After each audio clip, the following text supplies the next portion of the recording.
ప్రేక్షకులకు స్వాగతం. నా పేరు మనోహర్. కలం పేరు సత్య అన్వేషి. మీరు వీక్షిస్తున్న కార్యక్రమం question everything with Satya Anveshi. We are at 110th stream అండి.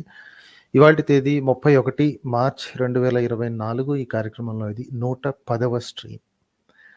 ఈ లైవ్ని చూడాలి లేదా వినాలి అనుకుంటే ఈ క్వశ్చన్ ఎవ్రీథింగ్ మరియు సత్య అన్వేషి యూట్యూబ్ ఛానల్స్ని సబ్స్క్రైబ్ చేసుకోండి. చాలామంది మెసేజెస్లో టెలిగ్రామ్లో అడుగుతుంటారు ఇవాళ లైవ్ ఉందా లేదా అని. సో మీకు తెలియాలంటే ఈ సబ్స్క్రైబ్ చేస్తే మీకు నోటిఫికేషన్ వస్తుందండి. వెన్ ఎవర్ ఇట్ ఇస్ అంటే సెలవు పెట్టినా లేకపోతే ఉందా లేదా అన్న క్వశ్చన్లు అడగాల్సిన పని లేదు. You could quickly look at it. అన్ని లింకులు అన్ని ఛానల్ లింకులు కింద వీడియో డిస్క్రిప్షన్లో ఉన్నాయి. Please you can take a look at them. Telegram group సభ్యులకి జాయిన్ లింక్ అందరికంటే ముందే ఇవ్వబడుతుంది. సో కాబట్టి టెలిగ్రామ్లో కూడా జాయిన్ అవ్వండి.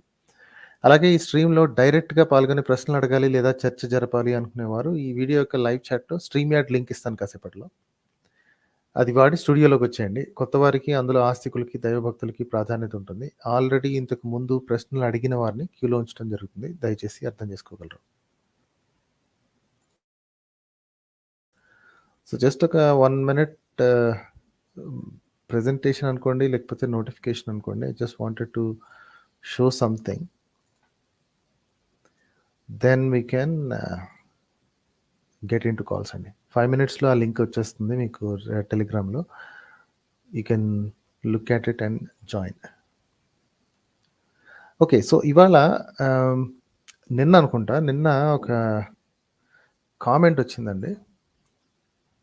ఓకే, అది జూమ్ చేశానో మీకు అది సరిగ్గా కనిపిస్తుందో లేదో తెలియదు కానీ భారతీయ ధర్మ, ఈ భారతీయ ధర్మ అనే క్యారెక్టర్ ఎవరు అంటే మన భవానీ రెడ్డి యాస అనే పేరుతో ఒక ఆవిడ ఉంది చూసారా, ఈ మహాతల్లి అనమాట. ఈ అమ్మాయి మొత్తానికి ధైర్యం చేసింది. యాక్చువల్లీ ఆ పిరికి ఆర్జే కిరణ్ కానీ లేకపోతే ఆ పిరికి మానసక్క కానీ వాళ్ళందరికంటే కూడా ఈ అమ్మాయికి కాస్త మరి ఒక 10 పైసలు ధైర్యం ఎక్కువ ఉన్నట్టుంది. ధైర్యంగా కామెంట్ చేసింది. ఆ కామెంట్ చేయడంతోనే సనాతన సంస్కారాన్ని చూపించేసింది అనమాట. ఓకే, అది ఆర్జే కిరణ్ ఈ వీడి ఛానల్ ఎందుకు లెగిసిపోయింది అని ఒక వీడియో చేస్తే దానికి ఆర్జే కిరణ్ కాదురా పిరికి పందా, నువ్వు కదా పిరికి అతవ్వి, అందుకే మొహం చూపిస్తలేవు హిహిహి అనుకుంటే సన్నాసి అంట. మొహం చూపించిన నువ్వు ఎంత తింగరవాగుడు వాగుతున్నావో తల్లి తెలిసిపోతుంది. ఇక్కడ మొహం కాదు ఇంపార్టెంట్, ఆర్గ్యుమెంట్. అయినా నీలాగా నేను యాక్టర్ని కాదులేమ్మా, నీకు వచ్చిన ఎక్స్ప్రెషన్లు నకరాలు అవన్నీ నాకైతే రావు. సో కాబట్టి it doesn't make much of a difference. ఇక్కడ ఆర్గ్యుమెంట్ ఇంపార్టెంట్ అనమాట. ఓకే, మీకు కావాల్సి వస్తాయేమో మొహాలు అవి కావాల్సి వస్తాయి. ఎందుకంటే ఆ సెకండ్ మెసేజ్లో ఈ అమ్మాయి ఆల్రెడీ చెప్పేసింది ఎందుకు ఇలా అంటుందని. ఇది చూడండి, పురుషోత్తముడి లక్షణాలు అనే వీడియో కింద బాగా హర్ట్ అయినట్టుంది అక్క. మెంటల్ ఏమైనా ఉందా నీకు, తండ్రు మాటకి అని. అంటే తెలుగులో రాయటం కూడా చేత కాదు, కనీసం ఇంగ్లీష్లో రాయటం కూడా చేత కాదు. వీళ్ళు వచ్చి ధర్మాన్ని రక్షిస్తుంటారు అనమాట. ఇది యూట్యూబ్లో ఇన్స్టాగ్రామ్లో చేరి ధర్మాన్ని రక్షిస్తుంటారు వీళ్ళు.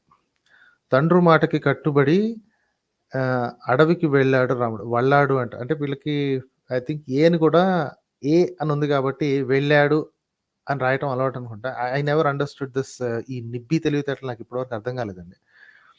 తెలుగుని రాయటం చేత కాదు, పోనీ ఇంగ్లీష్లో తెలుగుని రాస్తుంటే అది కూడా తిన్నగా రాయటం చేత కాదు. I don't know what they do with this. ఇలాంటి వాళ్ళు కూర్చొని జనాల్ని వ్యధంలో చేయటం. తిరిగి రాజ్యంలోకి ప్రవేశించరాదు సీత, వీటన్నిటికీ ఆన్సర్ ఇందులో ఇచ్చానండి. ఇంకేంటంటే ఫస్ట్ ఒక 2-3 minutes చదివిన తర్వాత విన్న తర్వాత ఇంకంతే ఒక్కొక్కరికి పొడుచుకొచ్చేస్తానమాట. సీతమ్మ జాడ కోసం తిరిగినప్పుడు కూడా ఆ రాజ్యంలో అడుగు పెట్టడు, ఎందుకు ఇంత హేటు నీకు మా గ్రంథాలంటే, నిన్ను కన్న మీ అమ్మని తిడితే నీకు ఎలా ఉంటుందో నువ్వు మా మతాన్ని తిట్టినప్పుడు నాకు అలాగే ఉంటుంది. ఓకే, ఒకటి అమ్మని తిడితే నీకు ఎలా ఉంటుందని నాకేం ఉండదండి. ఎందుకంటే మీరు మొరుక్కోవడానికి మీ సంస్కారం అదే నేర్పింది కాబట్టి అమ్మల్ని తిట్టుకుంటా కూర్చుంటారు. ఓకే, అమ్మాయి అయ్యుండి కూడా అమ్మని తిడితే నీకు ఎలా ఉంటుందని నాకేం ఉండదు. తిట్టుకునే వాళ్ళు చాలా మంది ఉన్నారు. ఈ పాటికి 1,00,000 మంది తిట్టుకుని ఉంటారు. I really don't care. Okay, ఒక కుక్క మొరిగింది అని చెప్పేసి నా స్థాయి ఏమైనా తగ్గుద్దా? ఇది అంతే. ఓకే, నువ్వు మా మతాన్ని తిట్టినప్పుడు నాకు అలాగే ఉంటుంది అంటే వీళ్ళ ఉద్దేశం ఏంటంటే వీళ్ళకి కాలిపోతుంది, ఒక విమర్శను భరించలేరు. ఒక అందులో అది కాక నేను ఈ పర్టికులర్ దీంట్లో ఈ పర్టిక్యులర్ మెసేజ్‌లో నేను ఏమాత్రం అగౌరవంగా కూడా మాట్లాడలేదండి. ఓకే. ఈ వీడియోలో నేనసల రాముడిని గాని, రాముడి పాత్రని గాని ఒక తప్పుడు మాట ఏమి అనలేదు. ఒక పాత్రని ఎలా అనలైజ్ చేయాలో అలాగే అనలైజ్ చేశా. కానీ ఈ మహాతల్లికి కాలిపోతుంది. ఏంటో మరి ఈ ప్రాబ్లమ్‌కి వాళ్ళ దగ్గర ఏమన్నా మందుందో లేదో నాకైతే తెలియలేదు. జస్ట్ జనరల్‌గా ఇచ్చిన డిస్కషన్ అండి. దానికి ఏ మాత్రం ఎక్స్‌ట్రా వర్డ్స్ యాడ్ చేయలేదు. నేను ఐ డిడ్ంట్ డూ ఎనీథింగ్. అయినా సరే వాళ్ళకింత మండుతుంది. నువ్వు కనిపిస్తూ వీడియో చేసి చూడు దమ్ముంటే. బయట తిరగలేవని నీకు తెలుసు.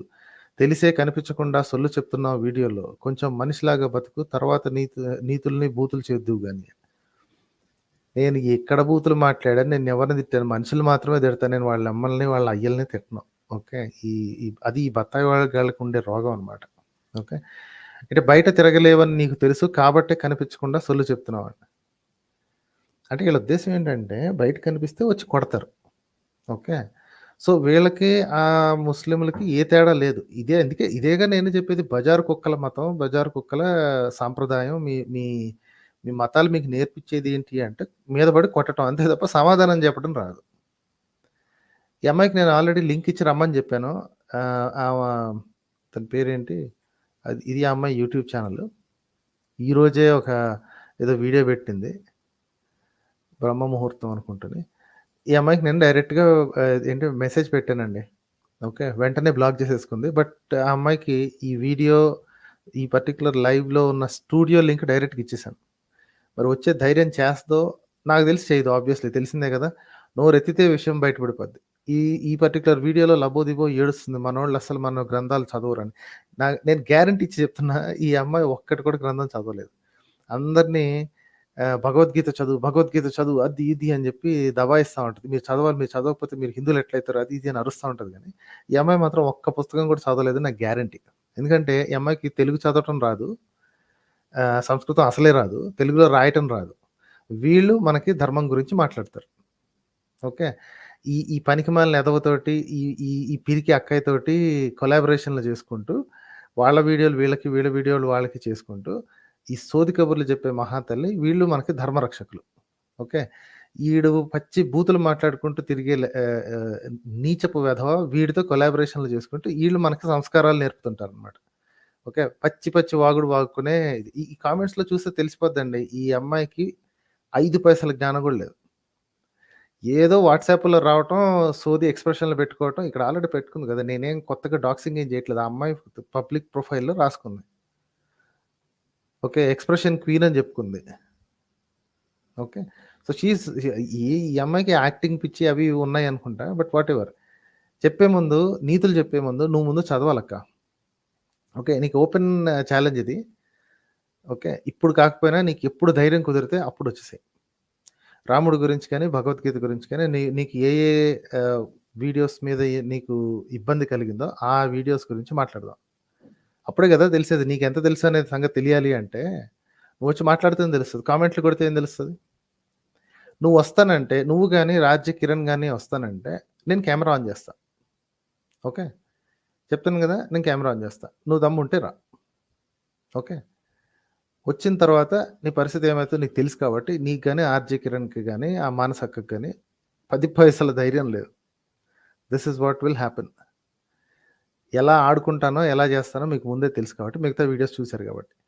వెనక చేరి సోది కబుర్లు చెప్పటం కాదు. నాకిక్కడ అహంకారం అని అనుకుంటున్నారు. మిమ్మల్ని చూస్తే నాకు అహంకారం వస్తది. మీ పిరికితనం చూసి నాకు అహంకారం వస్తది మరి. Right? I am waiting for someone to talk to everyone. అందరూ కలిసి కూర్చొని మాట్లాడుకుందామని. ఇది అహంకారం కాదు. మీ చేతగానితనం మీకు చూపించడానికి చేసే ప్రయత్నం అనమాట. ఓకేనాక్క? ఓకే. I am done. నీకు చేతనైతే వచ్చి మాట్లాడు.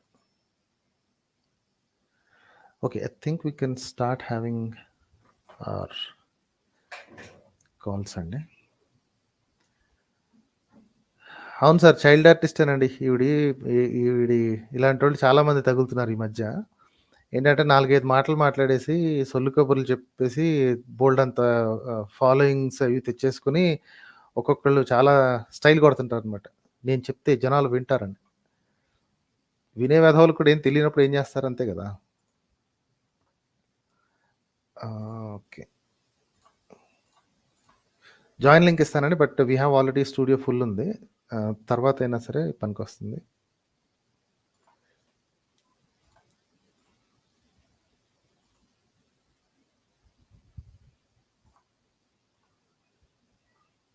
ఓకే, గ్రేట్ అండి. సో విల్ స్టార్ట్ విత్,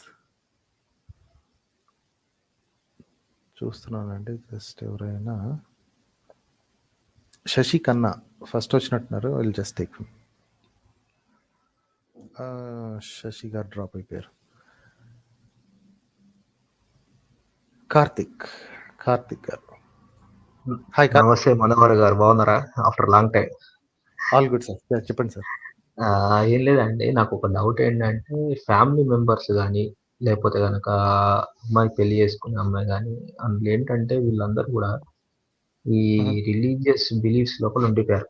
దానికి నేనేం రిలీజియస్ ఉన్నాం అనేది వాళ్ళ ఓన్ రైట్, ప్రైవసీ, అది ఓకే ఫైన్. కానీ ఈ మానవవాదం చెప్పినా కూడా, లేదంటే గనక వాళ్ళ యొక్క మూఢనమ్మకాలను వద్దని చెప్పినా కూడా, వాళ్ళు నీకేం బాధ ఉంది, నేను పాటిస్తున్నా కానీ నేనేం అనట్లే కదా. నాకు రిలీజియన్ పర్లేదు కానీ మూఢనమ్మకాల దగ్గర వచ్చేసరికి ఈ ఆస్ట్రాలు నమ్మడం, ఈ హోమియోపతిని నమ్మడం, ఇది చాలా ఇబ్బందికరంగా ఉంటుంది. దీని నుంచి ఎట్లా అవాయిడ్ చేయగలను, ఇంత ఎడ్యుకేట్ చేయగలను అనేంతవరకు నేను ట్రై చేస్తున్నాను. కానీ అది ఎలా అనేది నాకు అర్థం కావట్లేదు. మీరు గైడ్ చేయగలుగుతారా? చాలా టిపికల్ సిచ్యువేషన్ అనమాట లైఫ్ లో ఇది నాకు. దీనికి పెద్దగా చిట్కులు అంటూ అంటే దెర్ ఆర్ నో ఈజీ వేస్ అండి. ఒకటేంటంటే కొన్ని విషయాల్లో నిజంగానే వాళ్ళు చేసుకుంటే మనకేంటి అనేది బాగానే ఉంటుంది, unless there is a loss of money or loss of time and loss of life. ఒక్కొక్కసారి ఏంటంటే టైం వేస్ట్ అయితే మనం పట్టించుకోవాల్సిన పని లేదు. వాళ్ళ టైం వాళ్ళ ఇష్టం, వాళ్ళు ఏం చేసుకుంటారో వాళ్ళు కంప్లీట్లీ వాళ్ళ ఇష్టం. ఓకే, డబ్బులు లాస్ అవుతున్నాయి అనుకోండి, డబ్బులు కూడా వాళ్ళు సంపాదించింది వాళ్ళు పెట్టుకుంటాను అంటే it shouldn't matter to us. కాకపోతే మన సొంత ఫ్యామిలీ మెంబర్స్ అయ్యేటప్పటికి మనకు బాధేస్తుంది అనమాట. That money can be use some బెటర్మెంట్కి వాడుకోవచ్చు కదా అని. ఓకే, మేబీ రివర్స్లో ట్రై చేయొచ్చేమో. సో మనం డబ్బులు పెడదాం అనుకుంటున్నాం సో అండ్ సో పనికి, ఆ పనికి రిజల్ట్ వచ్చిందా లేదా అని ఎలా తెలుస్తుంది, రైట్? ఉద్యోగాలు దొరకట్లేదు లేదా పెళ్ళిళ్ళు కావట్లేదు, సో కాబట్టి ఫలానా ఇది చేస్తే, లేదా జ్యోతిష్యుడు చెప్పిన ఫలానా పరిష్కారం చేస్తే ఇది జరుగుతుంది అని చెప్పారు అనుకోండి. పరిష్కారం చేస్తే దానికి ఎంతో కొంత ఖర్చు అవుతుంది, ఎక్స్ అమౌంట్ ఆఫ్ రూపీస్ ఖర్చు అవుతుంది. ఆ తర్వాత ఎప్పట్లోగా అవుద్ది, ఈ లోపుగా మనం ఏమైనా చెయ్యాలా అక్కర్లేదా, రైట్? ఇలాంటి క్వశ్చన్స్ ఇస్తే వాళ్ళు గ్యారంటీగా మీ పొజిషన్ మీరు ఓపెన్ చేశారు కాబట్టి దే ఇమీడియట్లీ సే నీకు నమ్మకం లేవు కాబట్టి ఇట్లానే మాట్లాడతావు అని. పర్లేదబ్బా, నమ్మకం ఉందా లేదా అని తర్వాత సంగతి, నిజంగా జరిగితే నేను కూడా నమ్మటం మొదలు పెడతా కదా, just listen to me first అని చెప్పి, ఇది ఎప్పటి లోపల జరుగుతుంది, వాడిచ్చిన పరిష్కారం ఎప్పటి లోపల ఫలితం చూపిస్తుంది, చూపించకపోతే ఏం చేయాలి,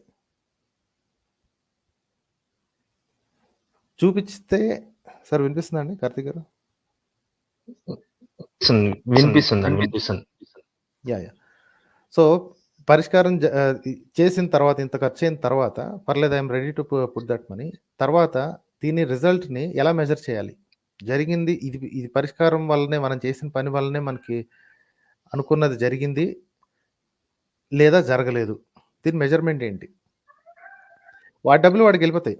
వాడు 70,000 తీసుకుంటాడు, 80,000 తీసుకుంటాడు, 1,50,000 తీసుకుంటాడు, వాడు తీసుకునేది వాడు తీసుకుని వెళ్ళిపోతాడు. వాడికి కావాల్సిన వాడికి వచ్చేసింది. మనకి ఎలా వచ్చింది, మనకు వచ్చిన సంగతిని ఎలా మెజర్ చేయాలి? వీళ్ళు ఏంటంటే డబ్బులని కూడా కాదండి ఇష్యూ, డబ్బులు కాదు అని ఏంటంటే వాళ్ళు చేసేదానికి మనల్ని కూడా ఫోర్స్ చేయడం జరుగుతుంది సార్. అక్కడ ఇబ్బంది అవుతుంది ప్రతిసారి కూడా. అక్కడ then you have the right to say no అండి.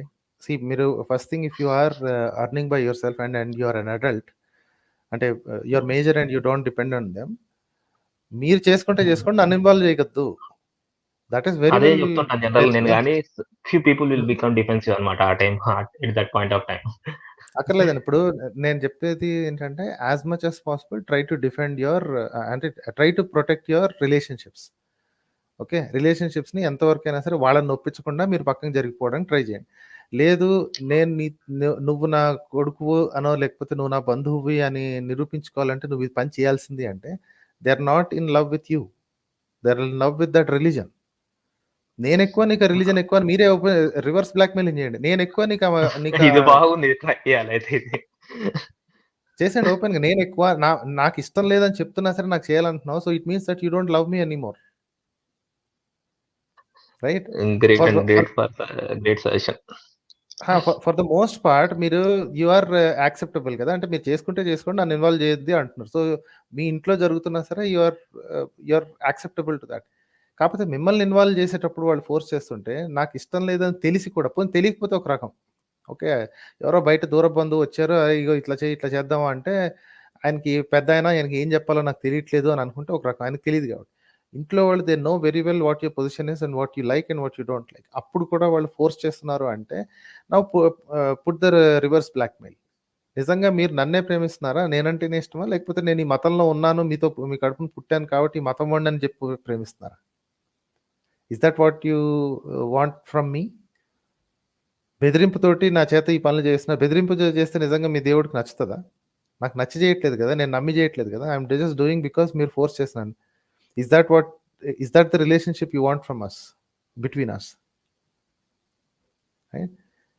సో ఇది ఎప్పుడంటే ఇది లాస్ట్ ట్రంప్ కార్డ్ అండి, ఫైనల్ కార్డ్ అనమాట. ఏంటంటే వాళ్ళు మిమ్మల్ని ఫోర్స్ మీద ఫోర్స్ చేస్తుంటే for the most part you can say వద్దు నన్ను ఇబ్బంది పెట్టద్దు, మీ పని మీరు చేసుకోండి, if you are fine with it you are fine with it, I'm even acceptable, మీరు డబ్బులు ఖర్చు పెట్టుకుంటున్నాను చేసుకోండి, బట్ జస్ట్ డోంట్ ఇన్వాల్వ్ మీ.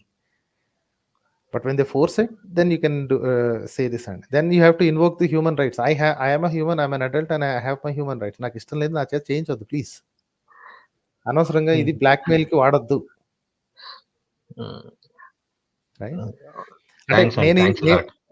అంటే నేను ఈ ఫ్లో లో మాట్లాడాను, but you know how to modulate according to your family situations, right? నేను ఆల్రెడీ ఇదే పద్ధతిలో ఉన్నాను యాజ్ ఆఫ్ నౌ, కానీ ఇంకేమైనా చేయొచ్చా అని చెప్పి నేను అడిగాను. ఆల్రెడీ ఇదే పద్ధతిలో కంటిన్యూ అవుతున్నాను ఫస్ట్ నుంచి కూడా. నేను ఎట్లనే ఉంటాను, నేను ఇది నా బిలీఫ్స్ ఇవి, నేను ఉండేది ఇది, నేను నిజంగా ఉంటున్నాను, నేను మానవ విలువను పాటిస్తాను. నేను మీ ఇష్టం, మీరు చేసుకుంటే చేసుకోండి, నాకు ఇబ్బంది ఏం లేదు.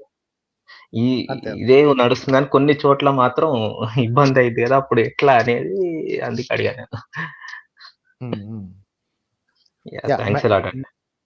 షూర్ మైల్డ్ గా ఉన్నంత వరకు మనం అటాక్ మోడ్ లోకి వెళ్ళాల్సిన పని లేదండి, because we have to understand them. Unfortunately we're the mature ones here. మనమే ఇంకా చాలా విషయాలు అర్థం చేసుకుంటాం. Exactly. So we're the mature ones here, we can act like the mature ones here.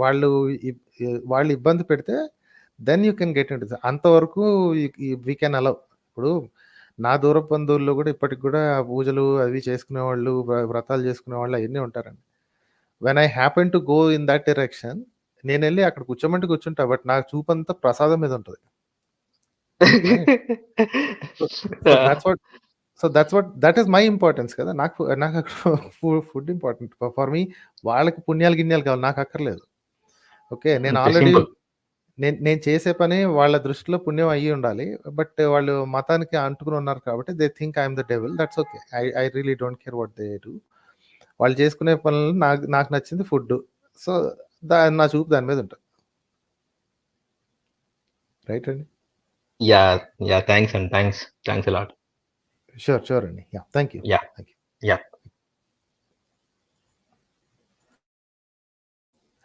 Okay, supreme అనే పేరుతో వచ్చారు. లెట్స్ టాక్ టు సుప్రీం గారు. సత్య అనే పేరుతో ఉన్నారు. Satya garu, you can switch off your camera అండి, you can keep your audio on but you can switch off your camera. Next మీరేనండి Satya garu, after Supreme garu. Hi Supreme garu. Hello. Yes sir చెప్పండి sir. Yeah, వినిపిస్తుందండి? Yes sir చెప్పండి sir. Just నేను ఒక point లాగా add చేద్దామని అనుకుంటున్నాను అంతే. ఇప్పుడు మనకి సపోజ్ ఒక అందరూ మతస్థులు ఏమని చెప్తారు, మాక్సిమం అన్ని మతాల్లోనూ మాకు ఒక దేవుడు ఉన్నాడు. సపోజ్ ఒక్కొక్క దేవుడిని తీసుకుందాం, ఎందుకంటే చాలా మందిని తీసుకుంటే కన్ఫ్యూజ్ అయిపోతుంది. ఒక్కొక్క మతానికి ఒక్కొక్క దేవుడిని తీసుకుందాం. ఇప్పుడు మన ఎస్టిమేషన్ ప్రకారం ఆల్మోస్ట్ ప్రపంచంలో దగ్గర 6,000 దాకా ఉన్నాయి మతాలు. ఇంకా కులాలు అయితే చెప్పడం అవసరమే లేదు. ఒక్కొక్క మతానికి ఒక్కొక్క దేవుడిని తీసుకుంటే, సపోజ్ ప్రతి దేవుడు ఏం చెప్తాడు, ప్రతి మతస్థుడు ఏం చెప్తాడంటే మా దేవుడే ఈ మొత్తం విశ్వాన్ని సృష్టించాడు, మొత్తం బిగ్ బ్యాంగ్ నుంచి. వీళ్ళు ఇప్పుడు కొత్త డీటెయిల్స్ మనం ఎన్ని చెప్తామో అన్ని డీటెయిల్స్ వాళ్ళే చేశారని చెప్తారు. యాడ్ చేసుకుంటూ పోతారు సైన్స్ చెప్పే కొద్దీ. సరే ఏదో ఒకటి నిజం అనుకుందాం, ప్రస్తుతానికి ఒకటి నిజం అనుకుందాం. ఒక దేవుడు మొత్తం బిగ్ బ్యాంగ్ సృష్టించాడు, బిగ్ బ్యాంగ్ జరిపించాడు, విశ్వాన్ని సృష్టించాడు, అన్ని గ్రహాలు, సూర్యుడు, భూమి అన్ని సృష్టించాడు అనుకుందాం. ఆ దేవుడు సృష్టించినప్పుడు ఫస్ట్ ఒక మనిషినో మిగతా జీవులనో ఇదే చెప్తారు వాళ్ళ స్టోరీ మొత్తం. ఒక మనిషిని సృష్టించాడు, ఇద్దరినో ముగ్గురునో మరి మీరు వెళ్ళండి ఇంకా జనం మొత్తం భూమిని పాపులేట్ చేయండి అని వాళ్ళని సృష్టించినప్పుడు ఆ ఫస్ట్ లో ఎవరైతే ఉంటారో జనాలు వాళ్ళకి ఆ దేవుడు తెలిసింటారు కదా, ఆ ఫస్ట్ ఎవరైతే సృష్టించాడో ఆ దేవుడు ఒకరు అనుకున్నప్పుడు ఐడియల్ గా మాట్లాడితే ఆ జనాలు ఆ ఫస్ట్ ఇనిషియల్ జనాలు ఎవరైతే ఉన్నారో ఆ దేవుడి పేరే ప్రాపగేట్ చేస్తా పోవాలి. ఎందుకంటే వాళ్ళకి తెలుసు కాబట్టి ఆ దేవుడు సృష్టించాడు మనల్ని, ఈ దేవుడే మనం సృష్టించినప్పుడు మనం ఈ దేవుడిని ప్రాపగేట్ చేయాలి. ఇంకా వేరే దేవుడు అయిన వాడు తెలియదు కదా, బేసిక్ వాళ్ళ కాన్సెప్టే తెలియదు వేరే దేవుడి గురించి. అలాంటప్పుడు మొత్తం భూమి మీద మొత్తం విశ్వం మీద ఒకే దేవుడు ఉండాలి వీళ్ళ కాన్సెప్ట్ లో మాట్లాడితే, వీళ్ళ రిలీజియస్ మతస్థుల ప్రకారం మాట్లాడితే. బట్ మనకు ఎందుకు ఇక్కడ ఇన్ని రకాల రిలీజియన్స్ ఉన్నాయి, ఇన్ని రకాల బిలీఫ్స్ ఉన్నాయి, అసలు హిందూయిజమే తెలియని మతస్థులు ఎంతమంది ఉన్నారు, క్రిస్టియానిటీ తెలియని మతస్థులు ఇంకో కోట్ల మంది ఉన్నారు, ఒక మతం తెలియని వాళ్ళు కోట్లలో ఉన్నారు. ఎందుకు ఇలా వచ్చింది అన్నప్పుడు రివర్స్ మనం చెప్పాలి వాళ్ళకి ఆన్సర్. అరే బాబు మతాలు లేవు, దేవుళ్ళు లేవు, ఏం లేదు, ఉన్నది ఫస్ట్ మనం మనుషులు ఆవిర్భవించాము, మనుషులు వేరే వేరే ప్లేస్లకు మైగ్రేట్ అయినాము, వాళ్ళ నమ్మకాలను బట్టి వాళ్ళ దీన్ని బట్టి వాళ్ళ దేని పరిస్థితులను బట్టి వాళ్ళ సిచ్యువేషన్స్ బట్టి వీటన్నిటిని బట్టి వాళ్ళు కొన్ని నమ్మకాలు ఏర్పరచుకున్నారు. వాళ్ళ కనెక్షన్ లేదు కాబట్టి అవి కొన్ని రోజులు కొన్ని ఇక్కడికి అక్కడ ట్రాన్స్ఫర్ అయినాయి, కొన్ని రోజులు ట్రాన్స్ఫర్ అవ్వలేదు, కొన్ని ఇక్కడ ఉండిపోయినాయి, కొన్ని అక్కడ ఉండిపోయినాయి. ఈ ఎక్స్ప్లెనేషన్ చెప్పాలని నేను అనుకుంటున్నా ఒకసారి. అంటే మన వ్యూవర్స్ కి కానీ ఇంకా ఎవరైనా మన బత్తాయిలు అంటాం కదా, మనం ఏ మతస్థుడికైనా ఎక్స్ప్లెనేషన్ అనేది వాడికి చెప్పాలని నేను ఒక జస్ట్ ఇలా కమెంట్ చేద్దామని ఇలా చెప్పాను. కరెక్ట్. యాక్చువల్లీ కింద కామెంట్స్ లో కొంతమంది అనుకుంటున్నారు అంటే ఇంకొక అతను ఎవరో సుప్రీం అనే పేరుతో వచ్చి తెగ ఆర్గ్యూ చేశాడు అతను అనుకుంటున్నారు. హీఈస్ డిఫరెంట్ అండి. నేను ఆ సుప్రీం నేను జస్ట్ ఊరికే ఒక పేరు ఊరికే, ఎందుకంటే అందరూ నాకు మోడీని సుప్రీం లీడర్ అని పిలవడం ఇష్టము, అందుకని సుప్రీం పేరు పెట్టా ఊరికే. ఈ హిట్లర్ కంటే దారుణంగా ఉంటాడు కదా మన మోడీ, సో అదే సేమ్ డిట్టో ఉంటాడు కాబట్టి ఊరికే పెట్టే సుప్రీం అంటే. జస్ట్ ఈ రోజు ఫస్ట్ టైం జాయిన్ అవుతాను, నేను ఇంతవరకు ఎప్పుడు జాయిన్ అవ్వలేదు ఛానల్లో. సో ఊరికే ర్యాండమ్ గా అలా సుప్రీం అని పెట్టాను. సో దీనికి కారణం ఏంటంటేనండి, అంటే వేరు ఏరియాలో వేరు దేవుళ్ళు ఎందుకు అంటే దట్స్ బికాస్ ఆఫ్ ఆ క్షేత్ర ప్రాధాన్యతలో అక్కడ కావాల్సిన విషయాలు వాటి గురించి. వాళ్ళ మతాలు క్రియేట్ అయినప్పుడు అంటే humans have this worshipping mentality అండి. Okay, we have that built in to us. అది ఎందుకు అంటే it's a misfiring of one of the function in human brains. అదేంటంటే ఏజెన్సీ అట్రిబ్యూషన్. ప్రతిదానికి ఒక ఏజెన్సీని అట్రిబ్యూట్ చేయడం. అంటే దీనికి ఒక కారణం ఉంది, దీని వెనక ఇంకొక కారణం ఉంది, ఆ కారణం ఏమిటి అంటే మనకు కనపడింది. సో ఈ చిన్న మిస్ఫైరింగ్ తోటి humans have this mentality of worshipping everything and everybody. స్లోగా అవి కాన్సాలిడేట్ అవుకుంటూ మోనోథియిజంగా మార్పు చెంది now we have a good number of monotheisms. And one of the pagan belief system or the దాని ఏమంటారు మెనీ గాడ్స్ ఉన్న దాంట్లో ఇంకా once upon a time Roman religion, Greek and Roman religion ఉండేది. ఇప్పుడు ఇంకా బతికున్నది హిందూయిజం అనమాట. సో ఇన్ని వేరు ఏరియాల్లో ఎందుకు ఇలా పెరిగిందంటే ఆబ్వియస్లీ వాళ్ళకి అప్పుడు అంటే ఈ దేవుడు కాన్సెప్ట్లు తయారవుతున్నప్పుడు వాళ్ళకి the different types of peoples, they didn't have contact with each other. So ఎవరికి కావాల్సిన దేవుడిని ఆయన తయారు చేసుకున్నారు. ఇండివిజువల్ ఇన్వెన్షన్స్ అనమాట. అంటే ఇండిపెండెంట్ ఇన్వెన్షన్స్, ఇండిపెండెంట్ డిస్కవరీస్ లాగా వాళ్ళు తయారు చేసుకున్నారు. ఎప్పుడైతే ఈ సివిలైజేషన్స్ కలవటానికి ఎప్పుడైతే ఒకళ్ళనొకళ్ళు డిస్కవర్ చేయడం స్టార్ట్ చేశారో ద కాన్ఫ్లిక్ట్ హస్ బిగన్. కొన్ని గెలిచాయి, కొన్ని ఓడిపోయాయి, కొన్ని ఇంకా సైలెంట్ గా ఉండిపోతున్నాయి. There are many religions which are very silent and they will do it only at their home. They don't బయటకు ప్రచారం అయ్యి రావు. కొన్నిటికి కత్తి పట్టడం అలవాటు, కొన్నిటికి సానుభూతి చూపించడం అలవాటు. So it kept on going. So ఏ ఒక్కటి కూడా ఆధారానికి నిలబడదు, కానీ కబుర్లకు మాత్రం వాళ్ళందరి దగ్గర కంపాషన్ అని అవి ఇవి అని అన్ని చెప్పుకుంటా ఉంటారు. But they don't nothing actually stands for evidence. అది జస్ట్ నేను అంటే మొన్న ఇందాక ఒక ఆయన అడిగారు కదా, అంటే ఎలా డిఫెండ్ చేయాలి, ఎలా వీళ్ళని క్వశ్చన్ చేయాలి ఒక్కొక్కసారి అన్నప్పుడు జస్ట్ నాకు ఒక పాయింట్ అనిపించింది అంతే. సపోజ్ మీదే అనుకుందాం, ఇది కూడా మనకు ఒక చెప్పడానికి వాళ్ళ బుర్ర కొంచెం వెలగడానికి, అరే రేషనలిస్ట్ మీరు మీ ప్రతి ఒక్కటి మైండ్ లోనూ ఒక రేషనలిజం అనేది ఉంటుంది, ఆ సెన్సిబుల్ టాక్ ఎవడైనా చేస్తాడో ఆ సెన్సిబిలిటీని బట్టి యాక్చువల్ వాడు వెలగాలి బేసిక్ గా. ప్రతి ఒక్కడు పుట్టుకతోనే పుట్టుకతో నాస్తికుడే, తర్వాత మనుషులు మార్చేస్తారు వాడిని. So majority of the people live in this religious culture only. So వాళ్ళు దేవుని నమ్ముతూనే పెరుగుతారు, కానీ వాడికంటే ఒక బుర్ర ఉంటది, ఆలోచించడానికి ఒక కెపాసిటీ ఉంటది. అది టచ్ అయినప్పుడు మనకే వెలగి వాడంతకు వాడే దాన్ని ఆ పాత తీసుకొని వెళ్తే వాడు మంచిగా ఆటోమేటిక్ గా వెళ్తాడు. లేదంటే ఇదిగో ఇట్లా వీళ్ళలాగా తయారవుతాడు, ధర్మరక్షకులు హీరో ఎలా ఉంటారు అలా తయారవుతారు, కొట్టుకుంటూ ఉంటారు తప్ప ఏం లాభం లేదు వాళ్ళ వల్ల. అంతే అంతే. జస్ట్ ఇది ఒక ఇన్సైట్ లాగా చెప్పాలనుకున్నాను నేను. ఇది ఎవరన్నా నమ్మే వాళ్ళు ఉన్నప్పుడు చెప్పండి, దీనికి ఆన్సర్ అడగమని చెప్పండి అన్నట్టు. అంతే అంతే, కరెక్ట్ అండి. ఇంకొక పాయింట్ ఏంటంటే, నాస్తికులు సపోజ్ మనం అదే పనిగా నాస్తికత్వం అనుకొని ఏదో పట్టుకొని వీళ్ళందరూ ఏమనుకుంటారంటే, ఇంకా నాస్తికత్వం పెరిగిపోతే ఇంకా అసలుకి మొత్తము యుద్ధాలు చేసేస్తారు, మీరంతా మనుషులు చంపేస్తారు, మీకు విలువలు ఉండవు, ప్రేమలు ఉండవు, అనురాగాలు ఏమి ఉండవు, మీరు కరుడు కట్టిన రాళ్ళు నాస్తికులు అందరూ అన్నట్లు ఇంకొక ఆర్గ్యుమెంట్ ఇస్తా ఉంటారు. దీనికి నేనేం చెప్పాలి, నేనే ఒక పాయింట్ చెప్తాను. అంటే నేనే క్వశ్చన్ నేనే ఆన్సర్ చెప్పాలనుకో, జస్ట్ ఒక మంది మన వ్యూవర్స్ ప్లస్ వేరే వాళ్ళకి కూడా వినపడడానికి అన్నట్టు నేను నా ఆన్సర్ చెప్తాం అనుకుంటాను, తర్వాత మీరు ఒకసారి యాడ్ చేయండి సార్. ఇప్పుడు సపోజ్ నేను ఒక హిందూ అనుకోండి, మళ్ళీ ఇక్కడ మనం ఒకే రిలీజన్ కి ఒక గాడిని తీసుకుందాం. ఒక రిలీజన్ కి ఒక గాడిని తీసుకున్నప్పుడు వీడు ఏం చేస్తాడు, వీడు నిజమైన హిందువు, నిజమైన క్రిస్టియన్, నిజమైన ముస్లిం అయితే ఒక్క దేవునే నమ్ముతాడు, మిగతా వాళ్ళందరినీ నమ్మడు. ఐడియల్ గా మాట్లాడితే వీడు అక్కడనే నమ్మాలి, వేరే వాళ్ళు నమ్మకూడదు. వీడు నిజమైన హిందువు, నిజమైన క్రిస్టియన్ అయినప్పుడు. అంటే 6000 మతాల్లో 6000 దేవుళ్ళు ఉన్నప్పుడు వీడు దమ్మేది ఒక దేవుడిని 5999 మంది నమ్మట్లేదు. వీడు నాస్తికుడు అనేవాడు ఏం చేస్తున్నాడు, వాడి మతం వాడి దేవుడితో పాటు పక్కన వాళ్ళు కూడా నమ్మట్లేదు. అంటే వాడికంటే ఒక ఎక్స్ట్రా మతాన్ని నమ్మట్లేదు అంతే. మనం అంతే అంతే ఫ్రాంక్ గా మాట్లాడితే ఎవడైతే ప్రతి ఒక్కడు పక్క మతానికి సంబంధించి నాస్తికులే. నాస్తికుడు ఆస్తికుడు 99.9% సేమే, 0.1% మనం డిఫర్ అవుతామంతే వీడితో పోలిస్తే. అంతే అంతే. జస్ట్ వన్ వాడు మిగతా మతాల మీద అప్లై చేసే రేషనాలిటీ మనం వాడి మతం మీద అప్లై చేయడు. అది సొంత మతం మీద అప్లై చేసుకోడు, చేయడు. అంతే అంతే. పక్క మతానికి సంబంధించి ప్రతి ఒక్కడు నాస్తికుడే, ప్రతి ఒక్కడు రేషనలిస్టే, ప్రతి ఒక్కడు హేతువాదే, ప్రతి ఒక్కడు మానవవాదే, అన్ని వాదాలు వినిపిస్తారు పక్క మతానికి సంబంధించినప్పుడు మాత్రం. మన సొంత మతం దగ్గరికి వచ్చేప్పుడు రాదు. మన సొంత మతం వచ్చినప్పుడు మాత్రం భజన స్టార్ట్ అవుతుంది. అది కరెక్ట్ కరెక్ట్. ఓకేనండి. అయితే hello Supreme garu audio drop అయిపోయిందండి. హలో సార్, అతని ఆడియో డ్రాప్ అయిందా, నా ఆడియో డ్రాప్ అయిపోయిందండి? Can you just confirm please chat. Okay, apparently Supreme గారి ఆడియో డ్రాప్ అయినట్టుంది. సో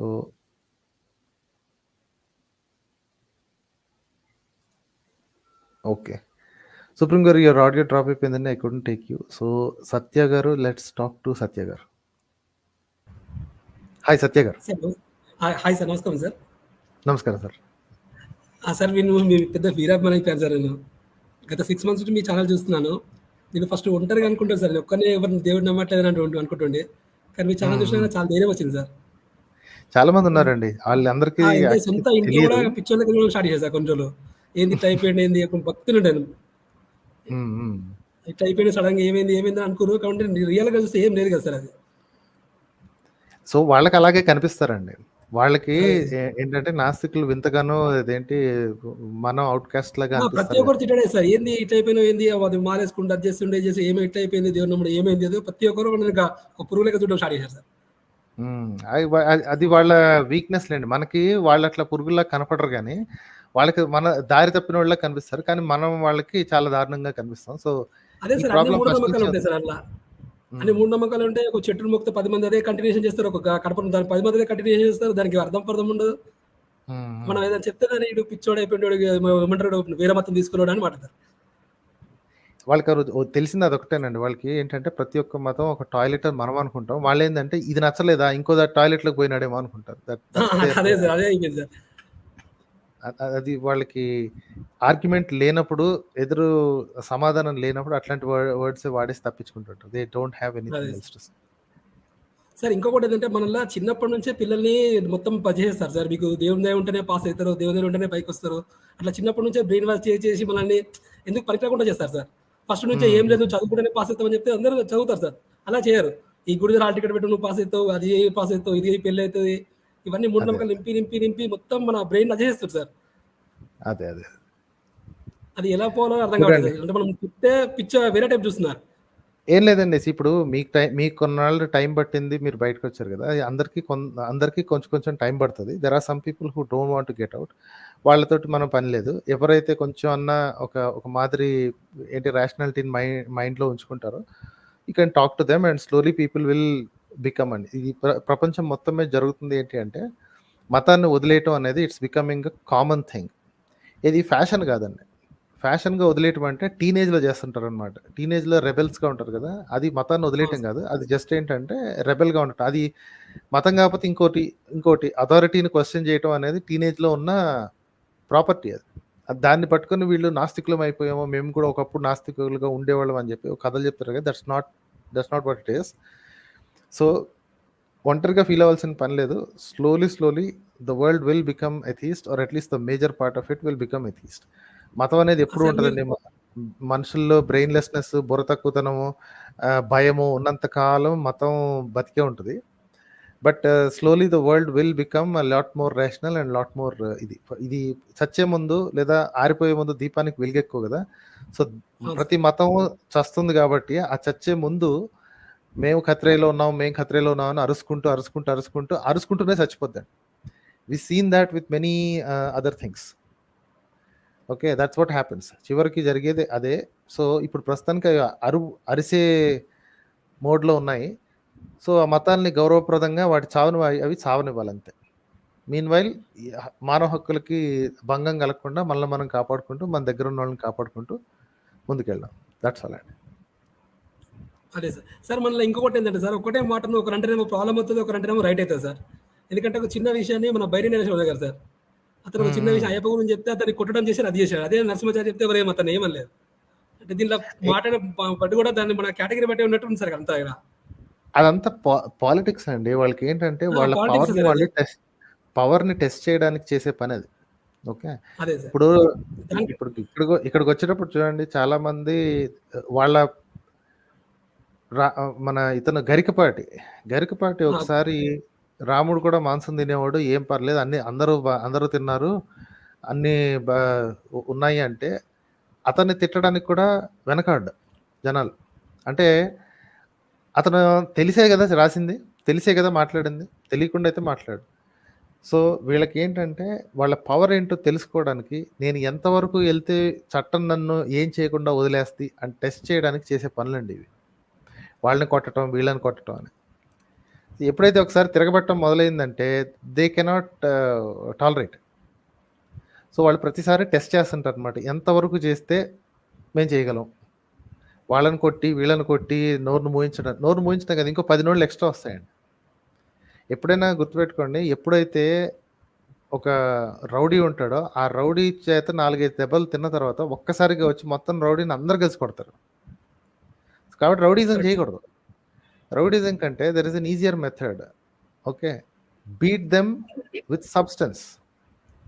దెబ్బతీయాలి దలుచుకుంటే సబ్స్టెన్స్తో కొట్టి మాట్లాడాలి. ఓకే, చేత్తో కాదు, కర్రతో కాదు, దాంతో కొట్టడం మొదలు పెడితే వాడికి కూడా ఛాన్స్ ఇచ్చినట్టే. నెక్స్ట్ వాడి చేతిలో పవర్ వచ్చినప్పుడు వాడు కొడతాడు కర్రతోటి, వాడు ఇంకా గట్టి కొడతాడు, ఎందుకంటే ఆల్రెడీ దెబ్బతిన్న బాధ ఉంటుంది కదా, ఇంకా గట్టి కొడతాడు. సో కొట్టుకోవడం అంటే అది ఇంకా ఆటవిక మనస్తత్వం అనమాట. ఇంకా అక్కడే ఉండిపోయాం. చేయాల్సిన పని ఏంటి అంటే ఆర్గ్యుమెంట్ని బెటర్ ఆర్గ్యుమెంట్తో బీట్ చేసి నోరు మూయించేయాలండి. ఇప్పుడు బైరి నరేష్ ఉన్నాడు, బైరి నరేష్ చెప్పింది నీకు నచ్చలేదు, okay, build a better argument and shut his mouth once and for all. Right, అది చేయలేక వెళ్ళి కొడతాను అని ఇది చేస్తాను అంటే రేపు ఈరోజు చేతిలో పవర్ ఉంది, కాస్త 10 మంది వెనక గుంపు ఉన్నారనే ధైర్యంతోనే కదా ఆ 10 మంది గుంపు వీడనుకుంటే అప్పుడు ఏం చేస్తారు? అదే సార్. సో ఆ స్టూపిడిటీ పోయే ముందు వీళ్ళు ముందు ఆలోచించాలి. వీళ్ళకి ప్రస్తుతానికి ఏంటంటే మందలుగా మందలలాగా వెనక్కి తిరిగి వస్తుంటారు అనమాట. వచ్చి ఎవడన్నా ఏమన్నా అంటే మేము వేసేస్తాం కొట్టేస్తాం. అది బలం నా సైడ్ ఉంటే ఏం చేస్తారు అప్పుడు? ఆడు 10 మందిని వేసుకొస్తే నేను 50 మందిని వేసుకొచ్చాను అనుకోండి, పప్పు కింద కొడతారు. ఆ కొట్టుకోవడం ఏంది అనాగరికుల్లాగా? కుక్కలు కొట్టుకుంటాయి, పందులు కొట్టుకుంటాయండి, గ్యాంగ్ వార్ లాగా చేసుకోవడం. మనుషులు అన్నాక మనకు ఒక సివిలైజేషన్, సివిలిటీ ఏడిచొచ్చింది కదా. Build a better argument and beat me with that argument. నోరు మూయించేయాలంతే ఆర్గ్యుమెంట్ తోటి. ఇంకోసారి నేను ఛానల్ ఎత్తాలంటే same applies to Bairi Naresh also. అతను ఓన్లీ మాట్లాడాడు అంతే. వీళ్ళందరూ చేయాల్సింది అంటే build so strong argument that he has to shut up and ఇంకోసారి మాట ఎత్తే పరుగు పోయి అలా ఆర్గ్యుమెంట్ బిల్డ్ చేయాలి. లేనప్పుడు ఏం చేయాలి? వాళ్ళు డోర్ మూసుకుని కూర్చోవాలి.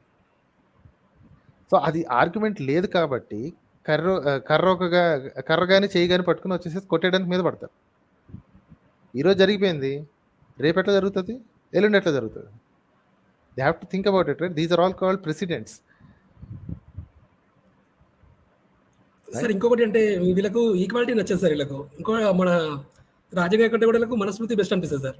ఎందుకంటే దాని ఈక్వాలిటీ ఉండగా దొంగతనం చేస్తే దొంగనే, అలా కాదు ఒకటి చట్టం ఇంకో చట్టం అన్నట్టు వీళ్ళకి నచ్చుతుంది. చూద్దాం అది అలా డిఫెండ్ చేసే వాళ్ళని గ్యాదరింగ్ వాళ్ళందరికీ ఒకసారి I'll invite them. Let's see what they'll do and what they'll talk about. Right, sir? అయితే thanks a lot for joining. Thank you, sir.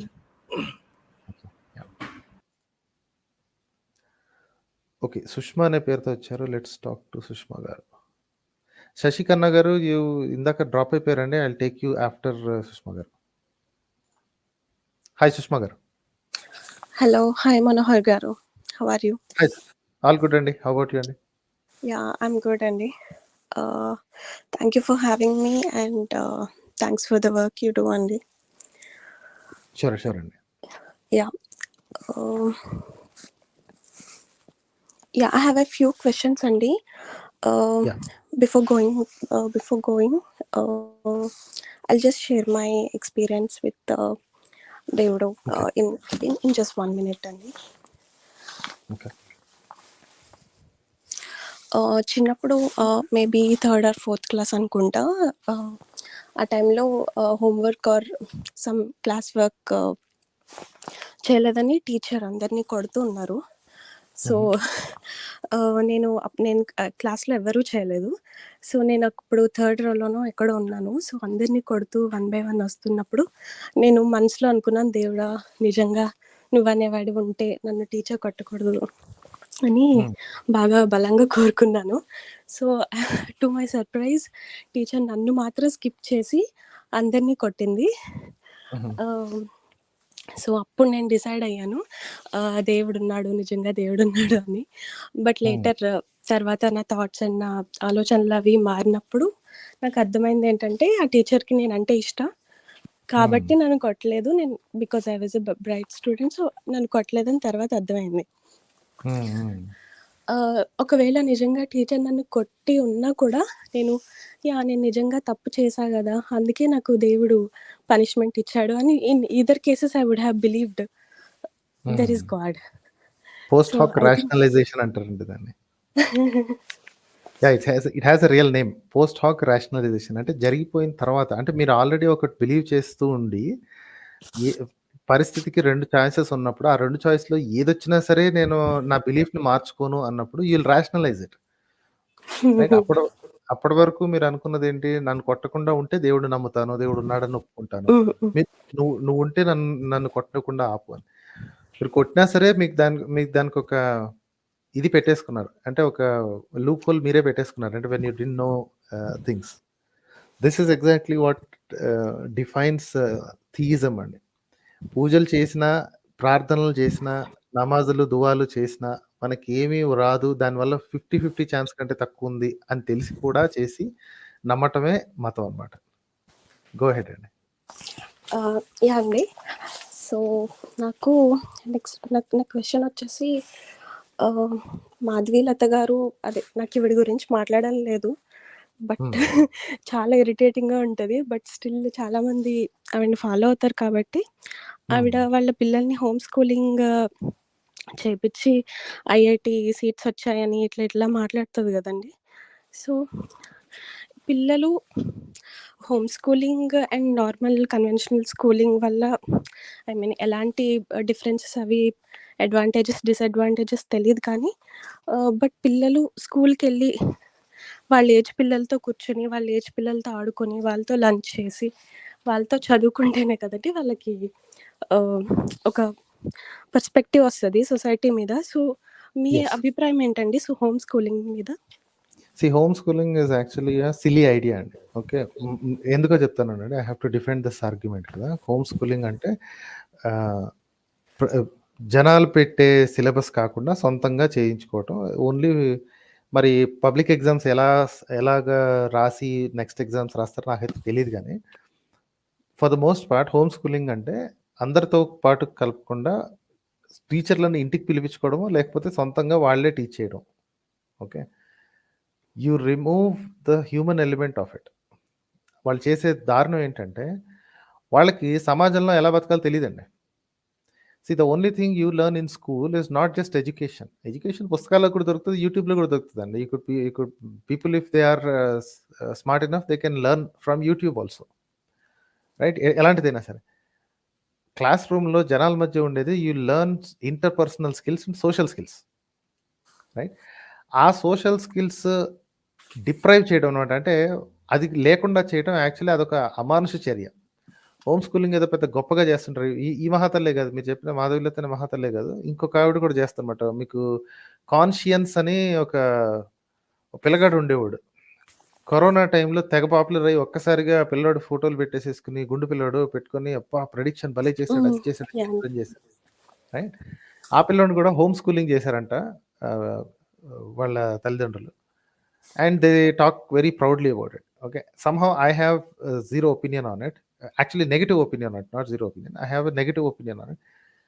మీకు స్కూల్ నచ్చకపోతే స్కూల్ మార్చుకోవడం, కంట్రీలో ఎడ్యుకేషన్ సిస్టమ్ నచ్చకపోతే వేరే కంట్రీలో ఉన్న ఎడ్యుకేషన్ సిస్టమ్‌లో పెట్టుకోవడం బెటర్. అంతేగాని హోమ్ స్కూలింగ్ ఈస్ బెటర్ అని అనుకున్నారంటే, how do you know what is the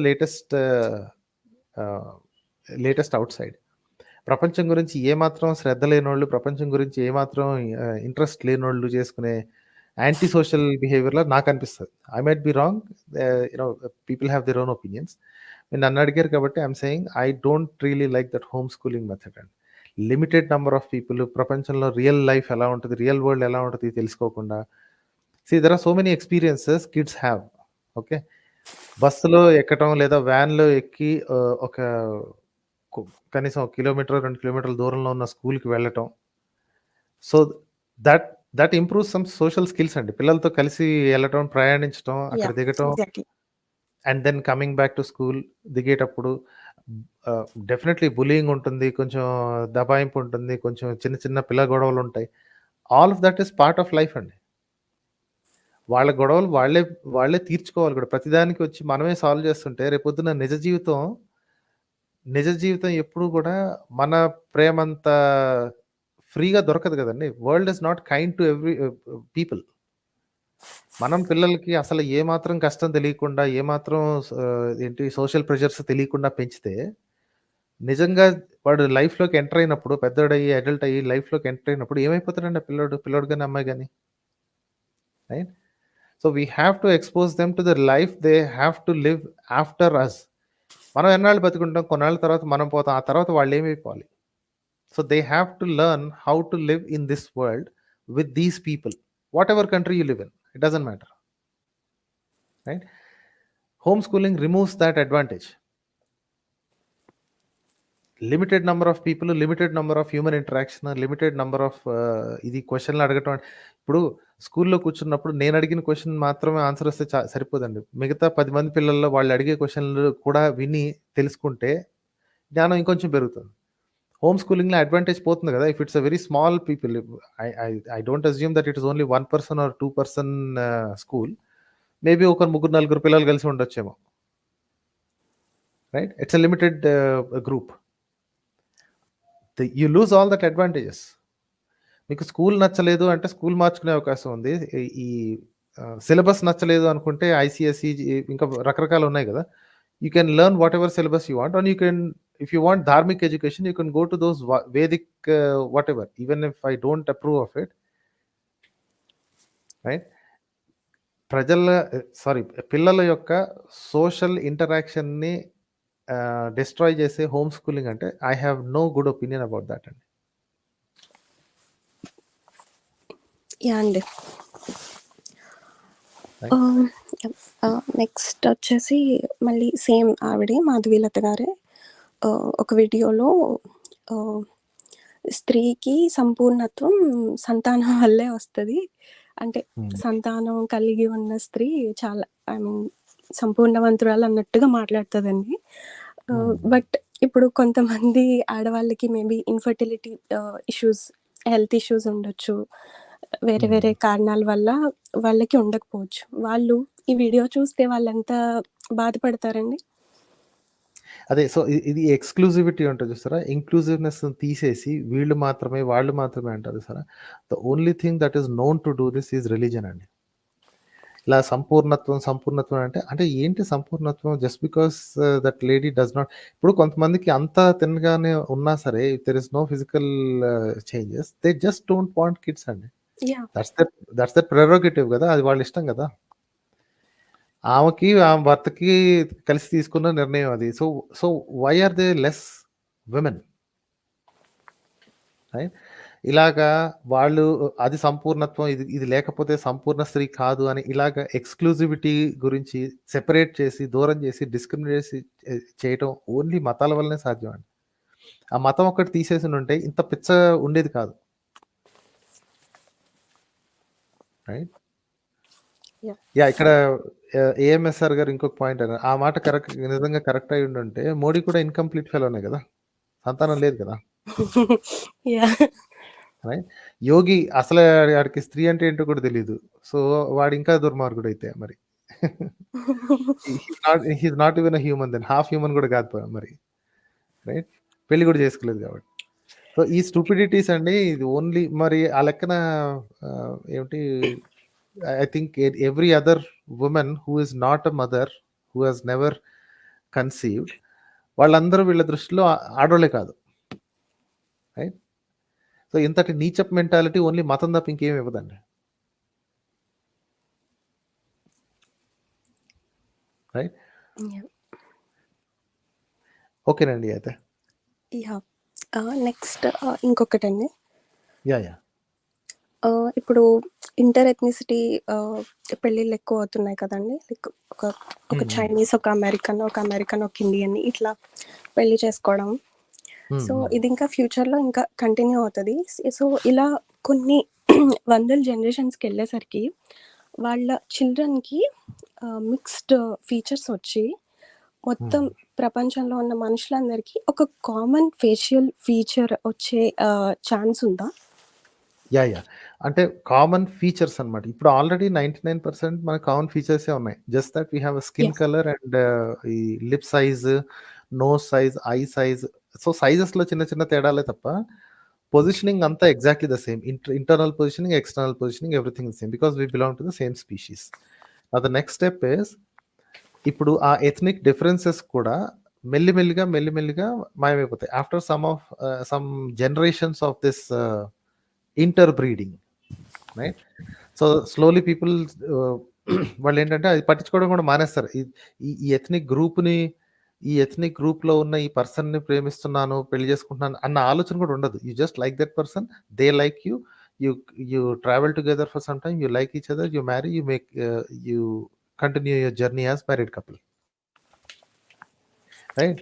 so ఇలాగా కొన్ని తరాలు గడిచిన తర్వాత ఈ స్టార్క్ డిఫరెన్సెస్ ఏవైతే ఉన్నాయో అవి మాయమైపోతాయండి.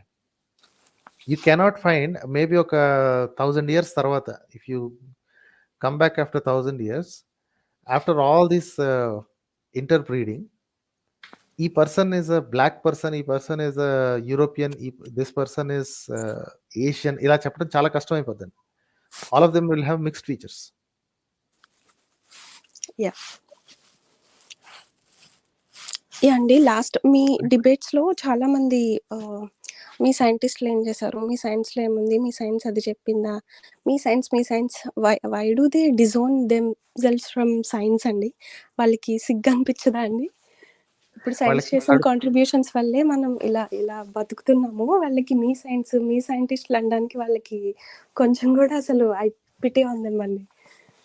అది వాళ్ళకి కడుపు మంట అండి. పాయింట్ ఏంటంటే, for the past 1000 years, okay, 1000 years అని లూజ్‌గా అంటున్నాను. What they call as Hindu dharma, that did not contribute much into the scientific world. వాళ్ళ కాంట్రిబ్యూషన్ ఏంటి అంటే, వాళ్ళు చెప్పుకునేది మా దగ్గర నుంచి జ్ఞానం ఎత్తుకుపోయి వాళ్ళు తయారు చేసుకున్నారు అని. Right? So if they had the contribution, ఇప్పుడు ఫర్ ఎగ్జాంపుల్ మీరు కొన్ని నైల్ డిగ్రాస్ టైసన్ వీడియోస్ కానీ అవి కానీ చూస్తే Yeah. There is very clear indication ఏంటంటే there is a period of time. Okay, there is a period of time and all religions have gone through that period where they have this దాన్ని ఏమంటారు the golden age, లేకపోతే intellectual age అనుకోండి. Golden age అనేది too మచ్గా అనిపిస్తుంది. Intellectual age. Okay, every religion goes through that. Religion does not go through that. The people who are religious in that region go through that. So మన Indian ఈ రీజియన్లో what was our intellectual age? ఎప్పుడైతే మన దగ్గర astronomy గురించి, ఇంకా numerical systems గురించి, వీటి గురించి ఎప్పుడైతే మన దగ్గర రీసెర్చ్ జరిగి, లేదా రీసెర్చ్ అండ్ అని ఏమంటారు ఎక్స్పౌండింగ్ అంటారు చూసారా, అంటే ఎక్స్ప్లెయినింగ్ ద వరల్డ్, అది దర్శనాల ద్వారా కానీ ఇంకో ద్వారా కానీ నాన్ రిలీజియస్ టెక్స్ట్ గురించి మాత్రమే మాట్లాడుతున్నాం. నాన్ రిలీజియస్ టెక్స్ట్లో జరిగిన ఎక్స్ప్లెనేషన్స్ కానీ we had golden period to ఈ సౌత్ ఏషియా, లేకపోతే whatever we call as India, right? We had a golden period too. అలాగే Baghdad had a golden period also, intellectual period. దాని తర్వాత వచ్చింది యూరోప్లో ఒక గోల్డెన్ పీరియడ్ నడిచింది. ఆ golden period it has so profound effect, it is still continuing. ఇప్పుడు European golden period, American అని అట్లాంటిది ఏం లేదు. Now the science has been democratised completely. వీళ్ళ కడుపుమంటే ఏంటంటే మన ఇనీషియల్ కాంట్రిబ్యూషన్ తర్వాత there is no other contribution అండి. The only thing is religion. ఈ మతం మీద పట్టుకుని ఎప్పుడైతే నెత్తికి ఎక్కించుకున్నారో అప్పుడు మన ఇంటలెక్చువల్ కాంట్రిబ్యూషన్ ఆగిపోయింది. And I'm saying this with a heavy heart, right? మన దగ్గర అద్భుతమైన దర్శనాలు, డిస్క్రిప్షన్స్ అవి ఉండే. అదే డిస్క్రిప్షన్, అదే కాంట్రిబ్యూషన్ కనుక ఓపిక్గా కంటిన్యూ చేసి ఉండుంటే we would have been the forefront. కానీ వీళ్ళు చెప్పుకునే దిక్కుమాలిన అలవాటు ఏంటి అంటే మా దగ్గర దొంగిలించిపోయి వాడు చేసుకున్నాడు అంటారు. దొంగిలించుకోవడానికి ఇదేం వస్తువు కాదండి. ఇక్కడ నుంచి బంగారం తీసుకుని అక్కడ వెళ్ళిపోతే ఇక్కడ బంగారం ఉండదు. కానీ ఇక్కడ నుంచి జ్ఞానం దోచుకుని వెళ్ళిపోతే జ్ఞానం మైనస్ అవ్వదు కదండి. ఇప్పటికీ వాళ్ళు చెప్పుకునే వేదాలు, వాళ్ళ ఇవి అన్నీ ఇక్కడే ఉన్నాయి. సో వాళ్ళు చెప్పుకునేది ఏంటంటే మా దగ్గర నేర్చుకుని వాడు వెళ్ళాడను. అరే ఆఫ్టర్ ఆల్ శిష్యుడు చేయగలిగినాడు, గురువు చేయలేడా? సో వీళ్ళ కడుపు అంటే ఏంటంటే at least for the past so many centuries these guys have not contributed anything అండి. And that too through religion. వీళ్ళ ఉద్దేశం ఏంటంటే అక్కడంతా రిలీజన్ వల్ల వచ్చింది అని కదా. రిలీజన్ ఎప్పుడు ఏది సాధించలేదండి. Religion has never contributed anything to science except how to burn people, how to kill people. వాటిల్లో ఏమైనా టెక్నిక్స్ కనిపెట్టిందేమో కానీ religion has never given anything. Any religion has never given anything. Only తెలివైన వాళ్ళు ఫలానా రిలీజన్లో బిలాంగ్ అయితే అయ్యి ఉండొచ్చు అంతే తప్ప మతం పేరుతోటి ఎవడేం సాధించలేదండి. ఇప్పుడు క్రిస్టియన్ సైంటిస్ట్ అని కొట్టుకు వస్తారు. ఆ క్రిస్టియన్స్ కూడా యేసు ముందు దొర్లాడి పొరలాడి నెత్తి మీద హౌలీ వాటర్ పోసుకుని వాడేం కనిపెట్టలేదండి. ల్యాబ్లోకి వెళ్ళి దేవుడిని బయట వదిలేసేసి లోపలికి వెళ్తేనే కనిపెట్టాడండి. Whatever they did. Same thing in whatever they call Muslim scientist. ఎప్పుడైతే 900, 1000లో మావోడే చేశారు, ఆల్జీబ్రా మావోడే చేశాడు, అగ్రికల్చర్ మావోడే చేశాడు. The words actually belong to Arabic అనమాట. The word agriculture and algebra ఏఎల్తో స్టార్ట్ అయ్యే ఆల్మోస్ట్ అన్ని వర్డ్స్ కూడా the origin is in Arabic అనమాట. So they have initially started it అని. సో అలాగా అల్లాకి ఏంటంటే మోకరిల్లేసేసి దొర్లుకుంటూ నెత్తి మీద టోపీ పెట్టుకుని ఎవడు సాధించలేదండి. అది పక్కన పెట్టేస్తేనే సాధించాడు. So you can never call them anyone as a Christian scientist or a Hindu scientist or a Muslim scientist. They are scientists who happen to be Christian or Muslim or Hindu. That's all about it. ఇది వాళ్ళకి అర్థం కాదు. So కాబట్టి ఇప్పుడు ఎవరైతే కాస్త ముందు ఉన్నారో వాళ్ళందరూ ఈ పర్టికులర్ సెంచరీలో ఉన్న వాళ్ళు most of the scientists are non believers అండి, or at least agnostic. They are not hardcore believers. 85% or more, or at least 92% of Academy of Sciences people are non-religious. They don't believe in a personal God. How did that happen? పాత సైంటిస్టులు ఇప్పటికీ చూపించుకుంటారా? Newton నమ్మాడు దేవుడిని అంటారు. Okay, Newton యేసు ముందు దొర్లుకుంటూ నమ్మాడా? Newton రాసిన ఏ ఒక్క సూత్రం అయినా సరే యేసుని నమ్మితే వచ్చిందా, లేకపోతే అబ్జర్వేషన్ చేసి ఎవిడెన్స్ చూపిస్తే వచ్చిందా? Right. So these are the questions to ask these people అండి. ఎప్పుడైతే వాళ్ళు సైన్స్ మీ సైంటిస్ట్ అంటారో, సైంటిస్ట్కి మీ మా ఉండదు, వాళ్ళకి ఆ రోగం అనమాట. ఎవడన్నా కాస్త స్ట్రాంగ్గా బిలీఫ్ ఏదైనా గొప్ప విషయం సాధిస్తే వాడు మతం ఏంటని ఎదురు చూస్తారు. ఆ మతం హిందూ మతం అనగానే ఇదిగో మావోడు అంటారు. రైట్. ఇస్రో సైంటిస్టులతో అదే చేస్తున్నారు వీళ్ళు. ఇస్రో వాడు ఎప్పుడైతే తీసుకెళ్లి వెంకటేశ్వర స్వామి పాదాల దగ్గర పెట్టారో చూసావా, మా హిందూ సైంటిస్టులు అని మరుగుతారు అనమాట. అలాంటప్పుడు రాకెట్ ఫ్యూల్ ఎందుకు పెట్టాలి? Rocket fuel is made by what? Industrialised processes invented by someone else, non Hindus. Right. ఆ మెటలర్జీ అవన్నీ మొత్తం అన్ని ఆ ప్రాసెసెస్ అన్ని ఎవరు తయారు చేశాడు? పోనీ అంతా చేసిన వాడు ఇస్రో వాళ్ళు ఎప్పుడన్నా వేదిక్ స్కూల్కి వెళ్ళి హైర్ చేసుకున్నారా ఎవరినైనా సరే? They hire from IITs and advanced engineering sciences ఎక్కడెక్కడ నేర్పిస్తారు అవన్నీ చేస్తారు. And all of that sciences who made it? Who created all those syllabus? Right. అందులో వాళ్ళకి నేర్పించేది ఏంటి? బాయిల్స్ లా అని నేర్పిస్తారా, లేకపోతే కణాదుడి అటామిక్ థియరీ నేర్పిస్తారా వాళ్ళకి? రైట్. సో ఇదండి ది సాడెస్ట్ పార్ట్ ఇస్ 500-600 సంవత్సరాలు లేదా అట్లీస్ట్ 1000 సంవత్సరాల నుంచి మన కాంట్రిబ్యూషన్ ఇండియన్ ఏరియా నుంచి కాంట్రిబ్యూషన్ ఎంత కిందకి పడిపోయిందంటే this people are ashamed to acknowledge that. ఎందుకంటే వీళ్ళకి మతం కావాలి. నా ఉద్దేశంలో చేయాల్సిన పని ఏంటి అంటే ఈ మతాన్ని తీసుకెళ్ళి పక్కన పడేసేసి ప్రస్తుతానికి ఏదైతే పని చేస్తున్న science, it doesn't matter whether it is called Coulomb's law or Boyle's law or Newton's law or Einstein's equation, I don't care. వాటి మీద గట్టి పరిశోధన చేసి ఈ ఏరియాలో ఉన్నోళ్ళు కూడా సైన్స్ని ఎరగదీయగలరు అని చెప్పి ప్రూవ్ చేయగలగాలి. ఆ తర్వాత once you start making such contributions then things will get named after you. Right. ఇప్పుడు వాళ్ళ పేరు మీద ఎందుకు వచ్చాయండి ఈక్వేషన్స్? ఎందుకంటే వాళ్ళు ఫస్ట్ డిస్క్రైబ్ చేశారు కాబట్టి. న్యూటన్స్ లా అనగానే ఏంటి వాళ్ళకి తెలిసింది ఒకటే, యాపిల్ పట్టడం గురించి. There are so many things he did. అవన్నీ ఎందుకు వచ్చాయి, అతనికి ఆ పేరు ఎందుకు వచ్చిందంటే he is the first one to describe. Apple పట్టడం ఎవడు చూడలేదా ఇంతకు ముందు? అందరు చూసారండి, ప్రతి ఒక్కరికి తెలుసు. కాకపోతే he described it why it happened. Laws of motion కానీ ఇది గ్రావిటేషన్ లాస్ కానీ he described it only because he had observations. ఆ పని మన వాళ్ళు ఎందుకు చేయలేకపోయారు? Such an easy thing. ఇప్పుడు 600-700 ఏళ్ల తర్వాత ఇప్పుడు చాలా కామన్గా అనిపిస్తుంది. At that point in time only Newton could think of such descriptions. అంతకు ముందు వాళ్ళు ఎందుకు చేయలేకపోయారు? అది మనోడైనా సరే వాళ్ళోడైనా సరే. అదే ప్రొజెక్షన్ చేసి now look at this side. Newton సంగతి వదిలేసాడు, అక్కడ వదిలేసేసి ఇటు సైడ్కి చూస్తే ఇప్పుడున్న ఈక్వేషన్స్, ఇప్పుడున్న సైంటిఫిక్ టెంపర్ని ఇంకా ముందు బాగా గట్టిగా నేర్చుకుని కొత్త థియరీలు, కొత్త ఇన్వెన్షన్స్ చేస్తే అప్పుడు ఇండియన్స్ పేరు మీద వస్తాయి కదండి అవన్నీ. Why should not be that a noble cause? ఏ కాడికి మా తాత నెయ్యి తాగాడు, వాడు మూతి వాసన చూడండి, నా మూతి వాసన చూడండి అని చెప్పి కొట్టుకోవడమే తప్ప ఇప్పుడున్న ప్రెసెంట్ వర్కింగ్ సినారియోస్ మొత్తాన్ని సైన్స్ని గట్టిగా చేసి ప్రపంచంలోకెల్లా ఫాస్టెస్ట్ దాన్ని ఏమంటారు carbon sequestration, there are so many things అండి. ఇప్పటికీ సైన్స్లో చేయాల్సిన పనులు చాలా ఉన్నాయి. అవి చేస్తే మీ సైంటిస్టులు అంటే మన సైంటిస్టులు అనుకోవాల్సిన పరిస్థితి ఏర్పడుతుంది కదా. Why are they not doing that? So వాళ్ళ ఏడుపుల్ని మీరు పట్టించుకోకండి సుష్మా గారు. సో వాళ్ళు బోర్బోర్లు ఏడవటం తప్ప దే డోంట్ నో అంటే ఎనీథింగ్. వాళ్ళ మీద కొంచెం జాలేసిందండి. అంటే వాళ్ళు అంత సీరియస్ గా తీసుకోక్కర్లేదు. అదే వాళ్ళు డిసౌండ్ చేసుకోండి అంటే ఓకే అండి, థ్యాంక్స్ అండి. And are you from any of Godavari districts అండి? అంటే I have roots in all over the place okay, అండి. యా ఓకే, యా వొకాబులరీ అదే ఓకే అండి, థ్యాంక్స్ అండి. రైట్ అండి, అయితే thank you. Bye. Okay, great అండి. శాంత అనే పేరుతో వచ్చారు. లెట్స్ టాక్ టు శాంత గారు. హాయ్ శాంత గారు. శాంత గారు మ్యూట్లో ఉన్నారండి.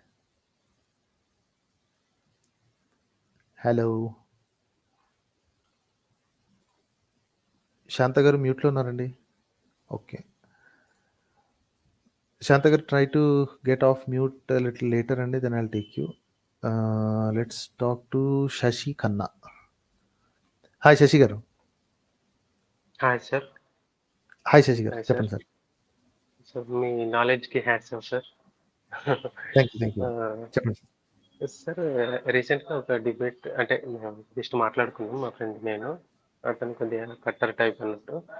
అయితే అరే ముస్లిమ్స్లో దాంట్లో కూడా మంచి వాళ్ళు కూడా ఉంటారు కదా అంటే వాడేమన్నాడంటే ఒకసారి పాత బస్తీకి ఒక ముస్లిం అమ్మాయితో నీళ్ళు అప్పుడు మంచి వాళ్ళు ఏర్పడుతుంది నీకు అనేసి అన్నాడు సార్. దానికి మీ ఆన్సర్ చాలా ఈజీ. ఇప్పుడు పాత బస్తీలో ఎక్కడ పాత బస్తీ అనగానే అది ఎట్లా అంటే అదొక హెల్ హోల్ లాగా చూపించడానికి చూస్తారండి. ఓకే, ఇప్పుడు అక్కడికి ఎందుకు వెళ్ళాలండి? ఇప్పుడు ఇంకెక్కడ ముస్లిం ఏరియాలు లేవా? అయినా అసలు అదేం రిక్వైర్మెంట్ అండి? ఒక ముస్లిం అమ్మాయిని తీసుకుని వాళ్ళ ఏరియాకి వెళ్ళాలా? అప్పుడు ఎవడు మంచోడు ఎవడు చెడ్డోడో తెలుస్తుందా?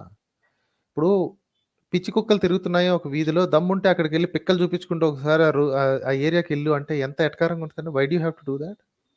అంటే is that the measure of people?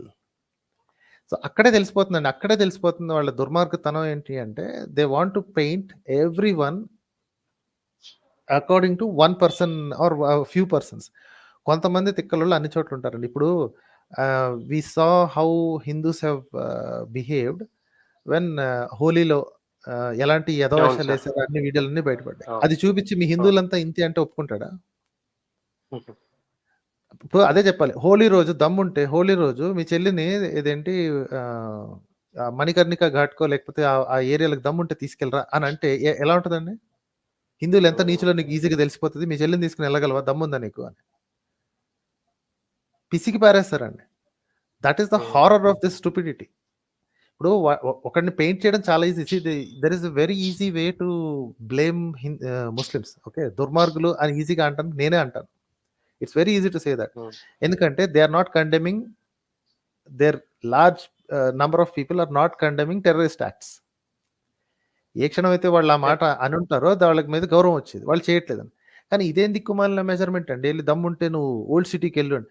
అదేదో పెద్ద జీవితంలో ఓల్డ్ సిటీకి చార్మినార్ లో ఏదో ఇష్యూ జరిగింది.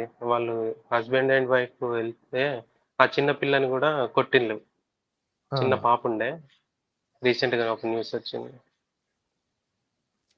ఇలాంటివి యూపీలో వారానికి ఎన్ని జరుగుతాయండి? వీడికి అది కనిపించదు, మళ్ళీ వీళ్ళకి అది కనిపించదు మరి. రైట్. సో ఒక గ్రూప్ని బ్లేమ్ చేయడం చాలా ఈజీ అండి. కాకపోతే ఫ్యాక్ట్స్ని పట్టుకుని మాట్లాడాలి కదా.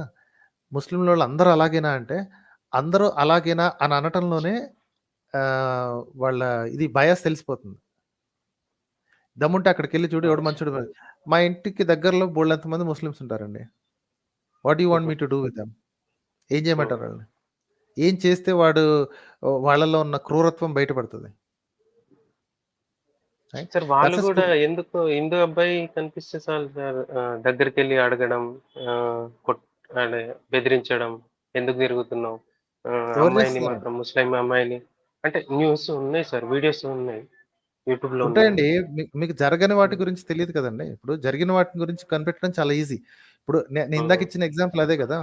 మణికర్ణిక ఘాట్లో ఒక అమ్మాయిని వాళ్ళ భర్తతోటి ఏంటి ఆ ఘాట్లో స్నానం చేయడానికి వచ్చింది. చక్కగా చీర కట్టుకున్నది. అమ్మాయి ఫుల్ హిందూ అని తెలుస్తుంది, పెద్ద బొట్టు ఉంది. భర్తతో వచ్చింది, ఇంకెవరితోనో రాలేదు. దూరం నుంచి ఏదంటే మగ్గులతో నీళ్ళు ఇసురుతున్నారు అమ్మాయి మీద. హోలీ వెళ్ళిపో మాట్లాడక వెళ్ళిపో, అయింది అయిపోయింది ఆమె అంటూనే ఉన్నారు. ఇంకొకటి పక్కనోడు మగ్గులతో నీళ్ళు కొడుతూనే ఉన్నాడు. చూశాను. సో అది చూపించి this is what you Hindus are అంటే మీ సొంత కూతుర్లని మీ సొంత ఏంటి హిందూ అమ్మాయిలకే మీరు ఇచ్చే రెస్పెక్ట్ చూస్తే ఇక మీరు పక్కన వాళ్ళకి ఇంకేం ఇస్తారో అది అర్థమైపోతుంది అంటే ఎలా ఉంటుంది? క్యాన్ వి డూ దాట్ అండి? Can we blame the entire Hindu religion and every Hindu man based on that video? Right? Then how can you do that? నేరస్తుడిని నేరస్తులా చూడాలండి. వాడికి ఉన్న ఒకానొక ప్రాపర్టీని పెట్టుకుని, ఆ ప్రాపర్టీ రిలీజన్ అయితే అయ్యి ఉండొచ్చు కాక, ఆ ప్రాపర్టీని పెట్టుకుని వాళ్ళంతా అలాగే అని అన్నారు అనుకోండి, then I have to paint these people like that. Right? నేరస్తుడిని నేరస్తులా చూడాలి. ఎవడైతే కొట్టాడో వాడిని పట్టుకుని వాడు నేరం చేశాడు కాబట్టి వాడికి శిక్ష పడాలా, శిక్ష పడాలి. లవ్ జిహాద్ అని చెప్పి ముస్లిం అబ్బాయి హిందూ అమ్మాయిని కలిసి తిరిగితే వీళ్ళు ఎలా అరుస్తున్నారో వాళ్ళు కూడా అట్లానే అరుస్తున్నారు. How is that different? Right? వాడు లవ్ జిహాద్ అంటాడు, వీళ్ళు భగవద్ జిహాద్, భగవద్ లవ్ ట్రాప్ ఇంకోటి ఏదో అంటారు. అప్పుడేం చేస్తారు? విడిపోవడానికి 100 కారణాలు ఉంటాయండి. నేరాన్ని మాత్రం చూసి మనుషుల్ని ఇదేంటి బాక్సుల్లోకి విరికించకుండా ఉంటే కలవడానికి 100 కారణాలు ఎత్తుక్కోవచ్చు మనం. కానీ వీళ్ళకి కావాల్సింది విడిపోవటం. వీళ్ళకి కావాల్సింది అసలు కలిసే ఉద్దేశం లేదు, ఏం లేదు. ఎవడైతే నేరం చేశాడో వాడిని పట్టుకుని ఉతకొచ్చు. ఉతకాల్సిన పనులు కూడా లేదు. వాడికి కావాల్సిన చట్ట ప్రకారం ఏం చేయాలో అది చేయాలి. నేరాన్ని నేరంగా ట్రీట్ చేయడం చేతగాని వాళ్ళే ఇట్లాంటి పనులు చేస్తారండి. ఇంకో సార్, ఈ రీసెంట్ గా లలిత్ కుమార్ అతని వీడియో చూస్తున్నా.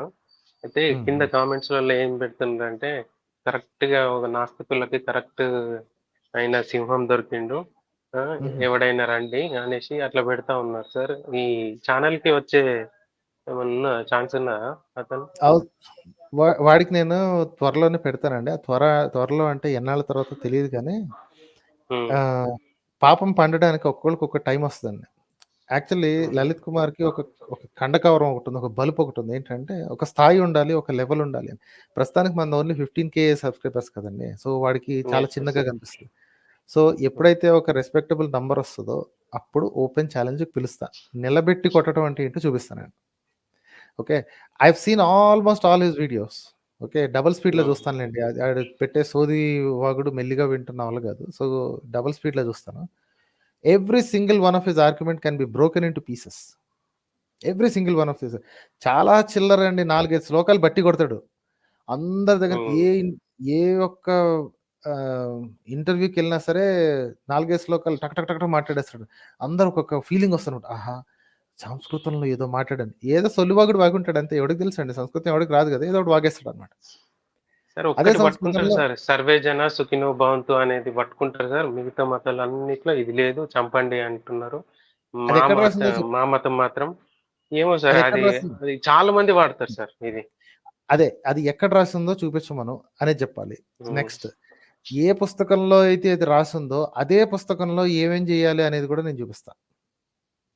రైట్, ఇది ఆ లలిత్ కుమార్ కనుక వింటే, లేదా లలిత్ కుమార్ ను వెనకేసుకొచ్చే సన్నాసులు ఎవరైనా వింటే, this is the open challenge to them. ఏ పుస్తకంలో ఆ సౌండ్ ఉందో వినిపించమనండి. ఉపనిషత్స్ అని చెప్తారు, అండ్ వాళ్ళు చెప్పాల్సింది ఏంటంటే ఆ పర్టికులర్ ఉపనిషత్ పేరు చెప్పాలి, ఆ శ్లోకం నంబర్ చెప్పాలి. ఇది ఛాలెంజ్. చెప్పిన తర్వాత ఉపనిషత్తులు అన్నీ కరెక్ట్గానే చెప్తాయా, ఉపనిషత్తుల రచయితలు ఎవరైతే ఉన్నారో వాళ్ళందరూ కరెక్ట్గానే చెప్తారా అని చెప్పిన తర్వాత then I will show Upanishads and show what is this then. I challenge you, there is no single book in the entire of Hinduism without the mention of the discrimination. అండి, అది స్త్రీలనన్నా కావచ్చు, లేకపోతే కులాలనన్నా కావచ్చు, లేకపోతే పైన కింద కావచ్చు, what ever it is, discrimination లేకుండా హిందూ గ్రంథాలు అనేవి లేవు. Absolutely not a single book is free of that. ఇందుకే అడిగేది, సర్వేజన సుఖినో భవంతు మా గ్రంథంలో ఉంది, అది ఇది అని నిలుగుతాడు కదా, ఏ గ్రంథంలో ఉందో చెప్పమని చెప్పండి, అతను కానీ అతని ఫ్యాన్స్ని కానీ. Then I will show what the rest of the book says. ఇది హోంవర్క్ అనుకోండి, ఛాలెంజ్ అనుకోండి, వాట్ ఎవర్ ఇట్ ఈస్. వాళ్ళకి మాత్రం మీరు అంటే if somebody comes to your knowledge, వాళ్ళకి ఈ మెసేజ్ పాస్ చేయండి. ఎందులో రాసిందో చెప్పమని చెప్పండి. ఈ సోదర కథలో ఎవడైనా చెప్తాడు అనమాట, సర్వేజన సుఖినో భవంతు అనేది. ఏమో 100 ఏళ్ల క్రితం రాసాడు, ఎవరికి తెలుసు అండి, ఏ పుస్తకంలో రాసాడో చూపిస్తే కదా అందరికి తెలుసుకునేది. Let them first bring that and then I will show what the rest of the book says. Okay, మనుధర్మ శాస్త్రాన్ని వెనకేసుకు వస్తుంటాడు ఆ లలిత్ కుమార్ అనేవాడు. వాడు చదవలేదండి, మనుధర్మ శాస్త్రం చదవలేదు. ఈ సొల్లు వీడియోలు వాళ్ళ వీడియోలు చూసాడంతే. I have an open challenge for him. ఎప్పుడైనా నేనే ఇస్తాను అది, I will do it on my own. కాకపోతే ఏంటంటే I'm just waiting for a good number to come in. పాపం పండడానికి ఒక్కళ్ళకి ఒక టైం వస్తుంది కదా, అలా అనమాట. యాక్చువల్లీ ఈ అతనితో పాటు ఇంకొకటి తిరుగుతుంటాడండి, అతని పేరు ఏంటంటే భాస్కర్ కిల్లి అని. అతనికి ఛాలెంజ్ చేసే ఇది వచ్చినట్టుంది. ఐ థింక్ వీళ్ళందరికీ బలుపు ఏంటంటే చిన్న పెద్ద స్థాయి అది ఇది వాగుతుంటారు కదా, అందుకని అనమాట. I think now I can challenge him, I will probably do that. ఏదో కొన్నాళ్ళ క్రితం లలిత్ ఈ భాస్కర్కి వెళ్ళి కూర్చొని ఏదో కోతలు కూసారనమాట, నాస్తికత్వం అంటే ఇది ఇది అని.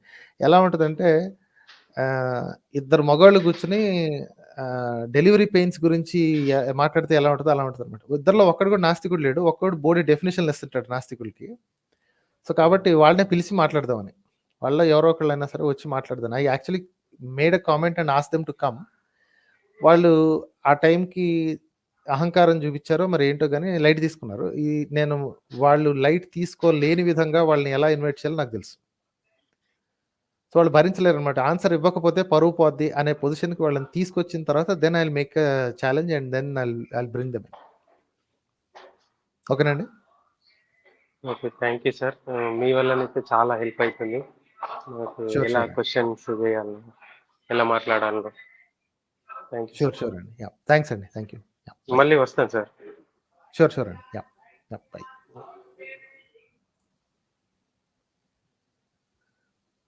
Okay, thank you. Shanta garu I try once more అండి. Hi Shanta garu. Shanta garu okay, apparently మీరు I don't know if you lost you connection or not. I will drop you అండి. మీరు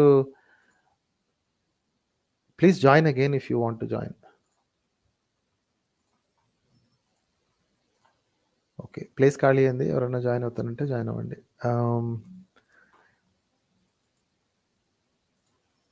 వన్ సెకండ్.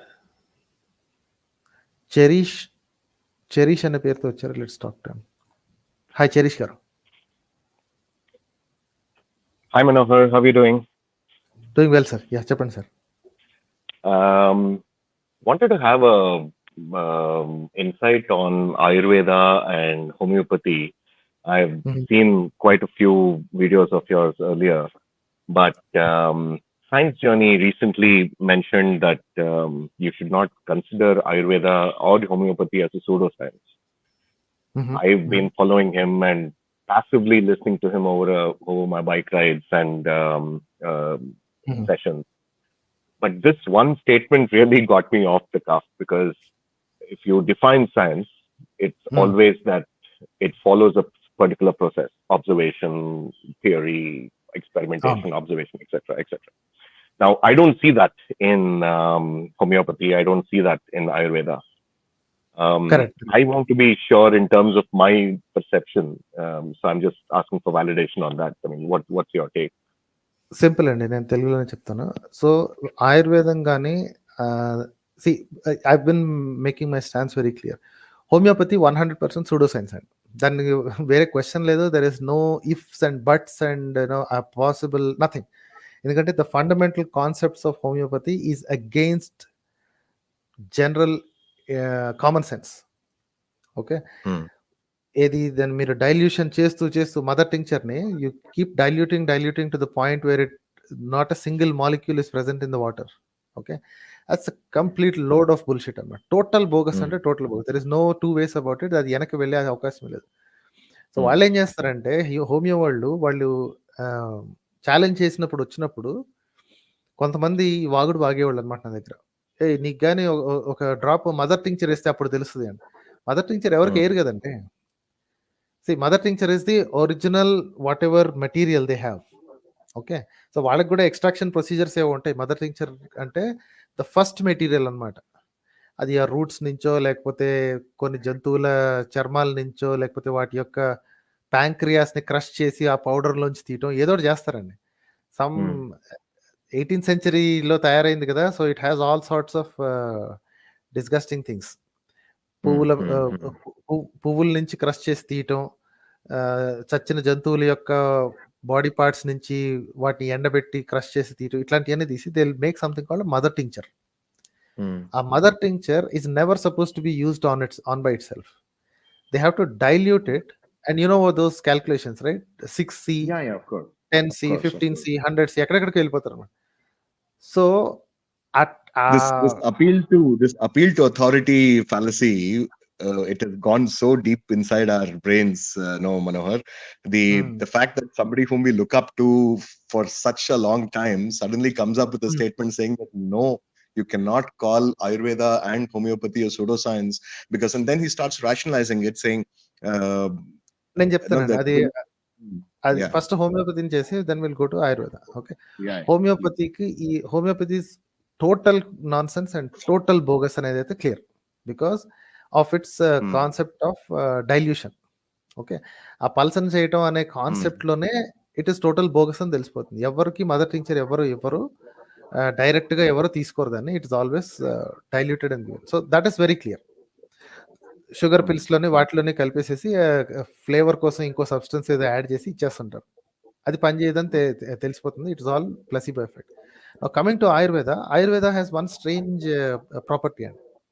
వీళ్ళకి ఇలా డైల్యూషన్ లేదు. వాళ్ళకి the original material what they claim to be అదే ఇస్తారు. అది చూర్ణంలా కానీ లేకపోతే పొడిలాగా కానీ తేనెలో కలుపుకోవటం లేకపోతే సంథింగ్, లేదా అప్లికేషన్ లేపనం కానీ నాలిక కింద పెట్టుకోవడం కానీ, there are many kinds of application methods కదా. వాటన్నిటికీ కూడా the actual material whatever they take it out from, it is there. So Ayurveda has the potential to become an authoritative science. Potential మాత్రమే. It's not actually authoritative science because I'll just mute you అండి. there's some echo coming on.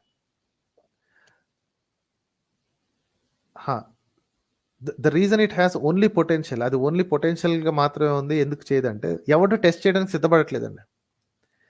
So చాలా సింపుల్గా ఒకటి చూసుకుందాం.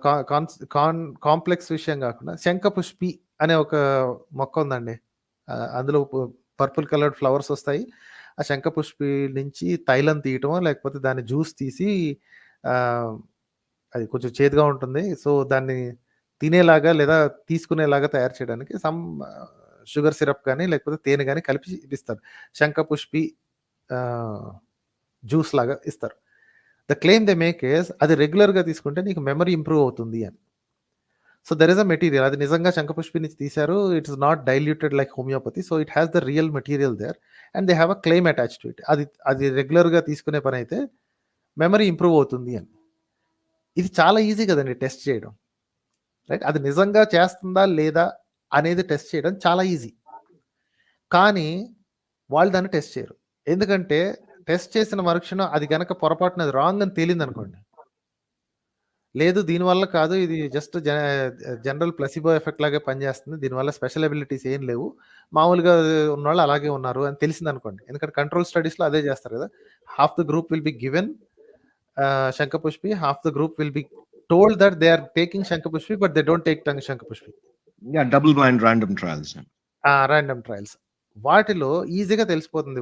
ఆ తర్వాత వాళ్ళని ముందు ఒక టెస్ట్ చేసి, మధ్యలో ఒక టెస్ట్ చేసి, లాస్ట్లో ఒక కాగ్నిటివ్ టెస్ట్ చేసి, మెమరీ టెస్ట్ కనుక పెడితే బెనిఫిట్ ఉందా లేదా అన్నది ఈజీగా కనిపెట్టచ్చు. దాన్ని మరిన్ని సార్లు చేసేస్తే కన్ఫర్మేషన్ వస్తుంది ప్రపంచంలో ఎక్కడ. ఇది చేయడానికి ఫస్ట్ ఖర్చు అవుతుంది, వాళ్ళు పెట్టే ఉద్దేశం లేదు. సెకండ్, ఇది కనుక నిజంగా జరిగి ఆ శంఖపుష్పి వల్ల ఎటువంటి ఉపయోగం లేదు, ఇదంతా బోగస్ అని తెలిసిందనుకోండి, దెన్ పెద్ద క్వశ్చన్ ఏర్పడుతుంది. ఆయుర్వేదంలో మిగతా ఇంకేమేమి ఉన్నాయో అవన్నీ పనిచేస్తాయా పనిచేయవా? ఒక్కో దానికి టెస్ట్ చేసి one by one things drop off, ఆయుర్వేదం మీద ఎవరికి ఇంట్రెస్ట్ ఉండదు. సో కాబట్టి they don't want these Ayurvedic practitioners or hospitals or the companies who sell Ayurvedic, they do not want to test it అండి. అసలు డబల్ బ్లైండ్ టెస్ట్ అనేది చేయడానికి వెనకాడుతుంటారు. చేసినా సరే 10 మంది మీద 20 మంది మీద చేసేసి ఇదిగో చేసేసామంటారండి.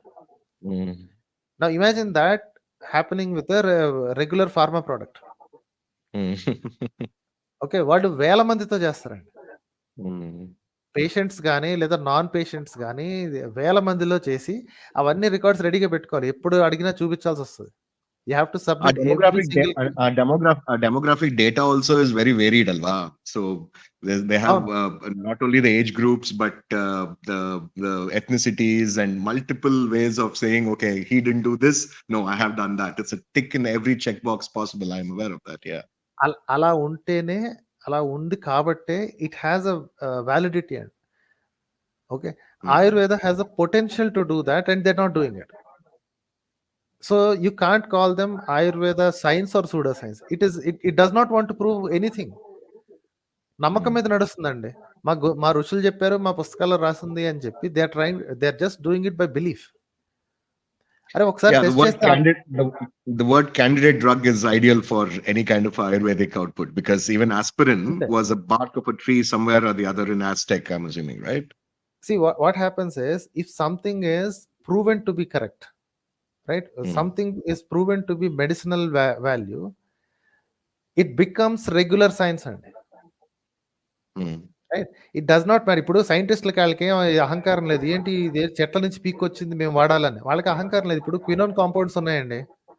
And I keep giving this example, but there are so many other things like this.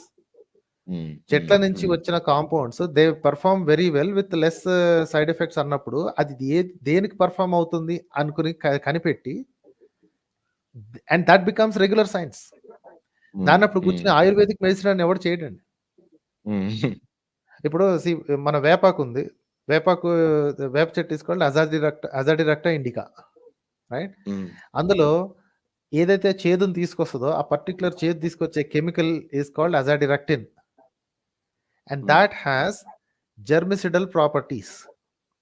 These are the active ingredients of every material. Exactly.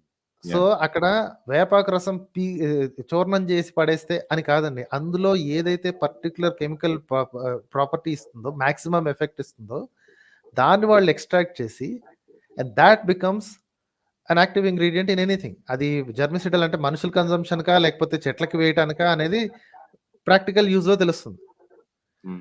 Science వచ్చేసేసి అది వేపాకులతో చేసే మా సైన్స్ ఎట్ట కుదురుద్దబ్బా అని ఎప్పుడు చేయడండి. If it works it becomes science. పసుపులో ఉన్న యాక్టివ్ ఇంగ్రీడియంట్ పేరు కర్క్యూమిన్. మన వాళ్ళకి ఏంటంటే కొంచెం తీసుకుంటే కర్క్యూమిన్ చాలా ఇది వస్తుంది. యాక్చువల్లీ కర్క్యూమిన్ ఇస్ దాన్ని ఏమంటారు, carcinogenic, right. So very light quantities లో లైట్ క్వాంటిటీస్ లో ఉంటే దాని అర్థం మీ లివర్ దాన్ని సక్సెస్ఫుల్ గా బ్రేక్ డౌన్ చేయగలుగుతుంది, అంతే తప్ప అందులో బెనిఫిట్ ఉందని కాదు. అదే కర్క్యూమిన్, అదే పసుపు, it acts like an antiseptic on topical వీటికి మాత్రమే, అంతేగాని కడుపులోకి వేసుకోవడానికి కాదండి అది. I know. I figured that out. I just read a recent paper, and it gave me a completely new perspective about it. In fact, Manohar, yeah, go ahead. So మన వాళ్ళు ఏంటంటే ఈ పసుపు మంచి చేస్తుంది మా వాళ్ళకి ఎప్పుడో తెలుసు. యాంటీసెప్టిక్ ప్రాపర్టీస్ ఉన్నాయి అని చెప్పుకుంటారు. Antiseptic is not suppose to be put in your mouth అండి. Exactly, right. దెబ్బ తగిలితే దాని మీద పసుపు రాసుకుంటానంటే రాసుకో, nobody stopping, but don't put that in your mouth. మరి ఇన్నాళ్ళు మా వాళ్ళు వాడుతున్నారు కదా అంటే, boss your liver is so powerful enough, చిటికెడు వేస్తే నీకు కలర్ కోసం వేసుకుంటున్నావు, ఆ చిటికెడ్ని డిస్ట్రాయ్ చేయటం, బ్రేక్ డౌన్ చేయటం లివర్ కి సరిపోతుంది. Try taking 2 spoonfuls, you'll get into a coma. Or just guzzle up 2 pegs of Dettol. It's similar, right? Exactly. ఏదైతే యాంటీసెప్టిక్ ప్రాపర్టీస్ ఉన్నాయి అంటే దాని పైన స్కిన్ మీద పెడితే దానికి బెనిఫిట్ ఉంటుంది అని అర్థం. Don't put that in your mouth అన్నమాట.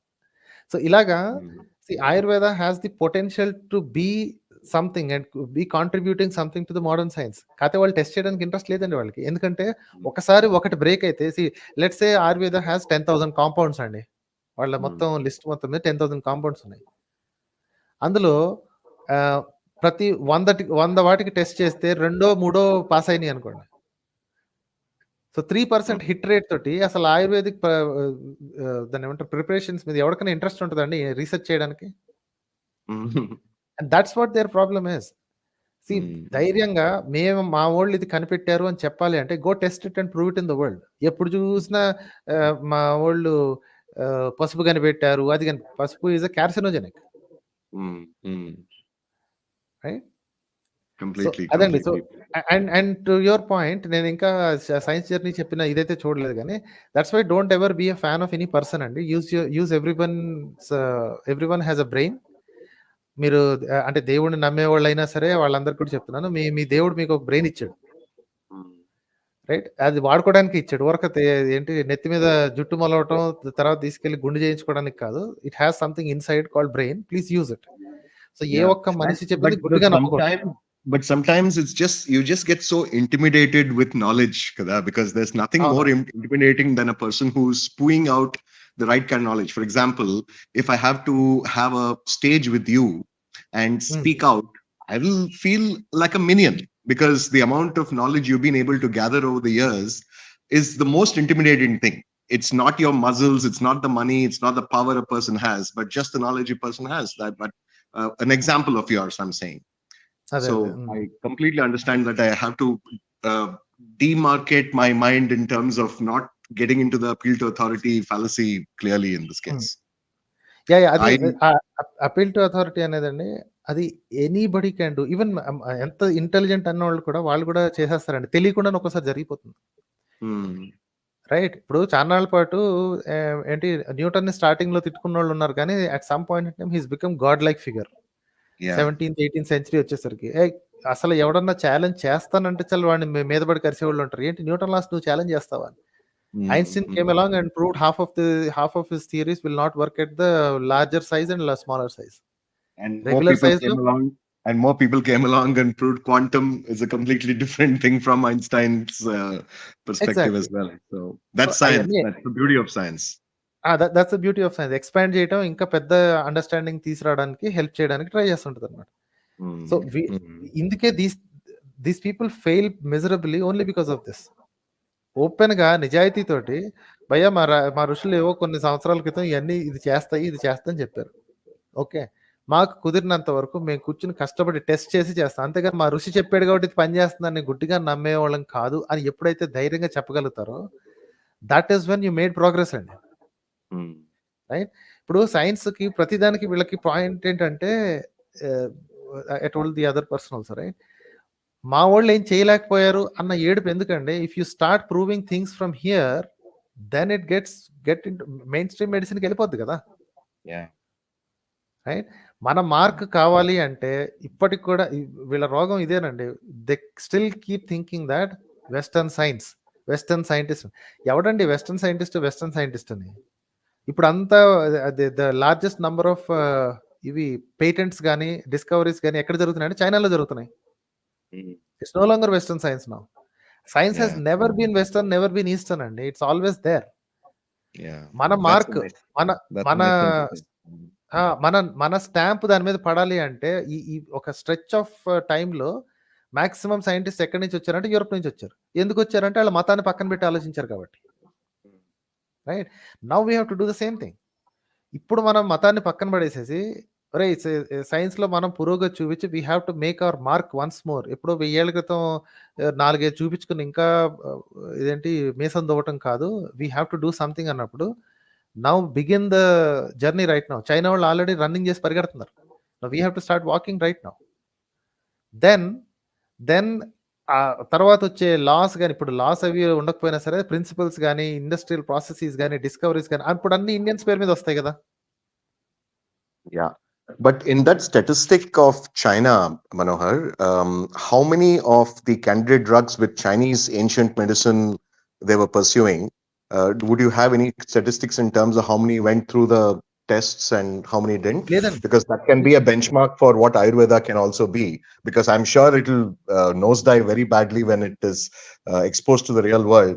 But some kind of a benchmark for us to start thinking. లేదండి, వాళ్ళు చేయట్లేదండి. See they are not crazy enough కదా. వాళ్ళు ఏన్షియంట్నెస్, వాళ్ళ మా కల్చర్ ట్రెడిషన్ అనేది ఎక్కడ పెట్టాలో అక్కడ వరకే ఉంచుకుంటారు, అంతేగాని they don't bring it to science. See అంత పెద్ద దేశంలో ఎవడో ఒకడు తిక్క చైనీస్ సైంటిస్ట్ ఎవడో నేను ప్రూవ్ చేస్తా, మా ఏన్షియంట్ చైనీస్ మెడిసిన్ నేను ప్రూవ్ చేస్తా అని తిరిగేవాడు ఉంటాడేమో. But for the large part Chinese people are not crazy enough. Plus వాళ్ళు మెడిసిన్ మీద పెద్ద ఇంట్రెస్ట్ చూపించట్లేదండి. They want technological advancements. Medicine ఇంకా యుఎస్ అండ్ యూరోపే చేస్తుంది, Europe and Japan also. Japan has a very good pharmaceutical industry. అదేంటి research based industry. Japan and South Korea. Okay, China has made some movements, కాకపోతే their primary intention is to kick ass in the technological advancements. Right. That's good. In fact, taking on homeopathy, I had done a real life example, because most of the time when you believe in things, you have to test it in your real life, right? So I sort of went one step further and did it with my family, where I changed the homeopathy pills to regular pills, spraying it with perfume and replacing what they otherwise thought would be the actual pills they're consuming. I recorded that whole process and she got cured. My spouse got cured. And when I shared the results in terms of the actual bottle unopened and given back to her, she couldn't believe it, and she got that pain back Okay. Okay. Can you believe it? I mean, it was unbelievable. I mean, she was absolutely fine. There was no kind of faking, no headache, no fever. Yeah, I'm all feeling fine, Cherish. That's what I heard. And then I mustered the courage and showed her, saying that, baby, this is the one, and this is not the one. And in 2 hours, she comes back and says, "See, it's come back. It's come back." So I can completely understand how, if machines can be hacked, minds can be hacked. That's the mantra here, right? Yes. Good. Thanks, Manohar. Thanks for this. Thank you, Andy. Thank you. Okay, great. Narendra అనే పేరుతో వచ్చారు. I think he's probably new. Hi, Narendra garu. Hello, Narendra garu. Hello, Narendra garu. Okay, Narendra, device is not connected వస్తుందండి. I think you switched off by mistake. Praveen Babu garu, device is not connected అంటుందండి. I can't take you. Okay, మహా అనే పేరుతో వచ్చారు. Let's talk to మహా. Hi మహా గారు. Hello అండి. హాయ్ సార్, చెప్పండి సార్. యా, సో నేను కొన్ని నా రియల్ లైఫ్ ఎక్స్పీరియన్స్ మీకు చెప్దామని డిస్కస్ చేద్దామని అనుకున్నానండి. రీసెంట్లీ మా గ్రాండ్ మదర్ పాస్డ్ అవే అండి ఫ్యూ మంత్స్ బ్యాక్. అయితే తను బతుకున్నప్పుడు నాకు స్టోరీ చెప్పిందండి. స్టోరీ అంటే రియల్ లైఫ్ స్టోరీ తనదే. అయితే నాకు అప్పుడు ఒక అనాలజీ లాగా అనిపించిందండి. ఏంటంటే మా నాన్నమ్మ వాళ్ళ మ్యారేజ్ అప్పుడు వాళ్ళు యంగ్గా ఉన్నప్పుడు ఏమైందంటే మా సొంతం తాతనే మా నాన్నమ్మ మీద డౌట్ అనమాట, క్యారెక్టర్ మీద. So she has to prove that she has made any mistake. So for that what she has to do, కులం పెద్దలందరినీ పిలిపించి ఒక దగ్గరికి పెట్టి వాళ్ళందరి ముందు ఒక గుడిలోకి దండం పెట్టుకొని, గుడిలోకి వెళ్ళి దండం పెట్టుకొని, మళ్ళీ అట్లనే బయటకు వెళ్ళి అక్కడ ఒక చిన్న వాటర్ది పాండ్ లాగా ఉంటే దాంట్లో స్నానం చేసి వచ్చి వీళ్ళు ఒక ఇనుప చువని ఎర్ర కాలుస్తారంట అండి. ఆ కాల్చిన ఎర్రని చువని తీసుకొని గడ్డిలో వేయాలంట. అప్పుడు గడ్డి ఈమెకేం కాకపోతే ఈమె ఏం తప్పు చేయనట్టంట. Okay okay. సో ఇది ఎక్కడో మన రామాయణంలో ఎక్కడో జరిగినట్టు అనిపించట్లేదండి. ఎగ్జాక్ట్లీ. సో అక్కడి నుంచే ఇన్స్పిరేషన్ ఉందేమోనండి. నేను అదే అనుకుంటున్నాను. మనం ఇప్పుడు చాలా మంది అవి కథలాగా ఉన్నాయి కొందరు అంటారు కదండి, కానీ రియల్ లైఫ్ లో ఈ పురాణాల నుంచి వచ్చిన స్టోరీలు చాలా ఇంపాక్ట్ చేస్తాయండి, ఎస్పెషల్లీ అన్ఎడ్యుకేటెడ్ వాళ్ళని, ఇల్లిటరేట్ వాళ్ళని. చాలా ఇంపాక్ట్. అప్పుడు ఒకవేళ అదే ఇప్పుడు జరిగిందంటే ఆ ఇంపాక్ట్ ఎలా ఉంటుందో ఒకసారి ఆలోచించండి, మనం ఎవరైనా సరే. అది అప్పుడే కాదండి, నేను 14, 13, 10 ఏళ్ళు అప్పుడు ఉన్నప్పుడు కూడా ఈ మా కులం సంబంధించిన వ్యక్తులందరూ ఇటువంటి డిస్కషన్ చాలా జరుగుతుండే. మళ్ళీ అదే మా తాత 2 wives యాక్చువల్లీ అప్పట్లో. ఆయన అడిగేవారు ఎవరు లేరు. మళ్ళీ మగవాళ్ళకి అది ఉందండి, ఆ అవకాశం ఉంది, ఫస్ట్ నుంచే ఉంది. They can easily have 2 wives. So ఇలా పురాణాలు ఇట్లా లైఫ్ ని ఇంపాక్ట్ చేస్తాయి అనేది చాలా మంది అర్థం చేసుకోవాలండి. నేను ఇలాంటివి చాలా విషయాలు గమనించాను అనమాట. పురాణాలు జరిగినాయి, బయట ఎట్లా ఇంపాక్ట్ చేస్తున్నాను, చాలా చాలా సిమిలారిటీ కనిపించేది. అదొకటి షేర్ చేసుకుందాం అనుకుంటున్నానండి. అండ్ ఇంకోటి ఏంటంటే, నేను దాదాపు ఒక 17, 19 ఏళ్ళు ఉన్నప్పుడు, అంటే నాకు ఇప్పుడు 28+ అండి, 28. నేను 19 ఏళ్ళు ఉన్నప్పుడు, అంటే చిన్నప్పటి నుంచి దేవుడికి దండం పెడుతూ ఉండేవాడిని, మా అమ్మ చెప్పిందని. నేను 18 ఏళ్ళు ఉన్నప్పుడు ఆపేశానండి. అప్పుడే లాస్ట్ నేను ఇంతవరకు. ఎందుకంటే I started thinking and questioning everything. What is happening, why is happening, rechecking and searching for solution. So I realize that there is nothing like God. So నాకు ఎవరు చెప్పలేదు దేవుడు దండం పెట్టొద్దని, ఇదంతా లేదు. సో అప్పటి నుండి నా మైండ్ నేను ఇలా మేడప్ చేసుకున్నా, okay I'm going fine, everything is going fine. అయితే మ్యారేజ్ విషయానికి వచ్చేటప్పటికి మాత్రం చాలా పెద్ద ట్రబుల్ అండి. ఏం చేయాలన్నా తలకాయ నొప్పి. దట్ హ్యాపెన్స్ అండి. పెళ్లి దగ్గరే వస్తుంది అందరికి. ఎందుకంటే దట్ ఇస్ అన్ ఎగ్జిబిషనిజం కదా. ఇప్పుడు మీ పెళ్లి అంటే ఇట్స్ నాట్, అంటే మన సొంత విషయం అయితే కాదు. ఎందుకంటే అది ఫ్యామిలీస్ తో ముడిపడింది కాబట్టి 10 మందికి చూపించుకోవాలి కదా. మీరు వెళ్ళి సింపుల్ గా చేసుకునే పని అయితే మీరు ఎలాగైనా చేసుకోవచ్చు. కాకపోతే మేము ఇంతమందిని చేస్తున్నామా, ఇలా చేస్తున్నామని చూపించుకోవాలి కాబట్టి, అనౌన్స్మెంట్ కాబట్టి, అప్పుడు నేను నాకు ఇది నచ్చదు అంటే కుదరదు. ప్రాబ్లం ఉందండి. మా పేరెంట్స్ వాళ్ళని కన్విన్స్ చేయడానికి ట్రై చేసిన, అంటే అమ్మాయికి ఓకే, బట్ పేరెంట్స్లో మా అమ్మ వేరే వాళ్ళందరికీ నేను చెప్పిన logic okay, but logic okay అయినప్పుడు కూడా మ్యారేజ్ అట్లనే చేసుకోవాలి, హిందూ సాంప్రదాయమే, తాళి కట్టాలి, లేదంటే ఏదైనా సరే అన్ని. ఇంకోటి మనీ గురించి కూడా ఆలోచించట్లేరండి. నేనేది మనీ మ్యారేజ్ కోసం మేమేం మనీ సేవ్ చేసుకోలేదు. సో ఎట్లా ఉండాలో అరే సింపుల్గా అయిపోతుంది అనుకుంటే, లేదు నువ్వు అన్ని చేయాలి, నీ వల్ల కాకుండా సరే అప్పులు తెచ్చిన సరే పెళ్లి చేసుకోవాలంటండి. నా ఫైనాన్షియల్ బర్డెన్ వాళ్ళకి అక్కర్లేదు. నా మ్యారేజ్ అయిపోయిన తర్వాత ఎవరు వచ్చి నా బాధలు షేర్ చేసుకోరు. Actually financial burdens anyway. Exactly, అవును. అదే ఉంటుంది.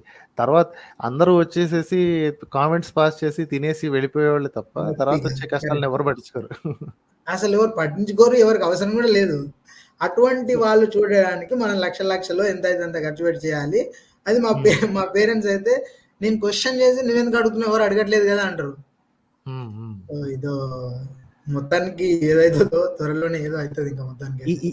ఈ తరం అంతేనండి. దానికి లైక్ ఐ టోల్డ్ యూ, అంటే ఇంతకు ముందు కొంతమందికి చెప్పినట్టు ఈ తరం అంతే, ఇంక మనం ఏం చేయలేం. ఎందుకంటే మీ పిల్లలు వచ్చేసరికి మీరు ఆల్రెడీ చెప్పారు కదా, యువర్ స్పౌస్ ఇస్ యాక్సెప్టబుల్ అని. సో మీ న్యూట్రల్ భావజాలానికి ఆమె యాక్సెప్టబుల్ అయితే, ఆమె నిజంగా భక్తురాలు కూడా అయి ఉండొచ్చు. But as far as is concern, maybe మీతో పాటు కొన్నాళ్ళు జర్నీ చేసిన తర్వాత she will also become neutral, agnostic, or at least an atheist, right? One of those two.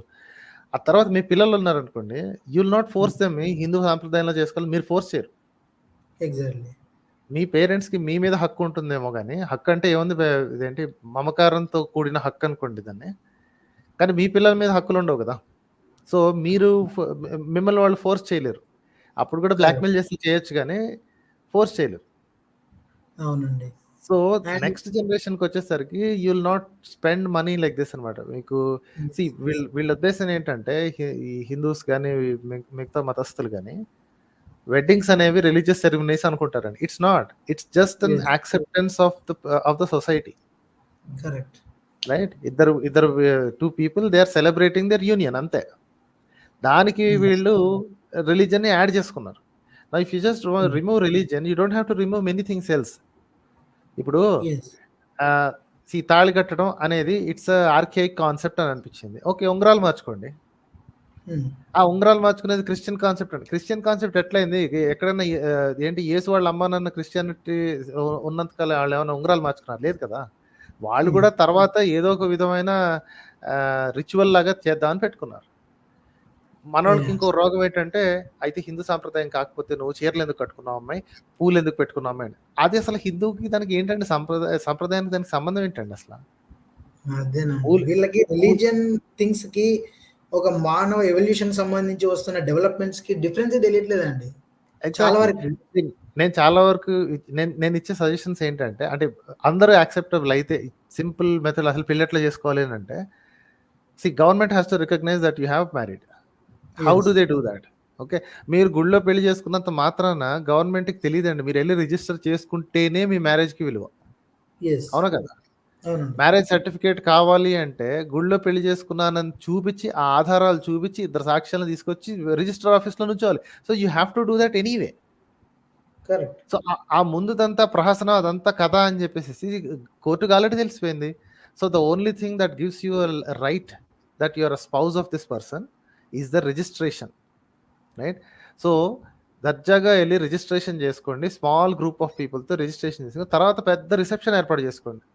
Exactly అండి, నేను ఇదే చెప్తూ ఉన్నా. సింపుల్ రిజిస్టర్ మ్యారేజ్ చేసుకుందాం, తర్వాత డిన్నర్ పెడదాం, మీరు మీ వాళ్ళందరినీ పిలుస్తా అంటున్నారు కదా, అదే చేద్దామంటే లేదు, తాళి కట్టకుండా ఎట్లయితే దాన్ని పెళ్ళి అంటారా, లేచిపోయిన వచ్చి చేసుకుంటారు కింద మన కామెంట్ ఎవరో చెప్తున్నట్టు అదే చెప్తున్నారండి అక్కడ. అది ఈ తరం తప్పదండి. ఈ ముతక తరం ఏదైతే ఉందో ఈ తరం అంతే. అది మీ పేరెంట్స్ కావచ్చు, నా పేరెంట్స్ కావచ్చు, అందరి పేరెంట్స్ కావచ్చు. They have that. Progressive parents ఉంటే ఉండొచ్చు కాక, but most of them are like this. So we can't blame them, let them have it that way. నేను అందుకే చాలా మందికి ఇచ్చిన సజెషన్ ఏంటంటే, 3 గంటలు మనకి కావు అనుకుని భరించి వదిలేయటమే. ఇప్పుడు మీరు మేక్ ఇట్ ఎ డీల్ అనమాట. నేను మీ వాదనకు ఒప్పుకుని, నేను తాళి కట్టడానికి లేకపోతే ఆ 7 అడుగులు నడవడానికి, తన చుట్టూ తిరగడానికి అన్నిటికీ ఒప్పుకుంటున్నాను కాబట్టి, now you have to accept some of my deals. Satyanarayana వ్రతం అని చెప్పి, ఆ వ్రతం అని చెప్పి, ఈ వ్రతం అని చెప్పి, వందల కొద్దీ, వేల కొద్దీ, లక్షల కొద్దీ డబ్బులు తగలేసేసి చేసి వాళ్ళకి వీళ్ళకి ఫుడ్ పెట్టి సన్నాసిగాళ్ళందరికీ మేపుతానంటే నేను ఒప్పుకోను. నేను మీ పరువు తీయకుండా అక్కడ కాపాడాను, మీరు నా పరువు తీయకుండా, నా మనోభావాలు దెబ్బతీయకుండా మీరు కాపాడాలి. This is a deal. So ఇలాంటి డీల్స్ మనకు కుదిరిన విషయాల్లో పెట్టుకోవడం బెటర్ అండి. ఎందుకంటే ఒకసారి బ్లాక్మెయిల్కి మీరు లొంగారనుకోండి, it will happen again. It doesn't matter, అది పెద్ద చిన్న ఏం లేదు. Everybody has this thing and if you allow once it can happen again. So మీరు ఒకసారి తలదించుకుని సర్లే మీరు చెప్పినట్టు వింటానులే అన్నారు అనుకోండి, రేపు పొద్దున మళ్ళీ ఎగ్జాక్ట్లీ అదే బ్లాక్మెయిల్ మెథడ్ వాడతారు. వ్రతం చేయాలి, సంవత్సరం తిరగగానే మాకు సో అండ్ సో అది కావాలి, మాకు ఇది కావాలి, లేదనుకోండి మళ్ళీ అదే same to same blackmail method వాడతారు. So this has to be a deal. నేను మీ మాట తలంచాను కదా, మీ మీద ప్రేమ ఉంది, మీ మీద గౌరవం ఉంది అని బ్లాక్మెయిల్ చేసి నన్ను పెళ్లికి ఒప్పించారు కదా. Now I have some demands of my own. Okay, పిల్లల కనాలని వెంట పడద్దు, నాకు అమ్మాయికి నచ్చితే మాకు టైం కుదిరినప్పుడు నేను కంటాం. ఓకే, ఆ తర్వాత ఆ పిల్లల మీద సర్వాధికారాలు మావి, అంతే తప్ప ఏమిటి ఇలా చేయాలి, చెవులు కుట్టించాలి. Only the parents have the authority to do that. Religious ఇవి కావాలి అని డిమాండ్ చేయదు. సో ఇవంతా నెగోషియేషన్ మీద ఆధారపడి ఉంటుందండి. వీ క్యాన్, అంటే ఈ టెంప్లెట్ వాడితే అందరికి పని చేస్తాను చెప్పలేను. You know your folks better, right? You know your people better. Actually the bride father కూడా ఇలాంటివి ఏం నమ్మరండి. ఆయన కూడా ఒక యాక్టివిస్ట్ అనమాట. సో ఆయన ఏంటంటే ఆయన కొంచెం పొలిటికల్ సైడ్ ఉంటారు. సో మనం ఆ కల్చర్ని ఫాలో అవ్వకపోయినా మనం కొంచెం ఆల్టర్నేటివ్ గా ఉండాలి ఏదైనా. సో అందుకని మనం బుద్ధిస్ట్ మ్యారేజ్ చేద్దామని ఆయన అన్నారు. సో నేను మళ్ళీ ఒకటే చెప్పిన, మళ్ళీ హిందూ సంప్రదాయాలు ముందు వెనక మీరు చెప్పినట్టు సత్యనారాయణ వ్రతం కానీ ముందు ఇవేవో ఉంటాయి కదండి హిందూ మ్యారేజ్ దాంట్లో. సో అవి కలిపి మళ్ళీ మీరు అమల్గమేట్ చేసేయకండి, చేస్తే ఏదో ఒకటి దాన్ని నమ్మకం ఉంచండి అని చెప్పాను ఆయనకి. సరే అన్నారు. అది కూడా పెద్ద ఏముండదు బాబు, సింపుల్గా అయిపోతుంది అని రిక్వెస్ట్ చేస్తే ఏదో ఓకే అని అన్నా. ఇంకా మా పేరెంట్స్ని ఆయననే ఒప్పిస్తాను అన్నారు. Right. It's all based on agreements అండి. ఇంకొకటి చెప్పిందే మళ్ళీ చెప్తున్నాను, మన యాక్టివిజం ఒక దండం పెట్టుకోవడం వల్ల ఇరిగిపోదండి. And that you're doing it under protest కదా. మీకు నచ్చి మీరు నమ్మి వెళ్ళి చేయట్లేదు. పెద్దోళ్ళు హర్ట్ అవుతున్నారు, వాళ్ళ పరువు అందరి ముందు పోకూడదు అని చెప్పేసి గణపతి పూజ చేయండి అంటాడు. అక్కడ కూర్చున్నాక చేపిస్తారు కదా మీ చేత. అవునండి. ఓకే, సో వాళ్ళ కోసం చేస్తున్నారు, you doing it under protest. దానివల్ల ఇదేంటి మీ నాస్తికత్వానికి అక్కడ ఏమి నష్టం జరగదు, అదేం మతం కాదు కాబట్టి you know exactly what you're doing. Simple అండి. ఇప్పుడు బొట్టు పెట్టుకున్నంత మాత్రాన మనకు అందులో దేవుడు ఉండని నమ్మదం కదండి. బొట్టు అంటే జస్ట్ ఒక పౌడర్ లాంటిది అంతే, దానికి ఎందుకు మనం దైవాన్ని ఆపాదించాలి? సంబంధమే లేదు. అవతల హట్ చేయకుండా, వాడి ఫీలింగ్ హట్ అవ్వకుండా వాడు పెట్టి వెళ్తున్నారు, పెట్టేసి వెళ్ళిపో అంతే. సో అంతవరకే తీసుకోవాలి తప్ప చాలా మంది రెచ్చిపోతారులేండి. ఏదంటే నువ్వు నాస్తికుడు అన్నావు, అదెందుకు చేసి ఇదెందుకు చేసి. బాబు నాస్తికులం కాబట్టే, మాకు మానవ సంబంధాల మీద విలువలు ఉన్నాయి కాబట్టి, మాకు వాళ్ళని కాపాడుకోవాలి కాబట్టి, మా పెద్దవాళ్ళు పరువు తీయకుండా అందరి ముందు నాకు ఇది ఇష్టం లేదని చెప్పి పరువు తీయకుండా ఇది ఒప్పుకుంటున్నాను. రైట్, నాకేం నమ్మకాలు ఉండి కాదు ఇది. This is not about beliefs, this is only because I respect my parents enough. రేపొద్దున వాళ్ళు నన్ను నా కోరికలు తీరుస్తారా లేదా, నా ఇష్టాలను వాళ్ళు గౌరవిస్తారా లేదా, వాళ్ళ ఇంటెలిజెన్స్కి వాళ్ళ పెద్దరికానికి నేను వదిలేస్తాను. అదండి. రైట్ సార్, అయితే థ్యాంక్స్ అలాట్ అండి. ఇంకొక విషయం అండి, if you have time. So ఇందాక హోలీ గురించి చెప్పారు కదండి. నేను రీసెంట్ గానే మా విలేజ్కి వెళ్ళి వచ్చిన. ఒక స్మాల్ విలేజ్ మాది. అంటే నేను ఇప్పుడు బాంబేలో ఉంటాను, వర్క్ చేశాను ఇక్కడ, బట్ నాది ఒక small village in Telangana. So అక్కడ రీసెంట్ హోలీ అయింది కదండి. సో ఇక్కడ హోలీ బయట ఊరోళ్ళందరితో ఆడేటప్పుడు ఒక పర్టికులర్ క్యాస్ట్ కమ్యూనిటీ వాళ్ళు మాత్రమే ఎక్కువ ఇన్వాల్వ్ అయితే ఆడుతున్నారండి. వాళ్ళు ఆల్మోస్ట్ లోవర్ కాస్ట్ వాళ్ళు అనమాట. ఏదో డిమాండింగ్ లాగా, వీళ్ళే ఫన్ ఎంజాయ్ చేసే వాళ్ళ లాగా మిగిలిన క్యాస్ట్ వాళ్ళందరు దానికి పోయి ఆడటం జరుగుతుంది. అది కూడా ఎట్లాగంటే ఒక రిలేషన్షిప్. ఇప్పుడు జనరల్గా ఎవరు ఆడతారండి ఊళ్ళలో, బావమరుదులు, వీళ్ళ రిలేషన్స్ లో ఉన్న వాళ్ళు ఎక్కువ ఆడుతుంటారు అనమాట, సీనియర్ కొంచెం ఏజ్ ఎక్కువ ఉన్న వాళ్ళు. సో అక్కడ నుండి ఆ రిలేషన్షిప్ ఎక్కడ బిల్డ్ అవుతుంది ఏందనేది మేము మా ఫ్రెండ్స్ కొన్ని ఇయర్స్ గా ఏం జరుగుతుంది బిహైండ్ అనేది అబ్జర్వ్ చేస్తున్నాం అనమాట. అంటే లైక్ మైండెడ్ పీపుల్ ఉన్నారు మా విలేజ్ లో, నాతో పాటు చదువుకున్న మా ఫ్రెండ్స్. సో దాని వల్ల ఒక హోలీ అనేది ఆడటం వల్ల రిలేషన్షిప్ ఎట్లా బిల్డ్ అవుతున్నాయి, ఇది అనేది చాలా దారుణమైన విషయాలు ఉన్నాయండి. మాకు తెలిసిన అయితే చెప్పలేనివంటి విషయాలు. అంటే ఒక హోలీ అంటే ఎంజాయబుల్ అని అందరికి ఉండొచ్చు, బట్ దాని వెనుక జరిగే కొన్ని దారుణాలు కూడా ఉంటాయి. అంటే హిందూ ఫెస్టివల్స్ లో కాస్టిజం అనేది ఇంక్లూడెడ్ అండి చాలా అన్నిట్లో వరకు. ఉందండి. మోస్ట్ అంటే మళ్ళీ నేను హిందూ ఫెస్టివల్స్ మీద పడి ఏడుస్తున్నాను అనుకుంటారా? I really don't care what they do. Okay. Non religious festivals చాలానే ఉన్నాయి. నేను ఈ రిలీజియస్ ఫెస్టివల్స్ మాత్రం I have no interest in them. అది ఏ రిలీజియన్ ఫెస్టివల్ అయినా సరే. నాన్ రిలీజియస్ ఫెస్టివల్స్ చాలానే ఉన్నాయి. ఇప్పుడు ఈక్వినాక్స్ అనేది ఒకటి ఉంది, ఈ సాల్స్టిస్ అనేది ఒకటి ఉంది, వింటర్ సాల్స్టిస్. దాన్ని వీళ్ళు క్రిస్టియానిటీ వాళ్ళు తీసుకొని వాళ్ళకి కావాల్సినట్టుగా పెట్టేసుకున్నారు. వింటర్ సాల్స్టిస్ని తీసుకెళ్ళి క్రిస్మస్కి దగ్గరలో పెట్టుకున్నారు. రైట్. మనకి సంక్రాంతి ఉంది, it has non religious festival. అది ఓన్లీ ఇప్పుడు కేరళలో ఓనం ఉంది. Right. All of these are non religious festivals అండి. కానీ వీళ్ళకి ఏంటంటే ప్రతి దాంట్లో రిలీజన్ యాడ్ చేయాలి కాబట్టి యాడ్ చేస్తారు. అండ్ ఆ రిలీజన్ యాడ్ చేసినప్పుడు ఆ రిలీజన్ యొక్క దరిద్రం అంతా అందులోకి వచ్చేస్తాడు. కరెక్ట్ అండి. ఒకసారి వచ్చేసాక మొత్తం ఇంకా అండ్ వాళ్ళకి ఇవి ఇవ్వాలి, వీళ్ళకి ఇవి ఇవ్వాలి అని చెప్పేసి దానాల్లో కూడా కులాలు చూసుకుంటారు అనమాట. ఫలానా పర్టికులర్ వర్ణం వాళ్ళకి దానం ఇచ్చుకోవాలి. మిగతా వాడికి దానం ఇస్తే ఏమవుద్ది? రైట్. సో రైట్, ఒక దానం ఇవ్వాలి అనుకుంటున్నాం. ఆ దానం ఇచ్చేటప్పుడు ఆ ఫలానా వర్ణం వాడికి ఎందుకు ఇవ్వాలి? ఇంకొక వర్ణం వాడికి ఇస్తే ఏమవుతుంది? వాడికి ఆల్రెడీ వాడికి ఊరి నిండా ఎక్కడికి వెళ్ళినా సరే వాడికి దానాలు వస్తూనే ఉంటాయి కదా. ఈరోజు వాడికి ఇవ్వను, ఇంకోటికి ఇస్తాను. వాళ్ళు ఇంకా కొంచెం కష్టాల్లో ఉన్నారు. నా ఫెస్టివల్ హ్యాపీనెస్ని షేర్ చేసేటప్పుడు ఆల్రెడీ కడుపు నిండినోడికి ఎందుకు ఇవ్వాలి? ఇంకో కడుపు నిండకుండా ఉన్నాడు ఎవడో ఉన్నాడు, పాపం వాడికి ఇస్తాను కదా. మేబీ వాడు ఒక రోజు హ్యాపీగా ఉంటాడు, నా పేరు చెప్తాను. Why not that? ఆ మాట ఎందుకు రాసుకోలేదు? వీళ్ళ పుస్తకాల్లో ఎందుకు రాసుకోలేదు? రైట్. అన్నార్థి అయి వచ్చిన వాడికి అతిథికి అన్నం పెట్టాలని, ఆ అతిథి అనేవాడు ఎవడో డిస్క్రైబ్ చేసి ఉంటారండి వాళ్ళు. ఆ అతిథి అనేవాడు ఓన్లీ ఒకటో రెండో వర్ణాలకు మాత్రం చెందినవాడు మాత్రమే అతిథి, ఇంకెప్పుడు అతిథి కాదండి. రైట్. వీళ్ళేదో అతిథి దేవో భవ అని చెప్పుకుంటారని చూస్తారు సార్, దట్స్ నాట్ ట్రూ. అతిథి దేవో భవకి అతిథికి డెఫినేషన్ ఉంది. కరెక్ట్ అండి.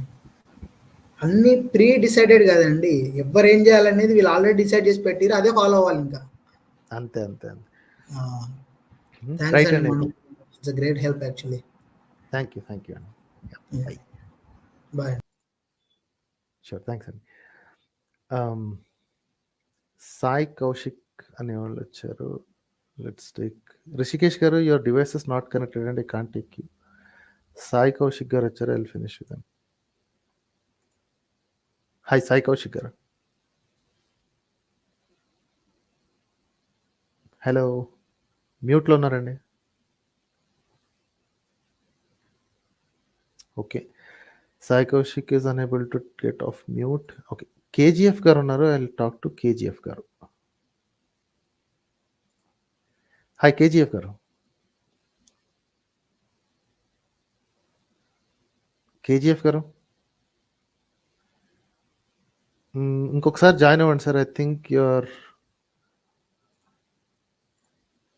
కేజీఎఫ్ గారు మళ్ళీ జాయిన్ అవ్వండి. సాయి కౌశిక్ గారు one more time. Sai Kaushik గారు, ఓకే, ప్లీజ్ జాయిన్ అగైన్ అండి. చౌదరి అనే పేరుతో వచ్చారు. లెట్స్ టాక్ టు చౌదరి గారు. హాయ్ చౌదరి గారు. హాయ్ మనోహర్ గారు, ఎలా ఉన్నారు? All good sir. చౌదరి గారు చెప్పండి sir. Okay, I think we have head an encounter one time before. అంటే ఒకసారి మనం మాట్లాడుకున్నాం ఇంతకు ముందు. ఓకే ఓకే, ఛానల్ రిసూల్మ్ అని చెప్పి ఒక పేరుతో వచ్చాను నేను. Okay okay okay, if you remember. ఏం లేదు sir, just I want to know where this roots of the atheism came from. అంటే ఎక్కడి నుంచి వచ్చినాయి అని మీ ఉద్దేశం? Atheism is not a thing కదండి, it's just I don't believe it. So దానికి మనసులోంచి వస్తుందండి. ఇప్పుడు ఎథిజంకి ఫండమెంటల్ డెఫినేషన్ ఏంటి అంటే, ప్రపోజ్ చేసిన దేవుళ్ళ మీద నమ్మకం లేదు. ఆ ప్రపోజ్ చేసిన దేవుళ్ళ మీద నమ్మకం లేదు అంటే ఆల్రెడీ ప్రపోజ్ చేసి ఉంచారు ఎవరో ఒకళ్ళు. అది ఎవరనేది అనవసరం. ప్రపంచంలో ప్రస్తుతానికి ప్రపోజ్ చేసిన దేవుళ్ళు కొంతమంది ఉన్నారు, వాళ్ళకి సో అండ్ సో ప్రాపర్టీస్ ఉన్నాయి అని వాళ్ళు చెప్పుకుంటున్నారు. ఎవరైతే దేవుడు వచ్చి ఏం చెప్పుకోవట్లేదు కదా, ఎవరైతే ప్రపోజ్ చేస్తున్నారో వాళ్ళే చెప్పుకుంటున్నారు, మా దేవుడు ఇది, ఇతను దేవుడు, ఇతను సృష్టికర్త, ఇతనికి ఈ ప్రాపర్టీస్ ఉన్నాయి, ఇలా ఇలా ఉంటాయి అని. ఆ ప్రాపర్టీస్ని యాక్సెప్ట్ చేయాలా వద్దా అనేది ఏథిస్ట్‌లో అంటే కొంతమంది ముందున్న ఇది ప్రాబ్లమ్. దాన్ని నమ్మారనుకోండి, ఆ ప్రాపర్టీస్‌ని నమ్మారనుకోండి, వాళ్ళు ఆస్తికులవుతారు. ఆ ప్రాపర్టీస్‌ని క్వెషన్ చేశారనుకోండి, అగ్నాస్టిక్‌లవుతారు. ఆ ప్రాపర్టీస్ ఉండే అవకాశం లేదు అని తీర్మానం చేశారనుకోండి, వాళ్ళు నాస్తికులవుతారు. సో, ఇక్కడ ఎవరు ప్రూవ్ చేసుకోవాలి, వీళ్ళ ముగ్గురిలో ఎవరు కరెక్ట్ అనేది ఎవరు ప్రూవ్ చేసుకోవాలంటే, ఎవరైతే ప్రపోజ్ చేస్తున్నారో వాళ్ళే చూపించాలి. రైట్? వాళ్ళు అంటే ఏ అంటే ఎక్స్‌పెరిమెంట్ చేసో లేకపోతే ఏ కారణాల వల్ల చేత వాళ్ళు ఇది నమ్మాల్సొస్తుంది అనేది. ఎందుకంటే కంటికి కనిపించడు, చెవులకు వినిపించడు, ఇంకా చాలా ఇవన్నీ ఉంటాయి. వాళ్ళేంటంటే రిక్వైర్మెంట్స్ చెప్తారు. మీరు ఇవన్నీ చేస్తే మీకు దేవుడు కనిపిస్తాడు అని రిక్వైర్మెంట్ చేస్తారు. ఓకే. నాకంత ఓపిక లేదబ్బా! పోనీ చేసినోడు ఎవడన్నా ఉంటే నాకు చూపించు. వాడితో నేను మాట్లాడతాను. డిస్కషనే కదా! అవును. Right. It's just a discussion. పెద్ద విషయాలు ఏం అక్కర్లేదు. నేను దేవుడిని చూడాల్సిన పని లేదు. ఇప్పుడు ప్రతిదానికి నేను ఇప్పుడు అదేంటి ఆస్ట్రేలియా ఎలా ఉందో తెలుసుకోవాలనుకోండి. నేను పోయి ఆస్ట్రేలియాలో ఎతకాలా? నాకెళ్ళే ఇంట్రెస్ట్ లేదనుకోండి అక్కడికి. ఆస్ట్రేలియాలో వెళ్ళొచ్చినోళ్ళు లేకపోతే అక్కడ ఉన్నోళ్ళతోటి నేను ఫోన్‌లో మాట్లాడగలను. వాళ్ళు వీడియోలు తీసి చూపించగలరు నాకు. So, I get enough information. అలాగే దేవుడు ఉన్నాడు, దేవుడు ఫలానా క్యారెక్టరిస్టిక్స్ ఉన్నాడు అని చెప్పినోళ్ళు నేను అడగగానే వెంటనే ఈ మాట అంటారు. అవునా! నీకు ఇయన్నీ చదవాలి, ఇన్ని చదివితే గాని నీకు దేవుడు కనపడ్డు. నువ్వు ఈ పని చేస్తే గాని నీకు దేవుడు కనపడ్డు అవన్నీ అడుగుతారు. నాకంత ఓపిక లేదబ్బా! నువ్వు చేసుంటావు కదా! నువ్వు నాకు చెప్పు. డిస్క్రైబ్ చెయ్యి. నాకు 4, 5 ప్రశ్నలున్నాయి. జస్ట్ ఆన్సర్ చెయ్యి. లేదా పోనీ నువ్వు కూడా ఇంకా దారిలో ఉన్నావు. ఇంకా సాధనలోనే మధ్యలో ఉన్నట్టున్నావు. ఈ ప్రపంచంలో ఎవరికైనా ఇప్పటికి దేవుడు కనపడుంటే ఆ పర్సన్ అన్నా డిస్క్రైబ్ చేయగలిగితే నేను అతనితో మాట్లాడతాను. ఓకే. అంటే మనోహర్ గారు ఇక్కడ చిన్న ఒక క్వెషన్ ఏంటంటే, ఇప్పుడు మనకి నంబర్ ఆఫ్ ఎలిమెంట్స్ ఉన్నాయి పీరియాడిక్ టేబుల్‌లో. Yes. So, each and every element has its own property. Yes. ఇప్పుడు దాన్ని ఎవరైతే డైరెక్ట్‌గా ఫీల్ అవుతారో, maybe it should be a liquid, gas or some molecule ఏదైనా తీసుకోండి. ఎవరైతే ఫీల్ అవుతారో, సో నేను ఫీల్ అయ్యాను అని మీ దగ్గరికి వచ్చి చెప్తే, but you cannot feel the person who already fell కదా! అంటే అతను ఫీల్ అయ్యింది మీరు ఫీల్ అవ్వలేరు. జస్ట్ వినగలరు. అవునా, ఫర్ ఎగ్జాంపుల్ చిన్న అండర్‌స్టాండింగ్ కోసం ఐరన్ తీసుకుందాం. ఐరన్ అంటే ఇనుము ఇలా ఉంటది, గట్టిగా ఉంటది. సో నేను పట్టుకున్నాను. పట్టుకుంటే I cannot trust that one. అంటే ఐరన్ నేను వంచలేకపోయాను, లేదంటే నేను నా చేత్తో ఏమీ చేయలేకపోయాను అని కొన్ని మీకు ఎగ్జాంపుల్స్ చెప్తారు. But okay. ఆ ఎగ్జాంపుల్స్‌ని బేస్ చేసుకొని మీరు ఐరన్ అంటే ఇలాంటిదే అని చెప్పి మీరు ఓన్‌గా ఫీల్ అవ్వలేరు. Just you can heard that అంతే. మీరు అది వినగలరు. కరెక్ట్. విన్నదాన్ని మీరు చేసుకోగలరు అంతే. కరెక్ట్. ఇప్పుడు అలాగే లెట్స్ కమ్ టు గాడ్. ఇప్పుడు దేవుడి దగ్గరికి మనం వచ్చినప్పుడు, సో దేవుడిని ఎవరైతే ఫీల్ అవుతారో, maybe it should be spiritually or physically. Physically అనేది 100% నేను కూడా నమ్మను. But I just believe only we can see or we can reach the God through spiritual. So ఆ స్పిరిచువల్ గా గాడ్ ని ఎవరైనా ఫీల్ అయ్యాను అని చెప్పినప్పుడు వాళ్ళ ఫీలింగ్ ఏంటో మీరు తెలుసుకోగలరు, కానీ డైరెక్ట్ గా ఫీల్ మీరు ఫీల్ అవ్వలేరు. ఓకే. సో దీనికి చిన్న క్వశ్చన్స్ ఉన్నాయి. Maybe will take that periodic table example again. ఖచ్చితంగా. ఓకే. ఐరన్ కి ఫలానా ప్రాపర్టీస్ ఉన్నాయి అని ఒక పర్సన్ ఫీల్ అయ్యి లిస్ట్ అవుట్ చేశాడు. Very good. ఆ ప్రాపర్టీస్ ఇంకొకళ్ళు టెస్ట్ చేస్తే, ఎందుకంటే ఫిజికల్ పదార్థం కాబట్టి ఇంకొకళ్ళు టెస్ట్ చేశారనుకోండి, వాళ్ళకి ఇతను 10 ప్రాపర్టీస్ లిస్ట్ చేస్తే అతనికి 10 ప్రాపర్టీస్ కరెక్ట్ గానే అనిపించి అతను ఇంకో 2 ప్రాపర్టీస్ ఎక్స్ట్రా కనిపెట్టాడు. ఇతను చేయలేనివి మ్యాగ్నెటిజమో లేకపోతే ఇంకోటి కనిపెట్టాడు. సో ఇప్పుడు now that material has 12 properties. Some other fellow will come and say that ఏటి వీటన్నిటి కింద ఉన్నాయా ఇవన్నీ కబుర్లు అనగానే, బాబు నువ్వు కూడా టెస్ట్ చేసుకో, ఇదిగో మెటీరియల్ నువ్వు టెస్ట్ చేయి అంటారు. Then he repeats those experiments or he does his own experiments and still those 12 things came all right. Same exact things. So now ప్రపంచంలో వేరు మనుషులు వేరు రకాలుగా ఎన్ని రకాలుగా ట్రై చేసినా those 12 properties are fixed for that material. ఇంకా కొత్త ప్రాపర్టీస్ రావచ్చేమో కానీ ఉన్న ప్రాపర్టీస్ బ్రేక్ అవ్వట్లేదు దాన్ని. అంటే దీనికి ఆ ప్రాపర్టీ లేదు, వీళ్ళు ఎన్నాళ్ళు కథలు చెప్పారు అంటానికి లేదు. Right? Everybody has the repeatability of that. So what happens is it becomes an objective truth that iron has these properties. Okay na? Ippudu now let's apply that to God. Okay. First thing, which God? That's a major question. Which God? There are so many gods proposed. Right? Poni అదేంటి ఈజీగా ఉండడానికి ఒక particular okay. God generic explanation ఒకటి తీసుకుందాం. God అనే విధానికి generic explanation. అదే మనోహన్ గారు, we will go by step by step. Okay. God దగ్గరికి వచ్చారు కాబట్టి we will go in sequence. So నేను గాడ్ ని ఒక ఎలిమెంట్ లాగా ప్రపోజ్ చేస్తున్నాను. ఓకే. ఇర్రెస్పెక్ట్ ఆఫ్ జెండర్, ఒక element. That element an element can do anything. It may be destroy anything, it can create anything, it can convert to anything. Okay. So ఒక element ని propose చేస్తున్నాను. So ఆ element అనేది మనం God అనుకుంటే, okay, ఆ element కి సంబంధించిన ఒక 5 ప్రియారిటీస్ ని కానీ 5 స్ట్రాటజీస్ కానీ మీకు ప్రపోజ్ చేశాను నేను. ఓకే. ఆ ఎలిమెంట్ ఎలా ఉంది, సో ఆ ఎలిమెంట్ కనపడినప్పుడు ఇంత లైట్ ఉంటది, లేదంటే ఇంత విజిబిలిటీ ఉంటది, లేదంటే కనుక ఆ ఎలిమెంట్ ని మనం చూడాలి అంటే దిస్ కైండ్ ఆఫ్ ఆపరేషన్స్ మనం చేయాలి. అంటే మేబీ మీరు అనుకున్నట్టు ధ్యానం అనుకోండి, యోగా అనుకోండి, సత్క్రియలు, ఎక్స్వైజెడ్ కొన్ని ప్రాపర్టీస్. సో ఇలాగా నేను కొన్ని డిఫైన్ చేసుకుంటా వచ్చాను. ఓకే. మీరేమంటారంటే, అంటే I think this question we had previously we had this question. So where should be the exactly the element is అనేది మీ క్వశ్చన్ అని అనుకుంటున్నాను. బట్ అది కాదు, వేరే క్వశ్చన్ అంటే we will go that. But ఆ క్వశ్చన్ అయితే ఐ హావ్ ద ఆన్సర్. ఇప్పుడు మీరు ఎలిమెంట్ అనేది ఎగ్జాంపుల్ తీసుకున్నారు, అది ఫిజికల్ ఆబ్జెక్ట్. మీరు ప్రపోజ్ చేసేది ఒక థియరటికల్ కాన్సెప్ట్ అనుకోండి. థియరటికల్ కాన్సెప్ట్ ఫిజికల్ గా ఉండాల్సిన పని లేదు, చేతిలో పట్టుకోవాల్సిన అవసరం లేదు. ఓకే. మీరు ఒక గాడ్ అనే ఒక ప్రాపర్ ఒక ఎలిమెంట్ అంటే ఒక నిమిషం మనోహర్ గారు, element it should not B A physical thing. So just I can say like, అంటే ఎలిమెంట్ అనేది ఫిజికల్ గానే ఎగ్జిస్ట్ అయ్యి ఉందని నేను చెప్పలేదు. But it is an object or material something. మీరు ప్రపోజ్ చేశారు కదా, మీరు ఒక 5-6 ప్రాపర్టీస్ చేశారు కదా. How did you know that properties? ఇప్పుడు అదే ఇంకొక మెటీరియల్ ని కనిపెట్టిన అతను how did you know about this అంటే, అతను నేను ఈ మెటీరియల్ ని ఇక్కడ సేకరించాను, ఇక్కడ చేశాను, ఇక్కడ చూపించాను అని చెప్పి ఒక లిస్ట్ చెప్తాడు. ఓకే, అది నిజమా కాదా అని నేను వెరిఫై కూడా చేసుకోగలను తర్వాత. ఇప్పుడు గాడ్ ని ప్రపోజ్ చేసిన వాళ్ళు ఒక 5 ప్రాపర్టీస్ చెప్తే 5 ప్రాపర్టీస్ వాళ్ళకి ఎలా తెలిసాయి? మీరు ఇందాక ఒక 3 ప్రాపర్టీస్ చెప్పారు. that God can create anything, destroy anything, can be converted to anything. అన్నారు. How did you know that?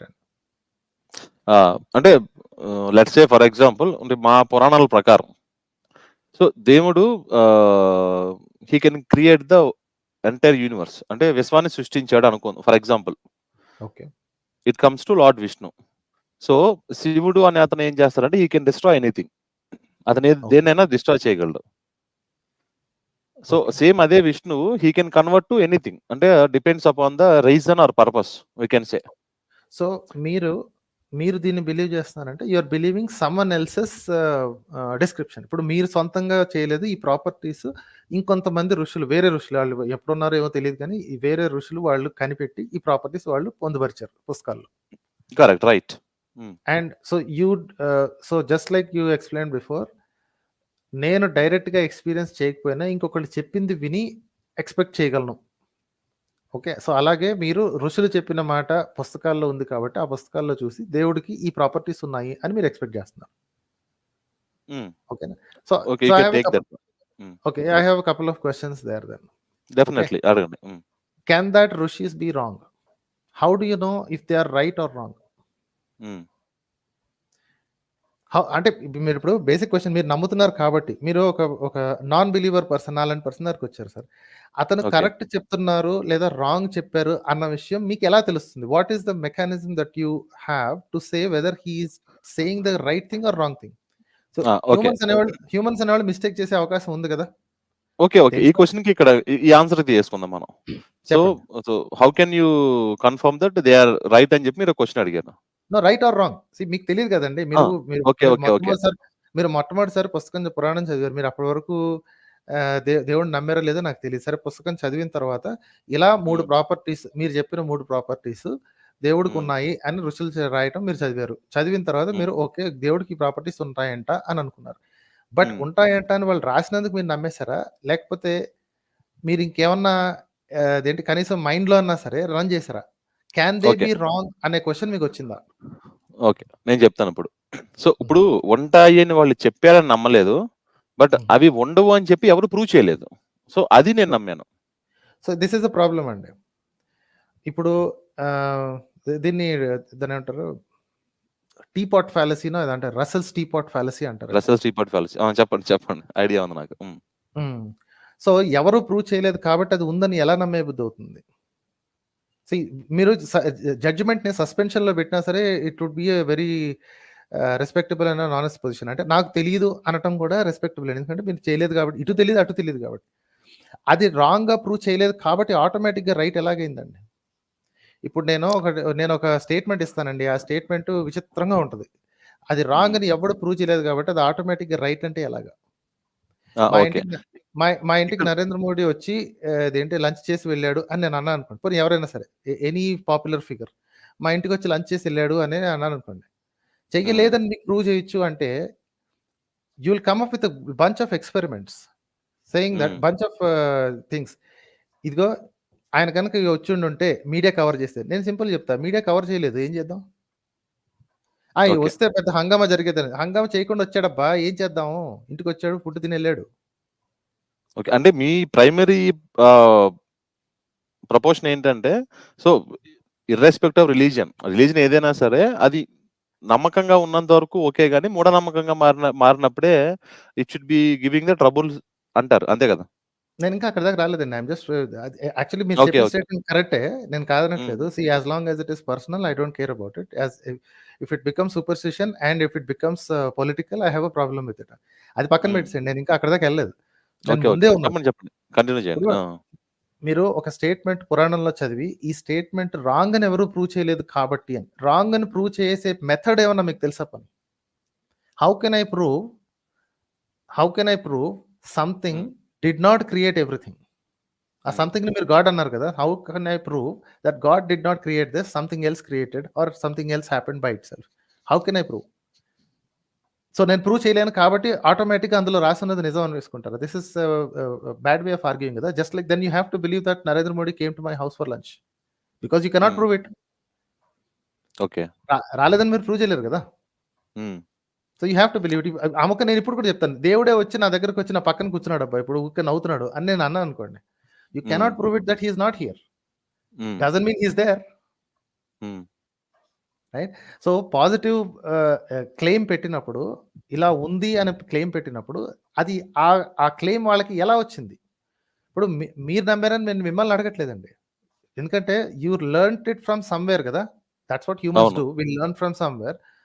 So ఋషులకు ఎలా తెలిసింది ఇప్పుడు విశ్వాన్నంతటిని క్రియేట్ చేశాడు ఆ దేవుడు అని ఋషులకు ఎలా తెలిసింది? వాళ్ళు కూడా పార్ట్ ఆఫ్ క్రియేషన్ కదా, అంటే సృష్టి క్రమం అయిపోయిన తర్వాత కదా వాళ్ళకి వచ్చింది. ఓకే, ఒక మాట, ఇప్పుడు ఋషులకి ఎలా తెలిసింది అని ఒక క్వశ్చన్ అడిగారు మీరు. ఎస్.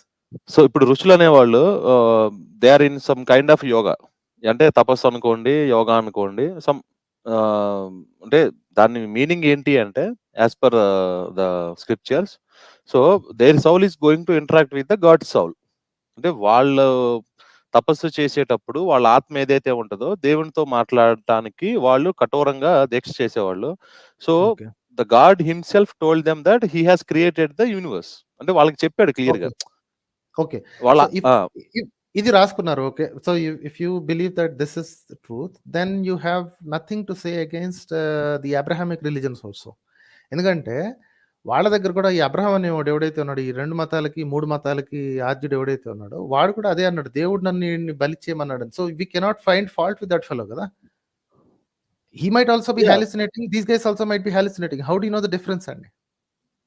కాదు, ఇక్కడ అబ్రహామిక్ రిలీజియన్స్ అనేవి we will discuss it later, అది కూడా ఒక పాయింట్ ఉంది. కొన్ని ఋషుల దగ్గరికి వద్దాం. ఋషులకి ఇలా వచ్చి దేవుడు చెప్పాడు అన్నాను కదా, how do you know that they are not hallucinating? See we can see hallucinating people all the way around. అన్ని మతాల్లోనూ ఉన్నారు హాలిసినేషన్. దేవుడు నాతో మాట్లాడారని ఇప్పటికి కూడా యూట్యూబ్లోని లేకపోతే ఫేస్బుక్ వీడియోస్లోనే కొంతమంది చెప్తారు, నా దేవుడు నాకు డైరెక్ట్ గా కల్లోకి వచ్చి డైరెక్ట్ గా మాట్లాడేవాడు అని చెప్పుకుంటుంటారు. డెఫినెట్ గా నేను అగ్రీ చేస్తాను దానికి. And are they hallucinating or did God really come to them and talk? So మనుషులకి ఇప్పుడున్న మనుషులు చెప్పండి. ఇక్కడ ఒకటండి, ఇప్పుడు మీరు ఏదైతే ఇప్పుడు అంటే రీసెంట్ గా దేవుడు నాతో కనపడ్డాడు మాట్లాడుతున్నాడని చెప్పి హాలోజినేషన్ ఫీల్ అయ్యి చెప్పారు అంటున్నారో, that should be a very less number of people. అంటే మీరు 1,00,000 మందిలో తీసుకుంటే ఒకళ్ళిద్దరు కూడా చెప్పరు అలాగా మాక్సిమం. ఋషులు కూడా అంతే కదండి. ఋషులు ఎంతమంది ఉన్నారు సార్? కొన్ని కోట్ల మంది జనాభా ఉంది. ఇప్పుడు 2,000 మంది ఇన్ని తరాల్లో చచ్చిపోయిన వాళ్ళు కొంతమంది మాత్రమే ఋషులు దేవుడు కనిపించాడు అని దేవుడు మాకు చెప్పాడు అని చెప్పి పుస్తకాలు రాసుకున్నారు. How many rishis do you know? The total number of ఋషుల పేర్లు చూసుకుంటే పుస్తకాలు రాసిన వాళ్ళు, మనల్ని నమ్మే పుస్తకాలు రాసిన వాళ్ళు, హిందూ ధర్మ గ్రంథాలు అనేవి, how many number of people are there? Can they hallucinate? కానీ మీరు ఇప్పుడు పాపులేషన్ నెంబర్ కోసం వచ్చారు కాబట్టి, ఇప్పుడున్న పాపులేషన్ నెంబర్ తో వీళ్ళు చెప్తున్న ఎగ్జాంపుల్స్ తో పోల్చుకుంటే, అప్పుడున్న పాపులేషన్ లో ఋషులు almost they are having more than 30% of the people. It doesn't matter కదండి. ఇప్పుడు అందులో ఒకడు హాలిసినేట్ చేశాడని ఇప్పుడంటే వీడియోలు ఉన్నాయి కాబట్టి అవన్నీ బయటకు వస్తున్నాయి. వాళ్ళకి అప్పుడు వీడియోలు లేవు కాబట్టి వాళ్ళు పుస్తకాల్లో రాసిన వాళ్ళు మాత్రమే నేను కన్సిడర్ చేస్తాను. Okay, some people have written that I have seen God and God has told me I created this universe. Okay, can that person be hallucinating? If అనే వాడుతున్నాను, చేశాడు నిజంగానే నేను అనట్లేదు. Can they be hallucinating? Okay, possibility. Yes or no? అంటే possibility కాదు, possibility ఉంది, నేను కాదనట్లా. మేబీ సో నౌ ఒకళ్ళు అనుకోవచ్చు, ఇద్దరు అనుకోవచ్చు. No problem sir. ఇప్పుడు నేను అడిగేది ఏంటంటే, how do we know, what method do we have to say that లేదు వాళ్ళు హాలిసినేట్ చేయట్లేదు, వాళ్ళు నిజంగానే చూశారు అని తెలుసుకునే పద్ధతి మన దగ్గర ఏముంది? నమ్మకం ఒకటేనా, లేకపోతే ఇంకేదైనా పద్ధతి ఉందా? Okay, so when it comes to కలియుగ, అంటే ఈ యుగంలో మనకి జస్ట్ నమ్మటం కన్నా వేరే ఆప్షన్ లేదు, తెలుసుకునే అంత ఆప్షన్ లేదు. ఎందుకు అంటే, so if you go to the scriptures, అంటే అది కృతయుగం, ద్వాపరయుగం, త్రేతాయుగం, ద్వాపరయుగం, కలియుగం. So every personality of the human being was changed. So ఇప్పుడు కృతయుగంలో మనుషులు దేవతలు ఎలా కలిసి ఉన్నారు, సో వాళ్ళ రిలేషన్ ఏంటి అనేది త్రేతాయుగంలో మారిపోయింది. సో త్రేతాయుగం తర్వాత ఒక్క నిమిషం మనోహర్ గారు, ద్వాపరయుగం దగ్గర మారిపోయింది. So when it comes to Kaliyuga, so almost most of the people, అంటే మీరు అనుకోవచ్చు, అంటే నేను ఒక చిన్న పాయింట్ చెప్తాను. So most of the people lost their senses. అంటే మనకి ఏదైతే జ్ఞానం ఉండాలో, సో దాన్ని చాలా మంది కోల్పోతున్నారు. Maybe it's because of their mental stress అనుకోండి, లేదంటే వాళ్ళ డైలీ రొటీన్ లో అనుకోండి, maybe they have some other things. So దాని వల్ల ఈ కలియుగంలో ఉన్న మనం తెలుసుకోలేకపోతున్నాం. బట్ ద పీపుల్ ఈ విషయం కూడా ఆ పుస్తకంలోనే రాసింది కదా. ఇలా యుగాలు ఉన్నాయి, యుగంలో ఎక్కువ తెలివి ఉండేది, ఆ తర్వాత తక్కువైపోయి ఇప్పుడు ఓన్లీ ఏంటి ప్రాపంచిక సుఖాల కోసం వెంటబడుతున్నారు కలియుగం అని ఈ మొత్తం సిచ్యువేషన్ ఇదంతా కూడా అదే పుస్తకంలో రాసింది కదా. అవును, ఖచ్చితంగా ఉంది. So the same guy who might have hallucinated about God is saying that కలియుగంలో ఇలా ఉన్నారు అని, ఇలా ఉంటారు అని. అండ్ హిస్ థియరీ ఇస్, రాసిన తన థియరీ ఏంటంటే, కొన్ని లక్షల సంవత్సరాల క్రితం ఎక్కువ ఇంటెలిజెన్స్ ఉండి ఇప్పుడు ఇంటెలిజెన్స్ తక్కువైపోయి ప్రాపంచిక సుఖాల మీద ఇంట్రెస్ట్ పడుతున్నారు అని. That's how his proposal is. But అంటే నేను మిమ్మల్ని క్వశ్చన్ అడుగుతాను. ఒక 1000 సంవత్సరాల తర్వాత, లేదంటే ఒక 2000-3000 సంవత్సరాల తర్వాత హ్యూమన్స్ ఎలా ఉంటారో మీరు ఎక్స్పెక్ట్ చేసి ఏదైనా థియరీ రాయగలరా మనోహర్ గారు? Just example. సింపుల్ అండి. ఇప్పుడున్న వాటి వేరియబుల్స్ మాత్రమే చేసుకోగలం. ఓకే, తర్వాత వేరియబుల్స్ ఏం జరుగుతాయో మనకు తెలియదు కాబట్టి if the same variables the way they are, but the rishis are they already mention కలియుగంలో ఇలా ఉంటది. సో ధర్మం ఇన్ని పాదాల మీద. How did they know? నేను దట్స్ వాట్ ఐఎమ్ సేయింగ్, అదే మీకు చెప్తున్నా నేను. So they have the vision, వాళ్ళకి అది ఉంది. ఓకే, సో దివ్య దృష్టితో చూసి కలియుగంలో ఏంటి ఆధారాలు ఏం లేవు, ఊరికే నమ్మాల్సిందే అని రాశారు అంతేనా? ఖచ్చితంగా. సరే, మీకు మొన్న మీరు ఒక దాని గురించి చెప్పారు కదా, లెట్స్ సే, అంటే అది సో గుడ్డిగా నమ్మేవాళ్ళు అన్నప్పుడు, ఇప్పుడు ఆ ఋషులకి ఇతర మతాలు వస్తాయి, ఇతర ఇదేంటి వేరే వేరే ప్రాంతాల నుంచి మతాలు వస్తాయి, వాళ్ళకి వీళ్ళకి గొడవలు జరుగుతాయి అని రాయడం మర్చిపోయారు ఎందుకండి? లేదు, ఇప్పుడు అది కూడా ఉంది కదా మనకి. ఇప్పుడు మీరు భగవద్గీత తీసుకుంటే, ఎక్కడ రాసింది? కాదు, మీరు భగవద్గీత తీసుకుంటే శ్రీకృష్ణుడు చెప్పేది అదే కదా, గీతా సారాంశం. ఏమని చెప్పాడండి? ఇతర మతాలు వస్తాయి, వాళ్ళతో గొడవలు జరుగుతాయి, మీరు గెలుస్తారనా ఓడిపోతారనా, ఏది ఫ్యూచర్ చూసి చెప్పారు. ఏం రాశారు ఎక్కడ రాశారు చెప్పండి? లేదు, ఇతర మతాలు వస్తాయి అని చెప్పి చెప్పలేదు. కానీ మీరు ఏ మతంలో ఉన్నా, అంటే మీరు దేని నమ్ముకున్నా, I'm not saying in the sense of religion అని కాదు, మీరు దేని నమ్ముకున్నా, అంటే if you are believing Krishna or Abraham or Allah, లేదంటే యెహోవా, ఎవరిని నమ్ముకున్నా సరే, సో మీ ధర్మం మీరు చెయ్యండి. సో మీ ధర్మం మీరు చేసినంత వరకు అలా కాదు డెఫినెట్ గా కదండి. యూ విల్ గెట్ ద భగవద్గీతలో స్పష్టంగా రాసింది. నేను తప్ప ఇంకెవరన్నా పూజిస్తే నువ్వు స్వర్గధామానికి వెళ్ళవు. ఈ ఈ జన్మ చక్రంలో ఈ బర్త్ డెత్ సైకిల్‌లో ఇరుక్కుపోతావు అని రాసి చెప్పాడు కదండీ కృష్ణుడు. అది డెఫినెట్ గా మనం ఒక సెక్షన్ పెట్టుకుందాం. నో మనోహర్ డిడ్ యు గారు. Not read did you not read that అని క్లియర్‌గా చెప్పాడు. కృష్ణుడిని నన్ను నమ్మకుండా ఇంకెవరినైనా లేదు నమ్ముకుని లేదు లేదు లేదు ఎవరినైనా కాదు కాదు ఆరాధించినా ఒక్క మాట అంటే ఈ జీవన మరణ నన్ను సర్కిల్‌లో ఇరుక్కుపోతావు. ఆ, నన్ను మాత్రమే పూజిస్తే నువ్వు నా ధామాన్ని చేరుకుంటావు. This is a clear indication. నేను ఆల్రెడీ నా సీరీస్‌లో రాసి పెట్టాను కదా! శ్లోకం నంబర్‌తో సహా చూపించానండి అందులో. Did you not read that? కాదు కాదు కాదు నేను చదివాను. నేను ఏమంటున్నానంటే నన్ను మాత్రమే నమ్మాలి యాహ్! దట్స్ అంటే what exactly he said. That's what ఒక ఎగ్జాక్ట్‌లీ మాట హి ఒక సెడ్ మాట ఒక అండి. మాట మీరు కాదు కాదు కాదు నన్ను తప్ప ఆ, ఇంకెవరిని చేసినా ఈ బర్త్ డెత్ సైకిల్‌లో ఇరుక్కుపోతారు. మీకు ఉమ్, మోక్షం దొరకాలి అంటే నన్ను మాత్రమే పూజించాలి. నా ధామాన్ని చేరుకోవాలంటే నన్ను మాత్రమే చేయాలి. మీరు ఇంకెవరిని పూజించినా సరే అక్కడ పూజించొద్దు అని చెప్పట్లా. ఇండైరెక్ట్‌గా ఈ లింక్ ఏమిస్తున్నాడంటే నన్ను తప్పని మీరు ఇంకెవరిని పూజించుకున్నా, ఎవరిని ఆరాధించుకున్నా ఈ బర్త్ డెత్ సైకిల్‌లో కొట్టుకుమిట్టాడుతూనే ఉంటారు. జీవన్ మరణ ఉమ్, సైకిల్‌లో మీరు ఇరుక్కుపోతారు. మీకు మీకు ఇదేంటి మోక్షం అనేది కలగాలి అంటే నన్ను పూజించండి. నా ధామాన్ని చేరుకుంటారు. Um, this is what Krishna said. అక్కడ నన్ను అంటే నా రూపంలో ఉన్న భగవంతుణ్ణి అని అర్థం. సరేనండి. But still did he say that or నేను నాట్? అదే అంటుంది. He so cannot say you have to worship either Krishna or Brahma or Shiva అంటే అతను పేరు మెన్షన్ చేయాలి. అంటే నేను అదే చెప్తున్నాను. ఇట్ లేదు ఈస్ ఎ నన్ను బిగ్ అన్నాడండి. Topic. It's very very clearly నేను అదే అంటుంది. నన్ను అంటే నా రూపంలో ఉన్న భగవంతుడు. ఇప్పుడు అర్జునుడు ఒక క్వశ్చన్ అడుగుతాడు కృష్ణుడిని. ఏమడుగుతాడు? వీళ్ళంతా నా వాళ్ళు, నా సొంత వాళ్ళు, వీళ్ళని చంపాలి, వీళ్ళ కోసం యుద్ధం చేయాలి అంటే నాకు మనసు రావట్లేదు, నేను యుద్ధం చేయనని చెప్తాడు. సో ఇప్పుడు మీ ఉద్దేశంలో కృష్ణుడు చెప్పిన మాటకి నాకు అర్థమైంది. మీ భగవద్గీత నేను back to back at least 10 times చదివాను దాన్ని. దాని మీద అందుకే ఒక 5 వీడియో సిరీస్ చేసి పెట్టాను. అయితే ఓకే ఓకే కృష్ణుడు ఆ మాట అన్నప్పుడు ఏది నన్ను తప్ప ఇంకెవరిని పూజించినా వెళ్ళినప్పుడు నా రూపంలో ఉన్నాను. నా రూపంలో అంటే మరి కృష్ణుడికి తెలిసే ఉండాలి కదా! ఇప్పుడు ఇదేంటి మ్లేచ్ఛ మతాలు 2, 3 వస్తాయి ఇక్కడికి. వచ్చి వాళ్ళ సొంత దేవుళ్ళని జనాల మీద ఇరికిస్తారు అని. అప్పుడు ఆయన ఉద్దేశంలో కృష్ణుడి ఉద్దేశంలో ఈ యేసు, ఈ అల్లా, ఈ మొహమ్మద్ వీళ్ళందరూ కూడా అతని రూపాలేనా? ఓకే. ఫస్ట్ ఆఫ్ ఆల్ మీరు తెలుసుకోవాల్సింది ఏంటంటే కృష్ణుడు అనేవాడు దేవుడా అవతారమా? మీరు భగవద్గీత చదివానని చెప్తున్నారు కదా! ఐ సో డోంట్ కేర్ అండి. I don't care. కాదు కాదు కాదు కాదు. లేదు లేదు. మీరు చెప్పండి. అంటే మీకు తెలియదంటే నేను చెప్తా. సార్ నాకు సింపుల్‌గా తెలిసిందేంటంటే ఇట్స్ ఎ ఫ్యాబ్రికేషన్ అండి. అందుకే నన్నడిగితే ఇదంతా టోటల్ ఫ్యాబ్రికేషన్ ఎవడో కూర్చొని రాసాడంటాను. అందుకని నన్నడగొద్దు సార్. మీరే చెప్పండి. వాట్ డు యూ అట్లా కదా! Think Krishna is? మనోహర్ గారు నేనేమంటున్నానంటే but okay even though if you think it's a fabrication but me point of వ్యూలో కృష్ణుడు అనేవాడు దేవుడా అవతార పురుషుడా లేదంటే ఒక అవతారం అనేది మీరు దేన్ని బిలీవ్ చేస్తారు? లేదంటే అసలు దేన్ని బిలీవ్ చేయరా? He's a fabrication of a human mind అండి. కృష్ణుడు అనేది నన్ను అడిగారు కాబట్టి నేను చెప్తున్నాను. అందుకే నన్ను అడగొద్దనేది.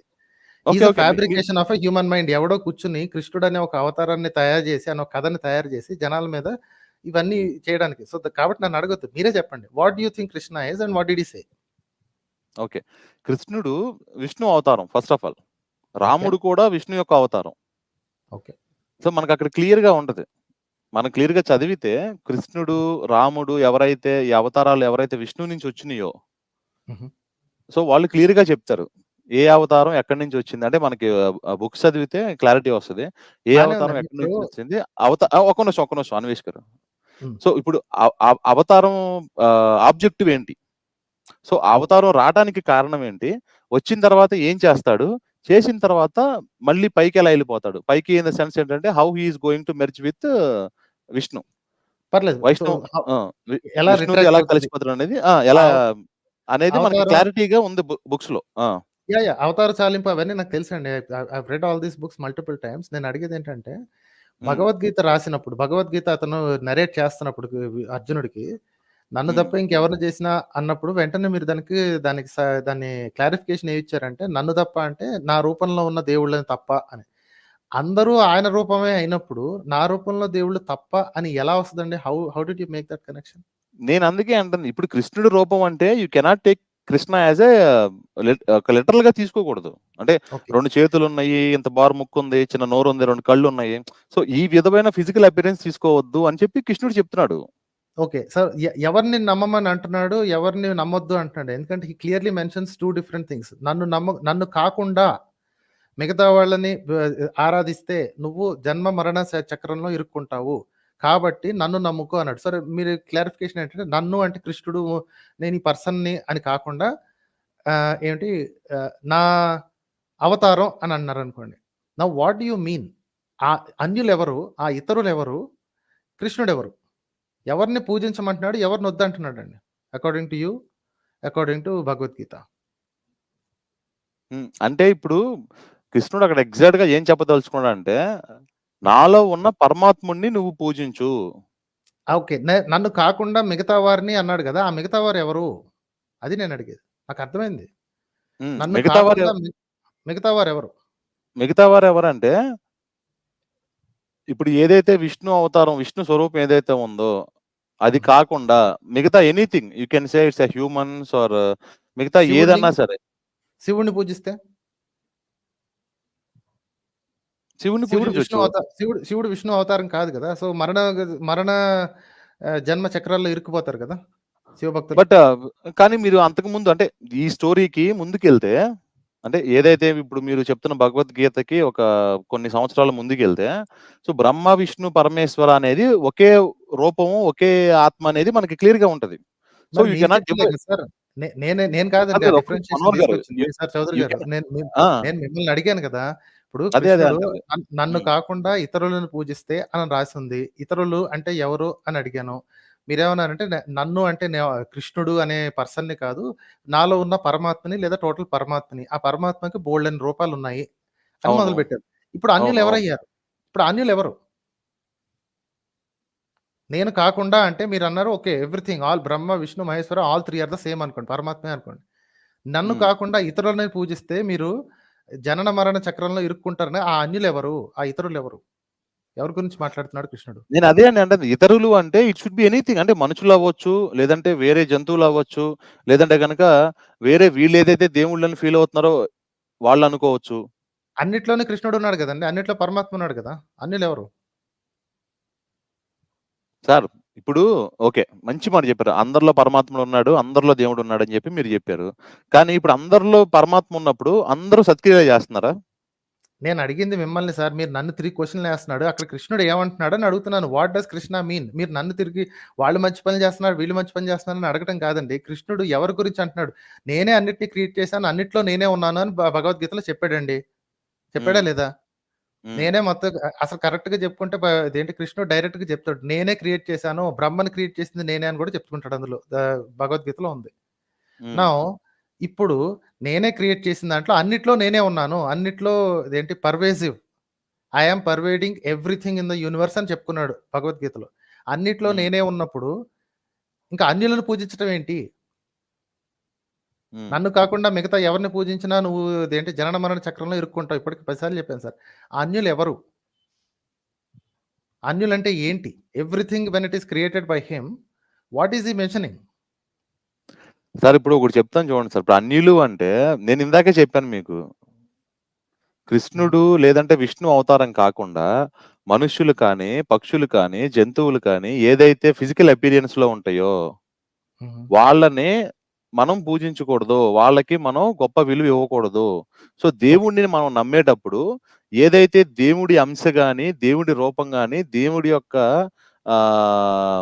అవతారం గాని ఉంటదో దాన్నే మనం నమ్మాలి అని చెప్పి కృష్ణుడు ఇంటెన్షన్ అక్కడ. ఓకే. దేవుడి అవతారం మాత్రమే నమ్మాలి. దేవుడి అవతారం ఇప్పుడు మరి ఫిజికల్ ప్రెజెన్స్‌లోకి వచ్చింది కదండీ! దేవుడి అవతారం ఇప్పుడు రాముడు ఫిజికల్ ప్రెజెన్స్, కృష్ణుడు ఫిజికల్ ప్రెజెన్స్, పరశురాముడు ఫిజికల్ ప్రెజెన్స్. వీళ్ళని పూజించడం తప్పు కదా మరి? అవును. అంటే ఇప్పుడు వాళ్ళని పూజించమని ఎక్కడా లేదే. But it's their belief. ఎందుకు పూజిస్తున్నారండి? So they are all against going against Bhagavad Gita కదా! ఇప్పుడైతే రాముడి గుడి కట్టారు, కృష్ణుడి విగ్రహాలు పూజిస్తున్నారు. వీళ్ళందరూ భగవద్గీతకి అగైన్స్ట్‌కి వెళ్తున్నారు కదా! సార్ రాముడు కూడా విష్ణు యొక్క అంశేనండి. అది గమనించాలి. మరి రాళ్ళకి పూజ చేస్తున్నారు కదా సార్! నేను అనేది ఏంటంటే రాళ్ళకి పూజ చేస్తున్నారు. అది కరెక్టా కాదా అని అడుగుతున్నాను. ఓకే. మీరు వేదాల ప్రకారం చూసుకుంటే ఏంటి ఏ పని చేయకూడదు. దేన్ని పూజించకూడదు అగ్నికి తప్ప. మరి మనం గుళ్ళు కట్టి, రాళ్ళు కట్టి, అవి చేసి, ఇవి చేసి అంశాలు కట్టి మనుషులకి వాళ్ళకి అందరికి పూజలు చేస్తున్నాం కదా! భగవద్గీత యాక్చువల్ చెప్పిన ప్రకారం మనం అందరం తప్పు చేస్తున్నట్టే, అవునా కదా? మంచి క్వశ్చన్ కాదు కదా, మంచి క్వశ్చన్ అడిగారు. ఉమ్, సో ఇక్కడ ఏంటంటే రాళ్ళకి పూజ చేస్తున్నారు అని చెప్పి అంటున్నారు ఉమ్, మీరు.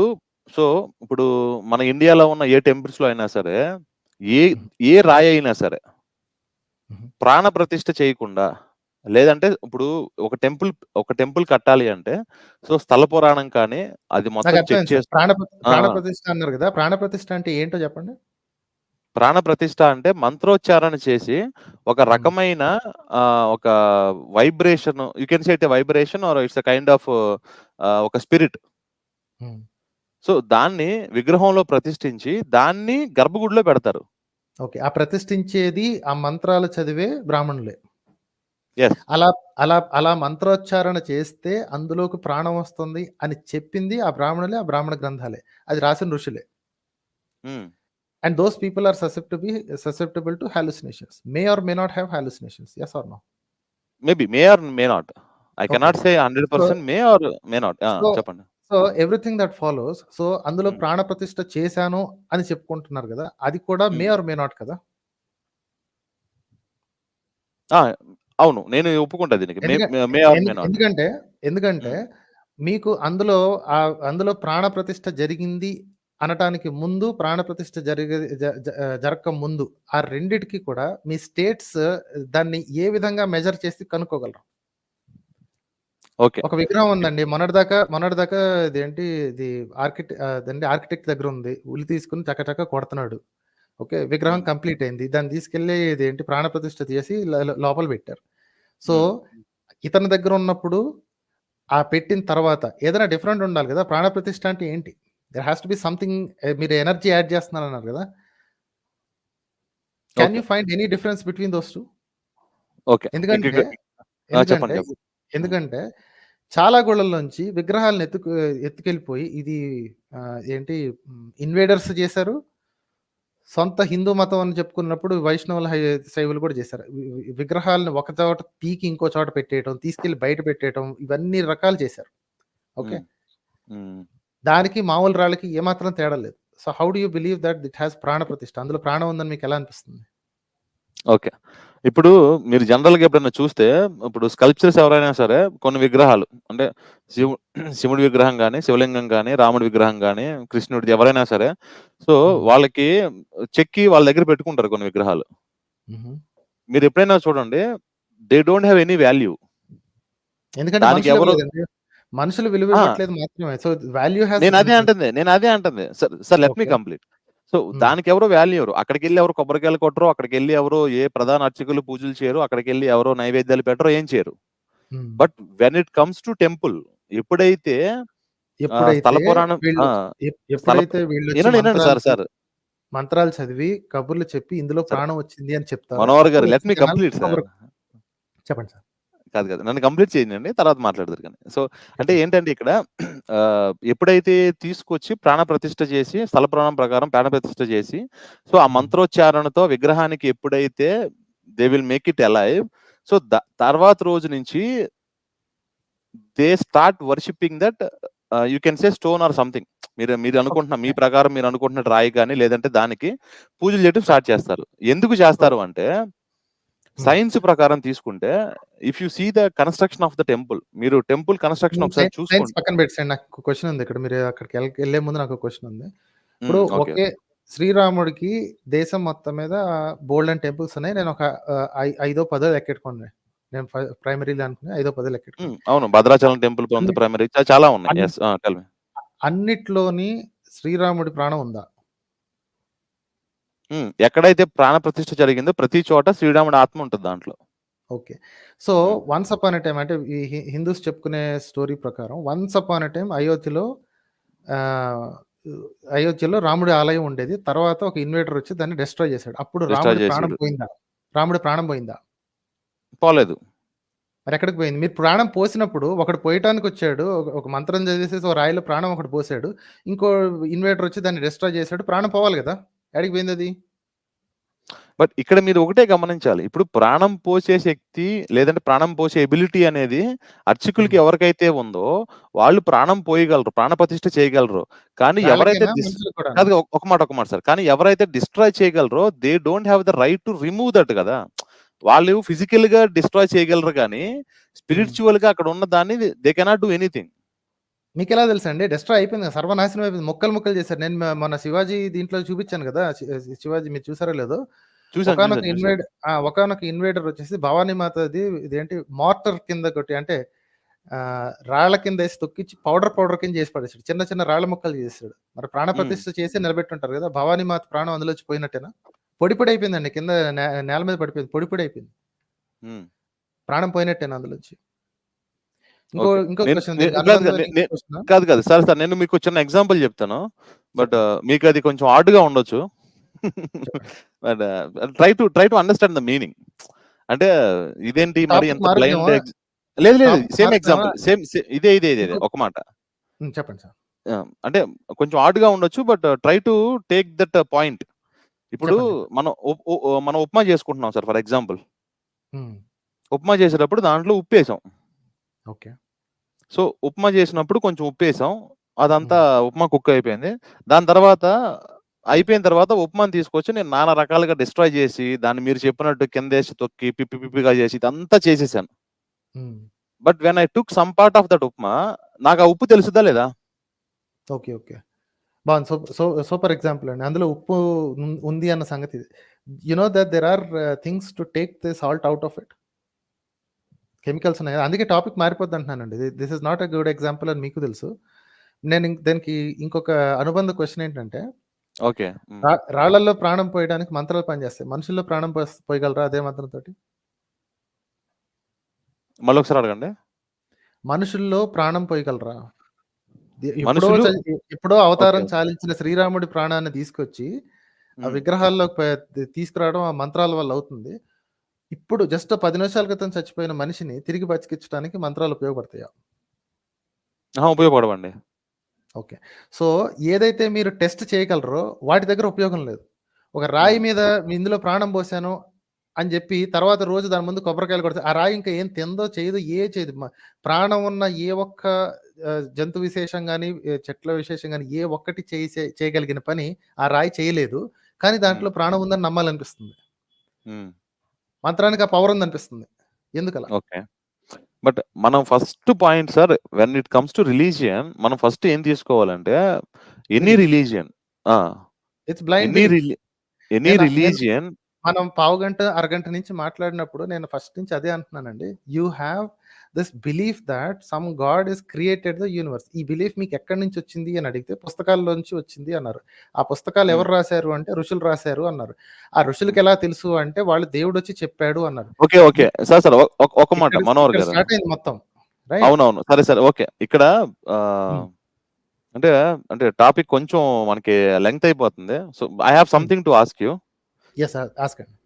దీని గురించి మనం మళ్ళీ వస్తాను ఖచ్చితంగా, నెక్స్ట్ సండే వస్తాను. We will have some elaborated discussion on this. So ఇప్పుడు ఏథిస్ట్ అంటే మీరు చెప్పిన దాని ప్రకారం సో సైన్స్ ని మీరు నమ్ముతారు, అంతే కదా? No, science and నమ్మకాలు లేవండి. Atheists do not believe things. Atheists will ask for. Atheist అంటే rationalist అని.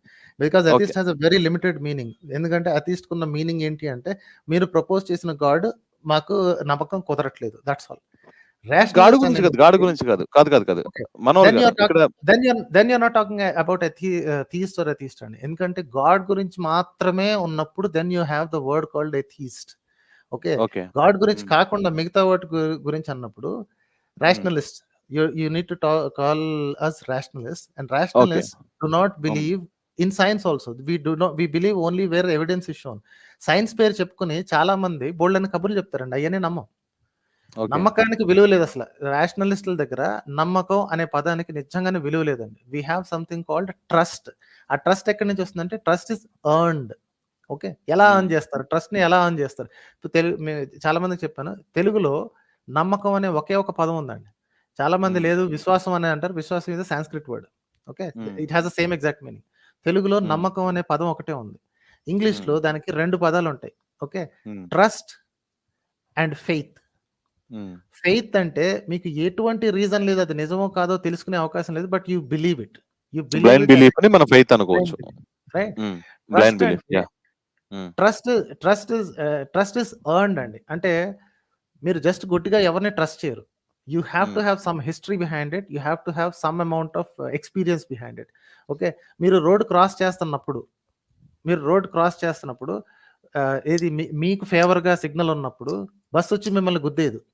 Why do you do that? అయినా ఎందుకు నడుస్తారు? ఏమో వాడు వచ్చి గుద్దేస్తాడేమో అని అయినా ధైర్యంగా ఎందుకు వెళ్తారంటే you trust that people will follow the signals.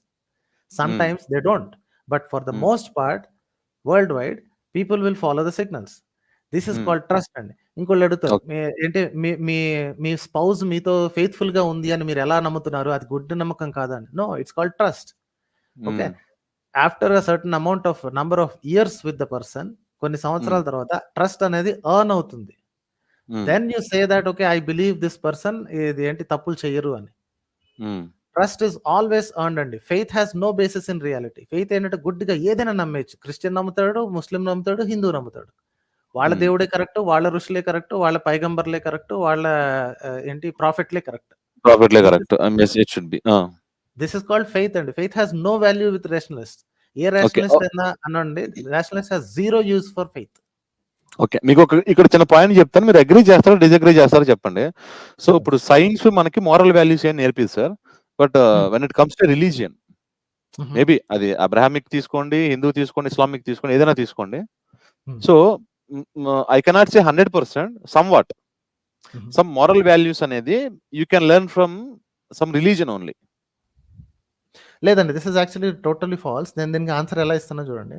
Religions, proposed religions ఇప్పుడు ఏవైతే ఉన్నాయో 3 మెయిన్ ఉన్నాయి. Actually you have couple of 100 అనుకోండి. All of those people, all of those religions కొన్ని మారల్ వాల్యూస్ అనేవి ప్రపోజ్ చేస్తాయి. ఖచ్చితంగా. ఓకేనా? అవి రిలీజియన్ ప్రపోజ్ చేయడం వల్లనే మనుషులు పాటిస్తున్నారా, లేకపోతే మనుషులు పాటిస్తున్న వాటిని పుస్తకాల్లో రాసుకున్నారా? ఈ విషయం మనం కనిపెట్టడానికి ట్రై చేయాలి. Okay, and how do we do that? ఎందుకంటే మనకి బ్యాక్ వెళ్ళే అవకాశం లేదు కదా. మతం పుట్టక ముందు ఎలా మనుషులు ఉండేవాళ్ళు మనకి కనిపెట్టలేము. So we have to see somewhere else. ఎక్కడ చూడగలం? చిన్నపిల్లలు హూ హ్యావ్ నాట్ బిన్, ఇప్పటికీ వాళ్ళకి ఇంకా మాటలు కూడా రావనుకోండి, వాళ్ళకి మీరు మతం నేర్పించలేదు, మతంలో ఉన్న మంచి చెడులు నేర్పించలేదు. ఓకే, చిన్నపిల్లలు below 4 years or below 5 years అనుకోండి. Okay, how do they conduct their things? Okay, helpful గా ఉంటారా, లేకపోతే ఇదేంటి కొట్టడం, నరకటం, లేకపోతే వాళ్ళ దగ్గర లాగేసుకోవడం ఇట్లాంటివి చేస్తారా? For the most part there are always 1-2 పిల్లలు కొంచెం అగ్రెసివ్ గా ఉండేవాళ్ళు ఉంటారు, కానీ ఫర్ ద మోస్ట్ పార్ట్ పిల్లలు ఇంకో పిల్లోడు కష్టాల్లో ఉంటే మిగతా వాళ్ళందరూ దగ్గరికి వస్తారు. ఎవరైనా ఏడుస్తుంటే ఆ ఏడుస్తున్న వాళ్ళు పక్కన దగ్గరకు వచ్చి ఇంకొకళ్ళు కూడా ఏడవటం మనం గమనిస్తుంటాం. ఒకళ్ళు పడిపోతే నుంచోబెట్టడానికి ట్రై చేస్తుంటాం. పిల్లలు you just have to observe అండి. ఒక పెద్ద ప్లే గ్రౌండ్ లోకి వెళ్ళి మీరు అబ్జర్వ్ చేయండి అంతే. వాళ్ళు పడిపోతుంటే వాళ్ళు వచ్చి పట్టుకోవడానికి ట్రై చేస్తారు, కింద పడిపోయి లేపడానికి ట్రై చేస్తారు. అదే కాదు మనోహర్ గారు, ఇప్పుడు అదే పిల్లోడు కింద పడిపోయినప్పుడు సో అంటే మేబీ వాళ్ళు తెలిసి చేయొచ్చు, తెలియక చేసి ఉండొచ్చు. I'm not defining anything, but కొంతమంది పిల్లలు నవ్వుతూ ఉంటారు, అరే పడిపోయాడు రా. అదే చెప్తున్నాను.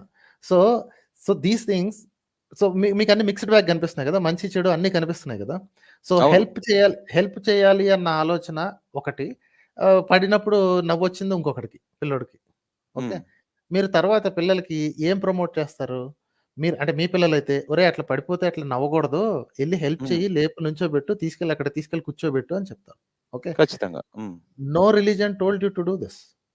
యూ డూ ఇట్ బికాస్ మీరు అట్లా పడిపోయిన పొజిషన్లో ఉండుంటే ఎవరైనా హెల్ప్ చేస్తే మీకు మంచిగా అనిపిస్తుంది. So you teach your kid please help people. ఎందుకంటే రేపొద్దున నువ్వు పడిపోతే వాళ్ళందరూ నీకు హెల్ప్ చేస్తారు కాబట్టి. ఇది ఏ మతం చెప్పలేదండి మీకు. మీరు మత గ్రంథాల నుంచి తీసుకొచ్చి ఇలా చూపించే ఛాన్స్ ప్రతి ఒక్క మతం చెప్తుంది కదా. So this is before religion అండి. Humans have this ability of compassion. Okay, conversely మతం అనేది కంపాషన్ని చంపేసే పని చేస్తుంది. ఓకే, ఒకవైపు ఏమో అందరినీ సమానంగా చూడు, అందరినీ చూడు అంటది. ఇంకొక వైపు ఏది మన వాళ్ళు కాని వాళ్ళని, మన బిలీఫ్ సిస్టమ్ని కాని వాళ్ళని చంపేయమంటదండి. ఓకే, మీరు ఆ ఎగ్జాంపుల్ తీసుకుంటే, అంటే ఇఫ్ యూ హ్యావ్ బైబిల్ గురించి మీకు కొంచెం ఐడియా ఉందా? అన్వేష్ గారు? బైబిలే కాదండి, నేను వేదాల గురుల్లో కూడా చూసానండి. వేదాల్లో కూడా చాలా స్పష్టంగా రాసి ఉంటుంది. కాదు. బైబిల్ గురించి మీకు చిన్న ఐడియా ఉంటే వైదిక ధర్మాన్ని నమ్మని వాళ్ళని నరికి పాతి మధ్యగా చేసి ఎముకలు ఇరగొట్టు నరాలు లాగేసి అని రాసిందండి. I can show you right. కాదు. జస్ట్ మీకు చిన్న ఎగ్జాంపుల్ చెప్తున్నాను. ఇప్పుడు బైబిల్ గురించి మీకు ఐడియా ఉంటే, సో ఇప్పుడు బ్రదర్ ఆఫ్ కయ్యను ఉన్నాడు కదా, కయ్యను హేబేల్ని చంపేస్తాడు. ఓకే. సో ఇప్పుడు దే ఆర్ ద ఆదాం తర్వాత ఫస్ట్ జనరేషన్ పిల్లలు వాళ్ళే. సో వాళ్ళకి ఇప్పుడు మీరు చెప్పినట్టు హ్యూమన్సే నేర్పించారు అంటే మోరల్స్ అనేవి ఏ ధర్మశాస్త్రం అంటే ఏ మతం చెప్పలేదు. సో దేవుడు ఎవరో చెప్పలేదు, మనుషులే అర్థం చేసుకుంటా వచ్చారు అనుకున్నప్పుడు, అంటే మీరు చెప్పింది ఒక పాయింట్ తీసుకుంటే, సో ఇప్పుడు కయ్యను హేబేల్ని చంపకూడదు అంటే వాడు చేసింది పెద్ద తప్పేమి లేదు, వాడిని నేను క్షమించాలి, నా సొంత తమ్ముడు అనే ఒక ఆలోచన అనేది ఖచ్చితంగా రావాలి కదా సార్. అదొక సోది గ్రంథం అండి. ఆ కట్టు కథను మీరు నిజమని నమ్ముకుంటూ వచ్చారేంటి అసలు? అది సోది గ్రంథం, అది టోటల్ బోగస్ స్టోరీ. అది ఓన్లీ జనాల్ని ఇదిగో వాళ్ళకి ఆ ఖర్జూర కళ్ళు తాగే వాళ్ళకి ఆ టైంలో ఎండకు సమస్యలే వాళ్ళకి ఏం రాసుకోవాలో తెలియదు. అక్కడ కూర్చుని రాత్రిప్పుడు మంట వేసుకుని చుట్టూరా కూర్చుని కబుర్లు చెప్పుకుంటూ ఉండేవాళ్ళు ముసలోళ్ళు కూర్చుని. అందులో ఎవడో కూడా అడిగి ఉంటాడు, ఒరే ఇది ఎలా స్టార్ట్ అయిందంటావు అని అంటాడు. ఆ ముసలోడిని అడుగుదాం, ఆడికి తెలుసు, ఆడు పెద్దోడు, ఆడు చాలా బతుకున్నాడు, ఆడికి తెలుసు అని అంటాడు. ఆడు కూర్చున్నట్టు ఏవో కథలు చెప్పుంటాడు. అలా కథలు ఒకటి తర్వాత పెద్ద పొడుగాటి కథ చేసుకుని ఆడు కూర్చొని రాసుకున్నారు. అది పట్టుకుని నిజమై వాడు చంపకూడదు కదా అంటే అవన్నీ కథలండి బాబు. ఓకే ఆ సోది కథలన్నీ పట్టుకుని వాటిని నిజం అనుకుని నమ్మేస్తే ఎట్లా? ఏ మతంలో కూడా మరి అదే మతంలో, ఇది వైదిక మతం కానీ లేకపోతే ఇది ఈ క్రిస్టియానిటీ కానీ ఇస్లాం కానీ, మనల్ని కానోళ్ళని మన ధర్మాన్ని పాటించిన వాడిని నరికి చంపేయని రాసి ఉంటుంది. ఎందుకంత వాడి ధర్మం వాడు పాటించుకుంటాడు, ఆడు మనల్ని ఆడు పోతాడు. మనల్ని కెలికితే కదా ఆడిని ఫైట్ చేయాలి. కెలకున్నంత వరకు మనకు సంబంధం లేదు, నూరుకోవచ్చు కదా. ఏ 3 గ్రంథాల్లోనే నేను క్లియర్గా కంపారిటివ్ స్టడీస్ ఎప్పుడో చేశానండి. ఈ 3 గ్రంథాల్లోనే స్పష్టంగా రాసి ఉంటుంది, మన ధర్మం కానోళ్ళు మన దేశంలో మన ప్రాంతంలో ఉంటే వాళ్ళని ఏదో విధంగా డిస్ట్రాయ్ చేయాలి. అధర్వణ వేదంలో ఉంది. I have those screens ready. Okay. మన ధర్మం కానివాడు అది ఎవడైనా సరే, అది మంచోడో చెడ్డోడు కూడా అనవసరం అండి. వాడు వాళ్ళకి మంచోళ్ళు చేస్తున్నా లేదా అనవసరం. బైబిల్లో కూడా అదే రాసింది. మన దేవుడు నమ్మనుడు ఎవడంటే నరికేయమంటాడు. మన బహు విగ్రహారాధకుడు ఎవడున్నా సరే నరికేయమంటాడు అది ఖురాన్లో. మన ఒక్కసారి మీరు అది అధర్వణ వేదంలో మీరు చెప్పింది ఒక్కసారి నాకు రెఫరెన్స్ ప్రైవేట్ చాట్ లో కానీ పెట్టగలరా? డైరెక్ట్ గా చెప్తాను. ఓకే. అధర్వణ వేదం 12వ కాండం. అధర్వణ వేదాన్ని కాండాల్లో బ్రేక్ చేస్తాం. అవును, 12. 5వ సూక్తం.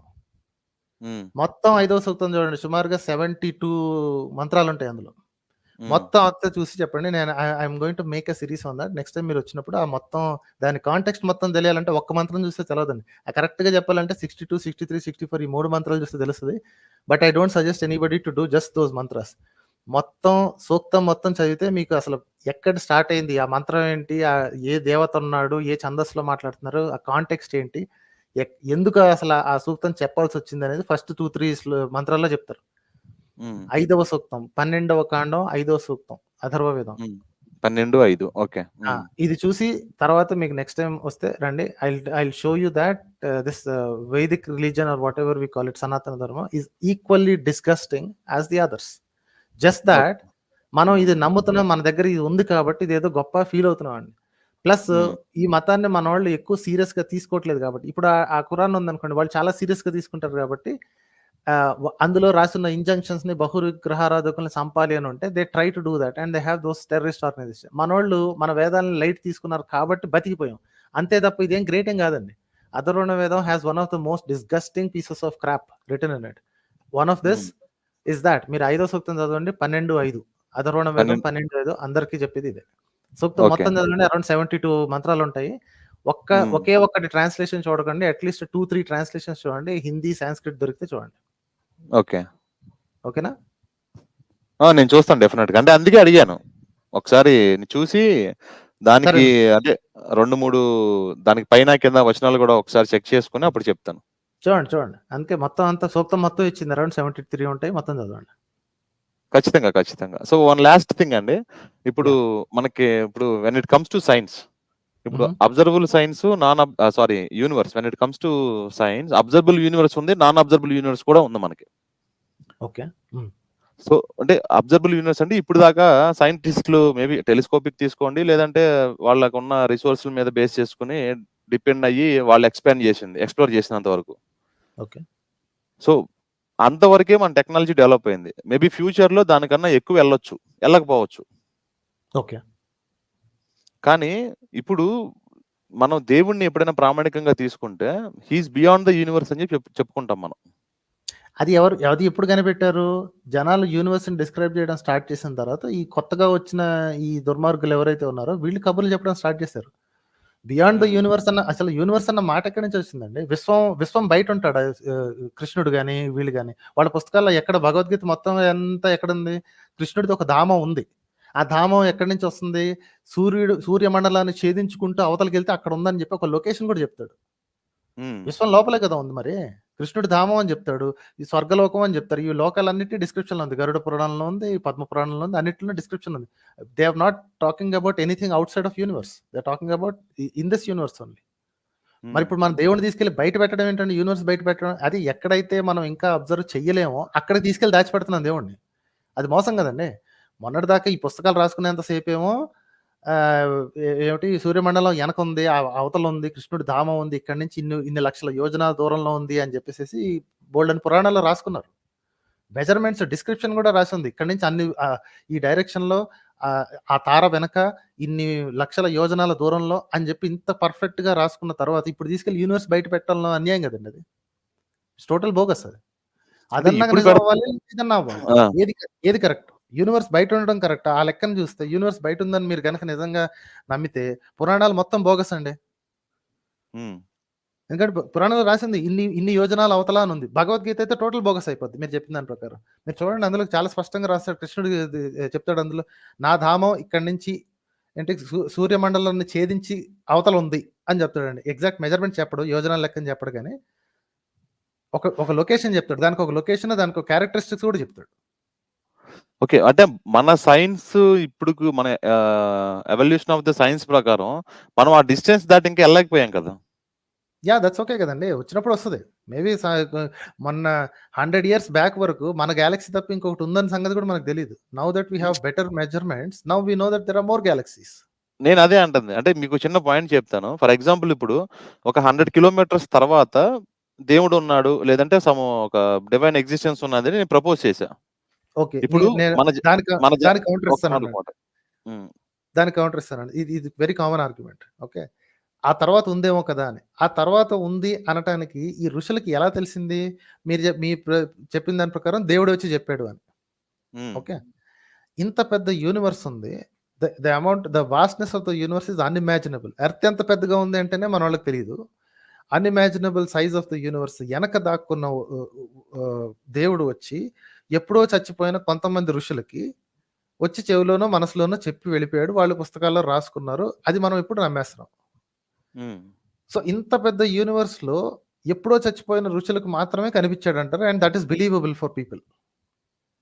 ఎందుకు అంటే they had some divine powers అండి. ఇప్పుడు వాళ్ళు వాళ్ళే చెప్పుకున్నారు కదా, వాళ్ళే చెప్పుకున్నారు. లేదు వాళ్ళు అంటే ఇలా తపస్సు చేశారు, ఈ విధంగా దైవ సాక్షాత్కారం అయ్యింది. Then you have to believe Mohammed also. Why are you not believing Mohammed అండి? వాడు అదే చెప్పాడు కదా. గ్యాబ్రియల్ వచ్చి నాకు కనపడి అల్లా మాట నాకు చెప్పాడు. హౌ డు యు నో అంటే నేను అల్లా దీని నుంచే వచ్చాను అంటాడు. మొహమ్మద్ కనీసం తిరిగి అడగాలని కూడా అనిపించలేదు. ఎరా అవును నిజమే, నేనేమో తాగేసి ఉన్నానేమో, లేకపోతే నాకేమో సమస్య వెళ్ళిపోయిందేమో అని అడగాలని కూడా అనిపించలేదు, నమ్మేశాడు. సేమ్ థింగ్ ఋషులు కూడా అంతే. దే హావ్ బీన్ హాలుసినేటింగ్ అండి. Just like Muhammad, just like Abraham, just like these Rushul, everybody has been hallucinating. But మీరు మొహమ్మద్ టాపిక్ వెళ్ళారు కాబట్టి it came from Bible. So see obviously it doesn't matter అండి. Quran లో మొహమ్మద్ చెప్పుకున్న కథ ఏంటి? నాకు గ్యాబ్రియల్ అనే దైవదూత వచ్చి నాకు అల్లా వచనాలు నాకు నేర్పించాడు, నేను అవి మీకు చెప్తున్నాను. I'm reciting the same thing, రాసుకోండి అని రాసుకోపించాడు. How do you not believe? Why are you not believing it in that? When you said ఋషులు వాళ్ళ పుస్తకాలను వాళ్ళు రాసుకున్నారు, దేవుడు వచ్చి మాకు చెప్పాడు, మేము ఇక్కడ ఇవి మా అనుష్ఠించింది మేము ఇక్కడ రాసుకుంటున్నాము అని. When you can believe that, why are not believing Mohammed? కానీ అది ప్రాక్టికల్ గా మనకి ఇంపోజ్ అవ్వట్లేదు కదా సార్. ఫర్ ఎగ్జాంపుల్ మీరు అబ్రహామిక్ రిలీజియన్స్ తీసుకుంటే, so earth 6000 years back first man Adam వచ్చాడు. సో అది మేబీ 5000. అది తర్వాత తోసేయండి మాస్టర్. ఆ లెక్కను చూస్తే హిందూ స్క్రిప్చర్స్ లో బోల్డ్ అనేసి కుదరట్లేదు. నేను అడిగేది ప్రిన్సిపల్ ప్రకారం చూసుకుంటే, నేను దేవుడిని చూశాను లేదా నాకు దేవుడు డైరెక్ట్ గా ఇచ్చాడు అన్న మాటని ఎలా అయితే ఈ ఋషులు చెప్పుకున్నారో అలాగే అబ్రహాం నమ్మాడు, అలాగే మొహమ్మద్ నమ్మాడు. If you are believing these rishis, what is stopping you from believing the others? మీకు ఇక్కడికి అక్కడికి ఉన్న తేడా ఏంటి? మిగతా పుస్తకం చూస్తానంటారు. మిగతా పుస్తకం బైబిల్ కానీ ఖురాన్ కానీ మిగతా పుస్తకం చూసి దాన్ని డిస్కార్డ్ చేయదలుచుకుంటే పురాణాలు కూడా మిగతా పుస్తకాలు చూడండి, మిగతా ఐటమ్స్ చూడండి. Then you'll say that Puranas are bogus. Last టైమే చేశాను, శివపురాణం ఏదో ఓపెన్ చేసినట్టు నన్ను గుర్తుందా? చూస్తాను, రెగ్యులర్ గా చూస్తాను. Yeah, so if you discard Bible and Quran just because the rest of it does not make sense, the same thing, అదే మెజర్మెంట్ మీరు మీ పుస్తకం మీద కూడా అప్లై చేయాలి. డెఫినెట్ గా. ఇప్పుడు హిందూ ధర్మం ప్రకారం లేదా సనాతన ధర్మం ప్రకారం సృష్టి ఎప్పుడైతే మేము స్టార్ట్ అయింది అని చెప్పి మేము చెప్తున్నాము, అంటే మేమే చెప్తున్నాం అనుకోండి ఫర్ ఎగ్జాంపుల్, అది మేబీ రైట్ ఆర్ రాంగ్, తర్వాత దాన్ని పక్కన పెడదాం. సో సనాతన ధర్మం ప్రకారం సృష్టి ఎప్పుడైతే స్టార్ట్ అయింది అని చెప్తున్నామో, సైన్స్ ని బేస్ చేసుకుని అది కరెక్ట్ కాదు అని చెప్పి మీరు 100% ప్రూవ్ చేయగలరా? ఎక్కడైనా చేశారా? రివర్స్ లో మాట్లాడుతున్నారండి. ప్రపోజ్ చేసింది ఫస్ట్ ఎవరు? హైందూ మేమే కదా, సనాతన ధర్మమే కదా. మరి ప్రూవ్ చేయాల్సింది ఎవరు? సార్ ఇప్పుడు ఇక్కడ 2 విషయాలు ఉంటాయి సార్. నేను A = B అని చెప్పాను. మీరు నమ్మితే ఒక మాట ఆ ఈక్వేషన్ ని సాల్వ్ చేసి ప్రూవ్ చేసి అందరి ముందు ప్రెజెంట్ చేయాల్సింది మీరండి. A = B అని చెప్పి నేను చేతులు కడిగేసుకుని అవతల పేరు అది నమ్మితే నమ్మండి లేకపోండి అంటే నమ్మట్లేదు. మరి నమ్మనప్పుడు A ≠ B అని చెప్పి మీరు ప్రూవ్ చేయాలి. దట్ ఈస్ యువర్ రెస్పాన్సిబిలిటీ కదా సార్. మేము అసలు A = B అని నమ్మట్లేదు, A ≠ B అని నమ్మట్లేదండి. We're just saying that you prove it until then will hold our judgement అంటున్నాం. That is called rationalism. Rationalism కి ఎవిడెన్స్ కనిపిస్తే సార్, ఎవిడెన్స్ కి మీరు దేవుడు కాన్సెప్ట్ తీసుకొస్తే సేమ్ అదే. Then you talking to an atheist. Tell me, దేవుడు మీరు ప్రూవ్ చేశారా లేకపోతే మీరు కూడా జస్ట్ అట్లా ఏంటి గోడ మీద రాసుకున్నారా? జస్ట్ ఈ మొహమ్మద్ రాసుకున్నట్టు, ఈ అబ్రహామిక్ రిలీజియన్స్ రాసుకున్నట్టు మీరు అలాగే రాశారు. Did you prove your God or did you prove your assertions? దేవుడు ఇలా ఉంటాడు అని ప్రూవ్ చేసిన అసర్షన్స్ ఉన్నాయా? లేకపోతే వాళ్ళు ఏ విధంగా అయితే రాసుకున్నారు వీళ్ళు ఆ విధంగా రాసుకున్నారు. మొహమ్మద్ అదే పని చేశాడు, ఆ మిగతా రాసుకునే తాగుబోతులు అదే పని చేశారు, ఆ సోదికాండం రాసుకున్న వాళ్ళు కూడా అదే పని చేశారు. ఓకే, సో ఓకే సార్, అయితే మాట్లాడాలి రైట్. నెక్స్ట్ వీక్ మీరు రండి. నాకు ఒక 3 పాయింట్స్ చెప్పండి మీరు, లేదంటే ఒక 2 పాయింట్స్ చెప్పండి.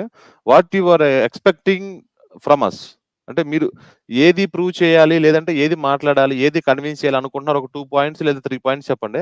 I will try to make a note and I will come to discuss that point. అది బాగుంటుంది చూడటానికి. Okay fine. సో ఈ పురాణాలు రాసిన ఋషి ఎవరు? ఫర్ ఎగ్జాంపుల్ మీ ఇష్టం, చూస్ యువర్ ఓన్ పురాణాస్. ఆ పురాణాలు రాసిన ఋషి ఎవరు? ఆ ఋషికి అలాగే జరిగిందని ఎలా తెలుసు? ఆ పురాణం యొక్క టైం లైన్ ఏమన్నా తెలుసా? అంటే ఫర్ ఎగ్జాంపుల్ నేను last week I started with Shiva Purana కాబట్టి శ్రీ శివ మహాపురాణంతో స్టార్ట్ చేశాను.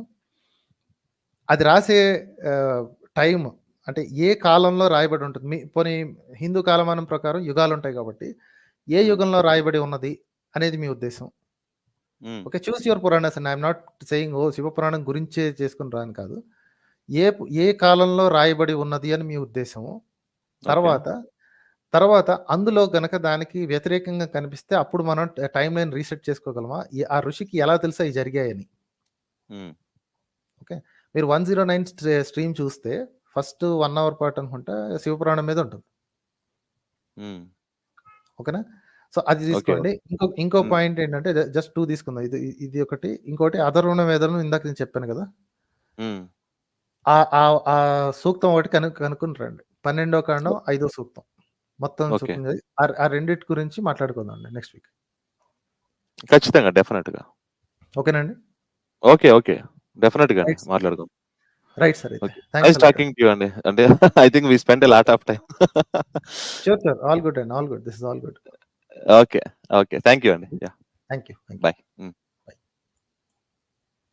ఓకే, దట్ వాజ్ ఇంట్రెస్టింగ్ అండి. Thanks a lot. ఇట్లా డిస్కషన్ మోడ్లో ఉంటే బాగుంటుంది. అది వాళ్ళు వ్యతిరేకమా ఇవన్నీ మనకు అనవసరం.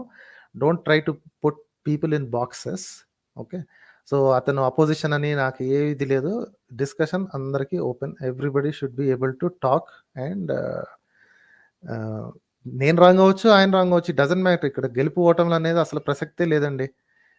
ఓకే, నేను కనుక రాంగ్గా అనుకుని ఉండుంటే, అతను నన్ను కన్విన్స్ చేయగలిగి ఉండుంటే, then I will talk exactly what he's talking. Okay, లేదు నా నా ఆర్గ్యుమెంట్స్ అతనికి ఏమన్నా నచ్చి, లేదా if he adjust his thinking, then he will adjust his thinking. That's it.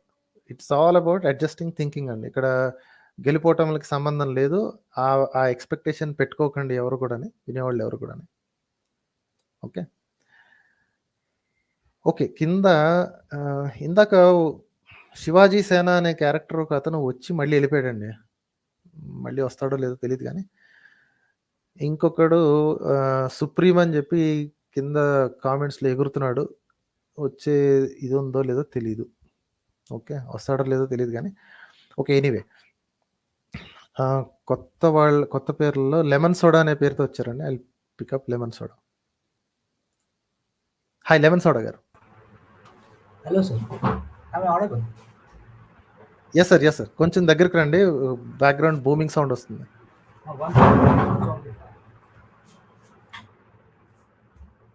I hope I'm clear now. Yeah, kind of clear. Go ahead. Yeah. Sir, before starting, I would like to congratulate you on this channel. I have been following your channel from about 3-4 months, and I think I have opened my brain a bit. Thank you very much for that. Sir, Telugana ante Telugu I can speak Telugu. Yeah, చెప్పండి sir. So ఒక్క question అడుగుదామని వచ్చానండి. The thing is, మనకి ఇప్పుడు పిల్లలు పుట్టిన తర్వాతకి and all we name them. So మనం ఏ నేమ్ తీసుకున్నా సరే వాళ్ళకి ఏదో ఒక పురాణాల్లో కానీ ఎక్కడో కానీ రెఫరెన్స్ ఉంటుంది. So how to name our kids? Do you have you thought anything about it? ఏమైనా can you explain more about this thing? ఇప్పుడు Shiva, Ram or maybe Joseph, Ali or some, ఏ పేరు పెట్టుకున్నా సరే there is reference to the religion. So if I want to name my kids without any reference to the religion, so how to think about it? Can you please? Okay, unfortunately మనకున్న ఒక problem చెప్తాను, దాని solution కూడా చెప్తానండి. మనకేంటంటే already కొన్ని language and religion are intertwined. ఓకేనా, మీరు for example how do I say this, Hasan అనే పేరు పెట్టారు అనుకోండి. హసన్ అని పేరు పెట్టగానే people think that he's a Muslim. కాకపోతే హసన్ అనే వర్డ్కి ఇస్లాంకి సంబంధం లేదు. ఇస్లాం పుట్టక ముందే ఉంది ఆ పేరు. It's an Arabic name. Arabic is a language, right? ఇప్పుడు తర్వాత మొహమ్మద్ పుట్టింది అందులో, కాబట్టి అరబిక్ అనగానే ఇస్లాం అని అనుకుంటాం మనం. కాకపోతే హసన్ అనే పేరు ఈ అరబ్ ల్యాండ్స్లో ఈ ఇస్లాం పుట్టక ముందు ఎన్నో వందల సంవత్సరాల నుంచి ఉందండి ఆ పేరు. ఓకే, సో అలాగే సేమ్ థింగ్ మన దగ్గర హౌ డు ఐ సే, లలిత అనే పేరు పెట్టారు అనుకున్న అమ్మాయికి. ఆ లలిత అనేది మా దేవత పేరు కదా అండి. నో, లలిత అనే పేరు ముందు నుంచే ఉంది. లలిత అనేది ఇట్స్ అన్ అడ్జెక్టివ్. లలిత అంటే సాఫ్ట్ కదా, లలితం, soft or how do I say delicate. Okay, so ఈ అడ్జెక్టివ్స్ని వాడుకోవడం బెటర్ అండి. ఇంకొకటి, ఆదిత్య అనే పేరు ఉంది అనుకోండి. ఓకే, ఆదిత్య అనగానే మా దేవుడి పేరు అండి, మొహం కాదు, ఆదిత్య అంటే సూర్యుడి పేరు. వాడిని తర్వాత మీరు దేవుడు చేసుకున్నారు. ఓకే, కృష్ణ అనే పేరు ఉంది అనుకోండి. కృష్ణ అంటే నల్ల అని అర్థం, బ్లాక్ అని అర్థం, డార్క్ అని అర్థం. ఓకే, దానికి ఒక పేరు కృష్ణుడు అని పెట్టుకొని మా దేవుడి పేరు అండి. No, it's not at all that. Krishna is dark. Whether you want to put it or not is secondary. So ఈ మతాలు ఏం చేస్తున్నాయంటే జెనరిక్ పేర్లను, ఇప్పుడు రామ అనేది అనుకోండి, రామాకి విశేషణం లేదండి, Rama is an actual name. So రాముడు అన్న పేరు definitely it's a religious name. Okay, పరశు అనేది అనుకో, పరశురాముడు అని అనుకో, రాముడు ఈజ్ అ పర్సన్, పరశు ఈజ్ యాక్చువల్లీ గొడ్డలిని పరశు అని పిలుస్తారు. ఓకే, సో పరశు అనే పేరు ఎవరికైనా పెడితే మా పరశురాముడి పేరు పెట్టు అనడానికి లేదు. నేను నా కొడుక్కి గొడ్డలి అనే పేరు పెట్టుకున్నాను బా, ఏమైంది ఇప్పుడు? సో ఇలాగే ఇప్పుడు నదుల పేర్లు ఉన్నాయనుకోండి, నదుల పేర్లు those are actual things. Okay, Ganga అనే పేరు, అక్కడ గంగా అనేది నది ఉంది. శివ అనే పేరు పెట్టుకున్నాడు, శివుడు అనేవాడు లేడు. Right? So if you name things with qualities, human quality or things that really exist, then you will be safe. Plus మీరు ఈజీగా డిఫెండ్ చేయొచ్చండి. మతంలోకి మీరు లాక్కున్నారబ్బా, పేర్లకి ఇదే ఉంది. కృష్ణ అనే పేరుని అసలు మీరు ఏ విధంగా తీసుకున్నారు? నల్లోడు అనే పేరు పెట్టుకుని ఆ నల్లోడు అనే పేరుని మీరు దేవుడిని ఎలా పూజించుకుంటున్నారు? ఎవడో తిట్టాడండి నల్లోడా అని, కృష్ణ అని, వెంటనే దాన్ని దేవుడిని చేసేసుకున్నారు. రైట్?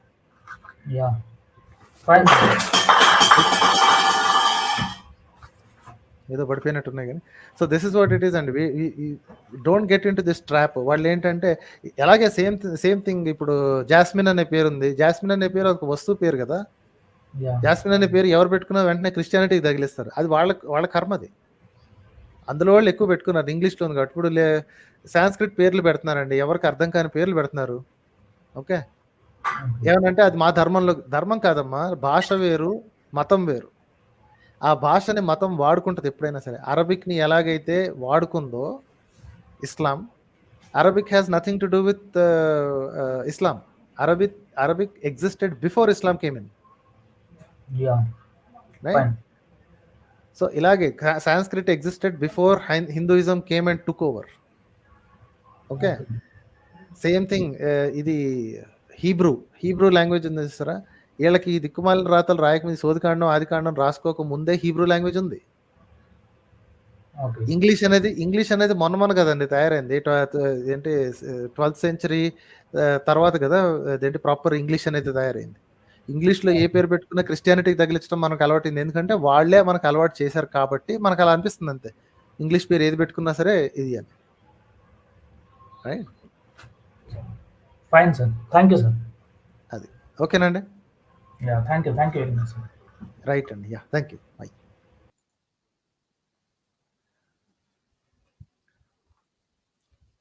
ఓకే, నరేంద్ర గారు ఇంకొకసారి ట్రై చేద్దామండి. హాయ్ నరేంద్ర గారు. Hi sir, good evening. Hi Narendra గారు. ఎస్ సార్, వినిపిస్తుంది, చెప్పండి సార్.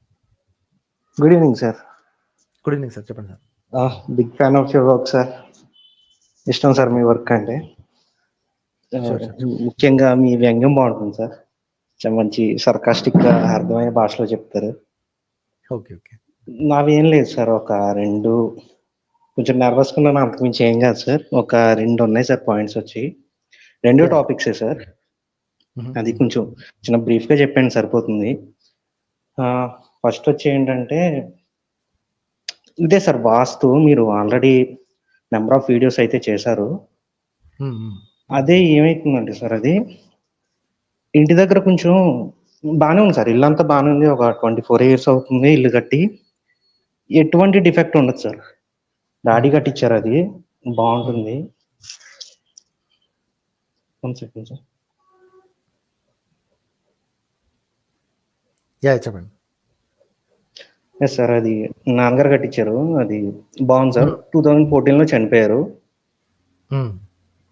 బేసిక్ గా నేను దేవుని నమ్మను సార్. పెద్ద నమ్మడం నమ్మకపోవడం అనేది పక్కన పెడితే నాకు ఆ టాపిక్కే వద్దు అన్నట్టుగానే ఉంటాను సార్ నేను. ఓకే,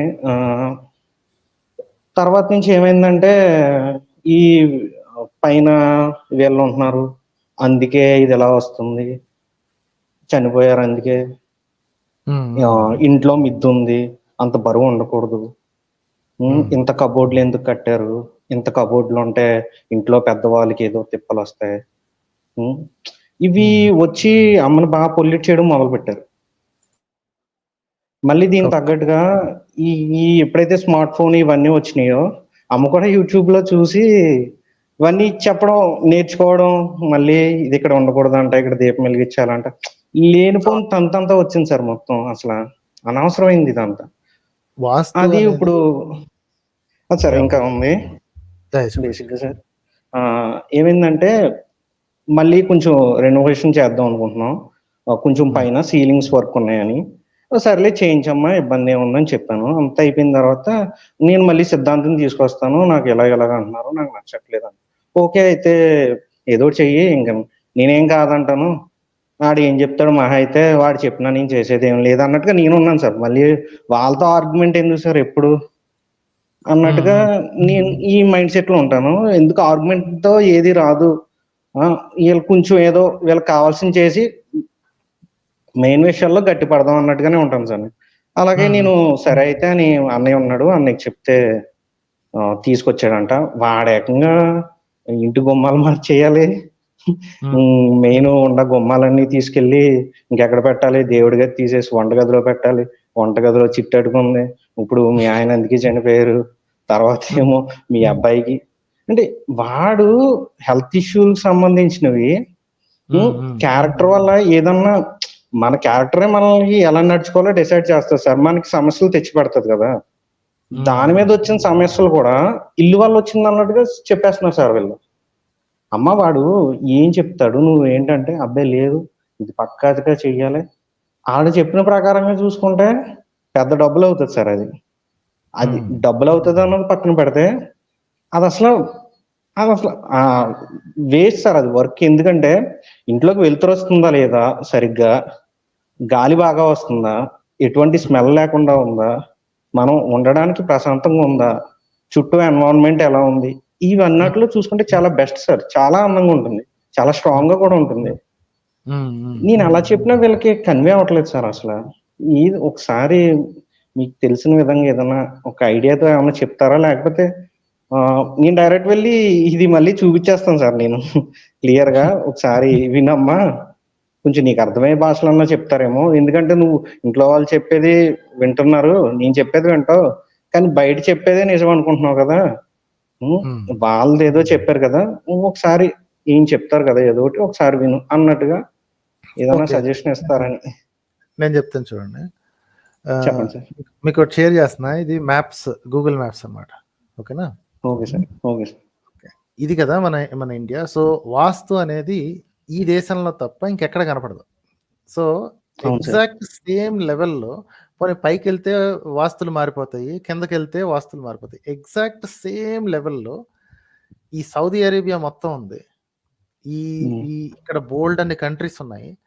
ఇలా ఇటువైపుకి వెళితే సెంట్రల్ అమెరికా ఉంది, మెక్సికో కానీ ఇదంతా కూడా. ఓకేనా? All of them are in the same equatorial, ఆ బెల్ట్ దగ్గరే ఉన్నాయి. అవును కదా? అవును సార్, అవును. మరి అంత exact all of these are in the same belt అన్నప్పుడు వీళ్ళు చెప్పుకునే వాస్తు ప్రాబ్లమ్స్ అన్ని కూడా వీళ్ళందరికీ ఉండాలి కదా. ఇప్పుడు పైకి వెళ్ళామనుకోండి, యూరోప్కి వెళ్ళామనుకోండి, వాళ్ళు ఏమంటారు, అది వేరే, ఇది అక్కడ నార్త్కి సౌత్కి తేడా వచ్చేస్తే, ఈస్ట్ వెస్ట్ తేడా వచ్చేస్తే అని సొల్లు కబుర్లు చెప్తారు అనుకున్నాం.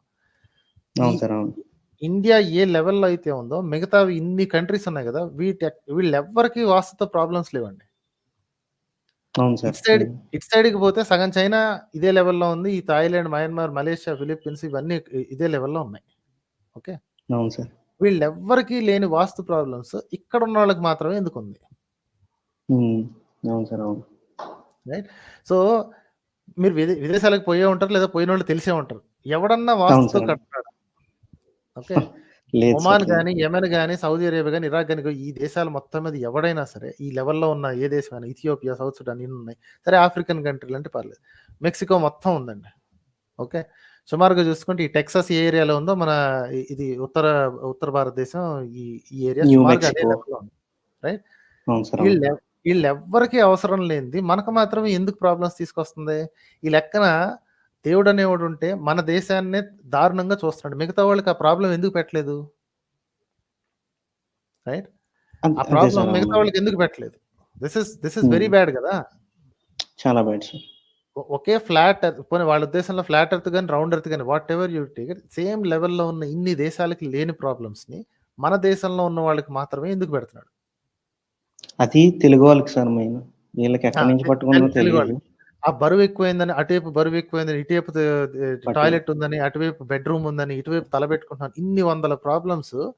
వాళ్ళ పొట్టకూటి కోసం ఎన్ని మోసాలు చేసుకుంటారు. ఇవన్నీ మన దేశం మీదే ఎందుకున్నాయి, పక్క దేశాల్లోకి ఎందుకు లేవు?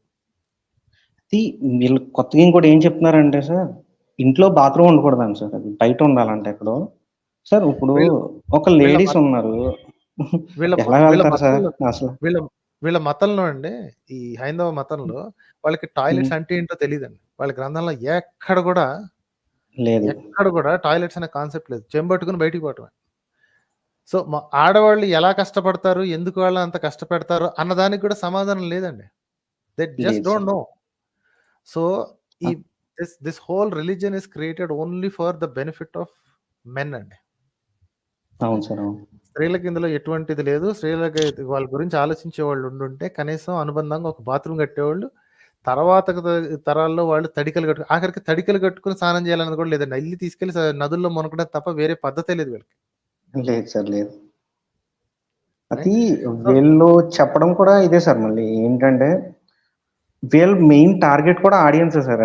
ఆడియన్స్ అంటే ఉమెనే సార్. ఎప్పుడు ఉమెన్ ని సెంటిమెంట్ గా దొరుకుతారు, సెంటిమెంట్ కి ఈజీగా పని అయిపోతారు. ఆ మగాడైతే ఈడు చెప్తాడులే అనుకుని ఊరుకుంటాడు కదా అనుకుంటారు. కానీ ఆడవాళ్ళు అయితే అమ్మో గుర్తు పెట్టుకుంటారు, ఏదో ఒకటి ఆలోచిస్తారు. ఇప్పుడు కాకపోయినా రేపైనా మళ్ళీ పిలుస్తారేమో, చిన్న పూజతోనే మొదలు పెడదామండి, ఎంత అవదండి, ఒక గంటలో అయిపోతుంది, నేను ఇంకో ముగ్గురు తీసుకొస్తాను, ఆ పూజ తర్వాత చూడండి మంచి జరిగితే మీరు అనుకున్నదే చేయండి, ఇంటికి చిన్న ఎర కింద మొదలు పెడుతున్నారు సార్ వీళ్ళు ఈజీగా. ఇప్పుడు చూడండి, ఆ పక్క దేశాల్లో చూపించాను కదా, అందులో వాస్తుకి కంప్లీట్ గా వ్యతిరేకంగా కట్టుకున్న ఇళ్ళు మీకు బోల్డని కనిపిస్తాయి. వాళ్ళేమో ఒక కోటీశ్వరులు అయి ఉంటారు, లక్షాధికారులు అయి ఉంటారు, మహాదర్జాగా బతుకుతున్న వాళ్ళు ఉంటారు, ఎవరికి ఏ ప్రాబ్లమ్స్ లేకుండా ఉండి ఉంటారు. Okay, you can find the other way also. కొన్ని నాశనం అయిపోయిన ఉంటారు. సో ఇక్కడ వాస్తు ఉన్నా లేకపోయినా వాళ్ళ క్షేత్ర ప్రాధాన్యత బట్టి, వాళ్ళ పరిస్థితులు బట్టి బాగుండేవాళ్ళు బాగుంటున్నారు, చెడిపోయిన వాళ్ళు చెడిపోతున్నారు, నష్టపోయే వాళ్ళు నష్టపోతున్నారు, కోట్లకు పడగలెత్తేవాళ్ళు కోట్లకు పడగలెత్తున్నారు. ఈ లెక్కన వాస్తు అనేది ఒక అనవసరమైన బెదిరింపు చర్య మాత్రమే. ఇది ఒరిజినల్ గా, okay, I think I told you in different video also. Original గా ఫస్ట్ ఈ వాస్తు అనేది ప్రపోజ్ చేసినప్పుడు నాకు తెలిసి వాడెవడో మంచి ఉద్దేశంతోనే చేసుంటాడండి. అంటే ఈ వైపున ఏంటి, ఈ వైపున పెరడు ఉండి ఆ పెరడు పక్కనే ఇవి ఉండుంటే ఏమిటది, మన కిచెన్ ఉంటే, కిచెన్ గానీ ఏదైనా ఉండుంటే అట్నుంచి వెళ్ళేసేసి అక్కడ టమాటాలు అవి ఏమైనా ఉంటే తీసుకుని వచ్చి వండేసుకుని దగ్గర ఉంటది అని ఆపోజిట్ సైడ్ లో పెట్టుకుంటే కష్టం అని. సో అలాగే నార్త్, ఈస్ట్, వెస్ట్, సౌత్ ఇవి ఈ డైరెక్షన్లు ఎందుకు ఉన్నాయంటే వెలుతురు ఎక్కువగా రావడానికి, గాలి మూవ్మెంట్ బెటర్ గా ఉండటానికి తయారు చేసుకుని ఉంటారు ఒరిజినల్ గా. ఓకే, అది గైడ్ లైన్స్ గా మొదలెట్టుంటాడు ఎవడో, ఇలా పెట్టుకుంటే చక్కటి గాలి వస్తుంది. ఓకే, ఉత్తరాయణంలో మంచి గాలి ఇటువైపు నుంచి వస్తుంది, దక్షిణాయనంలో ఇటువైపు నుంచి వస్తుంది. సో కాబట్టి ఈ డైరెక్షన్ లో పెట్టుకుంటే మనకి కిటికీల నుంచి కానీ వీటి నుంచి కానీ మంచి గాలి వస్తుంది అని ఒకటి పెట్టుంటాడు. దాని తర్వాత తరం వాళ్ళు మెల్లిగా దాన్ని ఇదేదో బాగున్నట్టుంది అని చెప్పి నెక్స్ట్ వాళ్ళకి ఇల్లు కట్టుకోవాల్సి వచ్చినప్పుడు ఒకడు వస్తాడు. వచ్చినప్పుడు ఇలా కట్టుకుంటే బాగుందని శాస్త్రం చెబుతుంది అంటారు. ఓకే, అంటే ఇలా కట్టుకుంటే నాకు ఇబ్బంది అవుతుంది అబ్బా, ఇటువైపు బాగుంటది అనుకుంటే అలా చేసుకుంటే శాస్త్రం ఒప్పుకోదు అని ఫస్ట్ మొదలెడతాడు.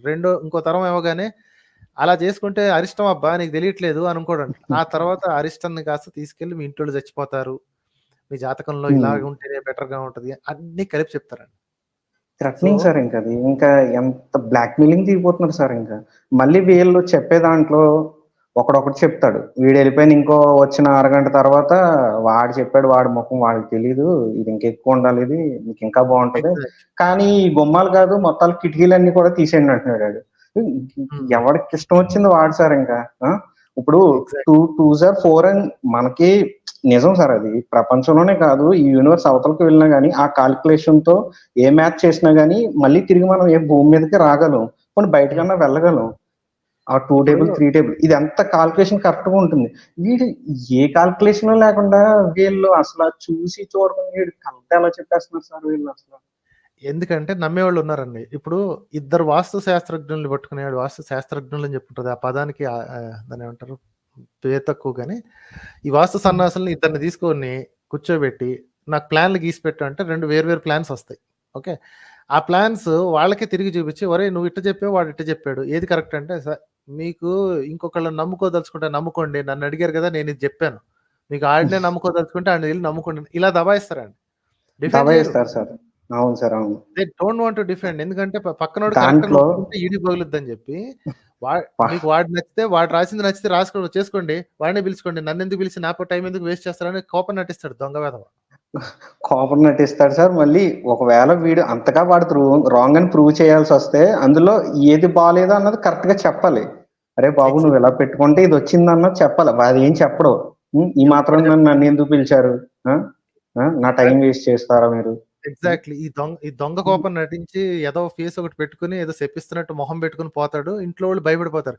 ఒరే ఎందుకు రావండి అట్లా అంటావు, ఇంకేమన్నా అయిందంటే మళ్ళీ తర్వాత వచ్చి అతనే అంటాడు నేను ముందే చెప్పాను అని అంటాడు. ఎగ్జాక్ట్లీ రివర్స్ చేసినా సరే వాడు అదే తిట్టిపోతాడండి.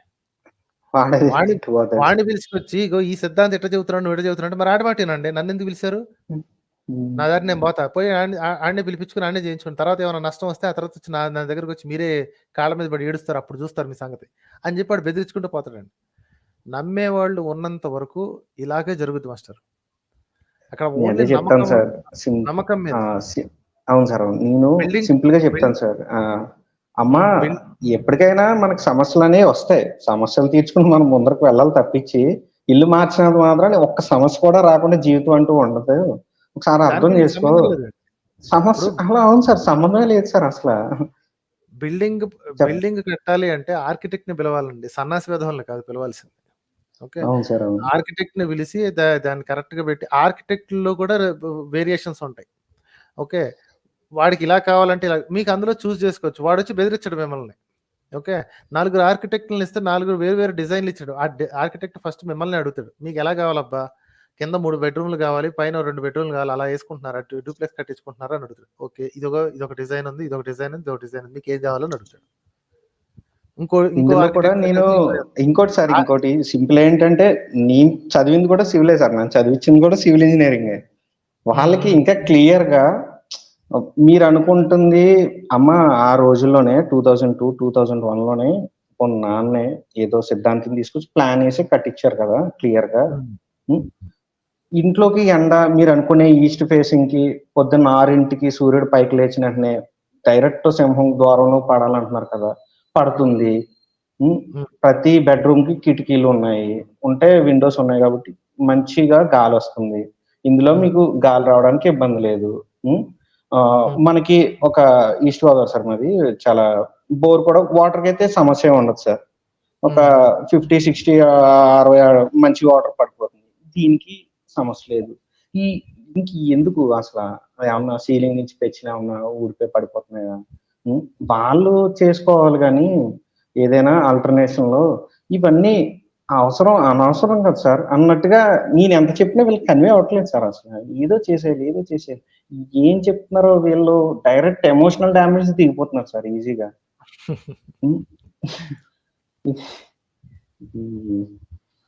మనం ఎంత చెప్పినా అర్థం కావట్లేదు సార్. కొన్ని వాళ్ళకి ఎక్స్ప్లెయిన్ చేయడానికి ట్రై చేయాలండి.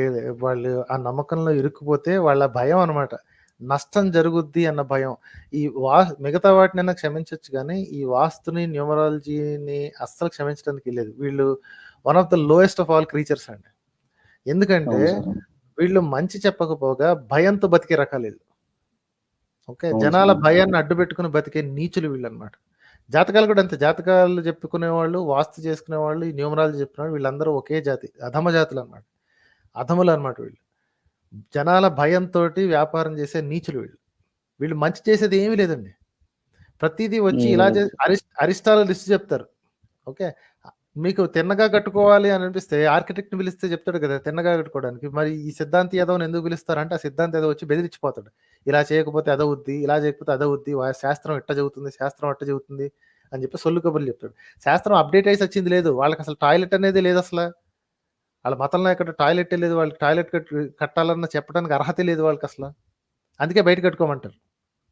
బయట కట్టుకోమంటున్నారు సార్ వాళ్ళు.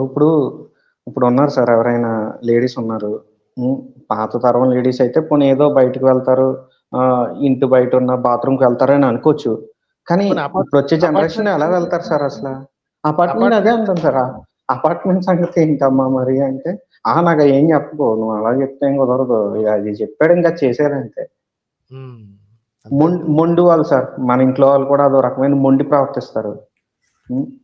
ఎందుకు అన్న ఆలోచన కూడా ఉండదు.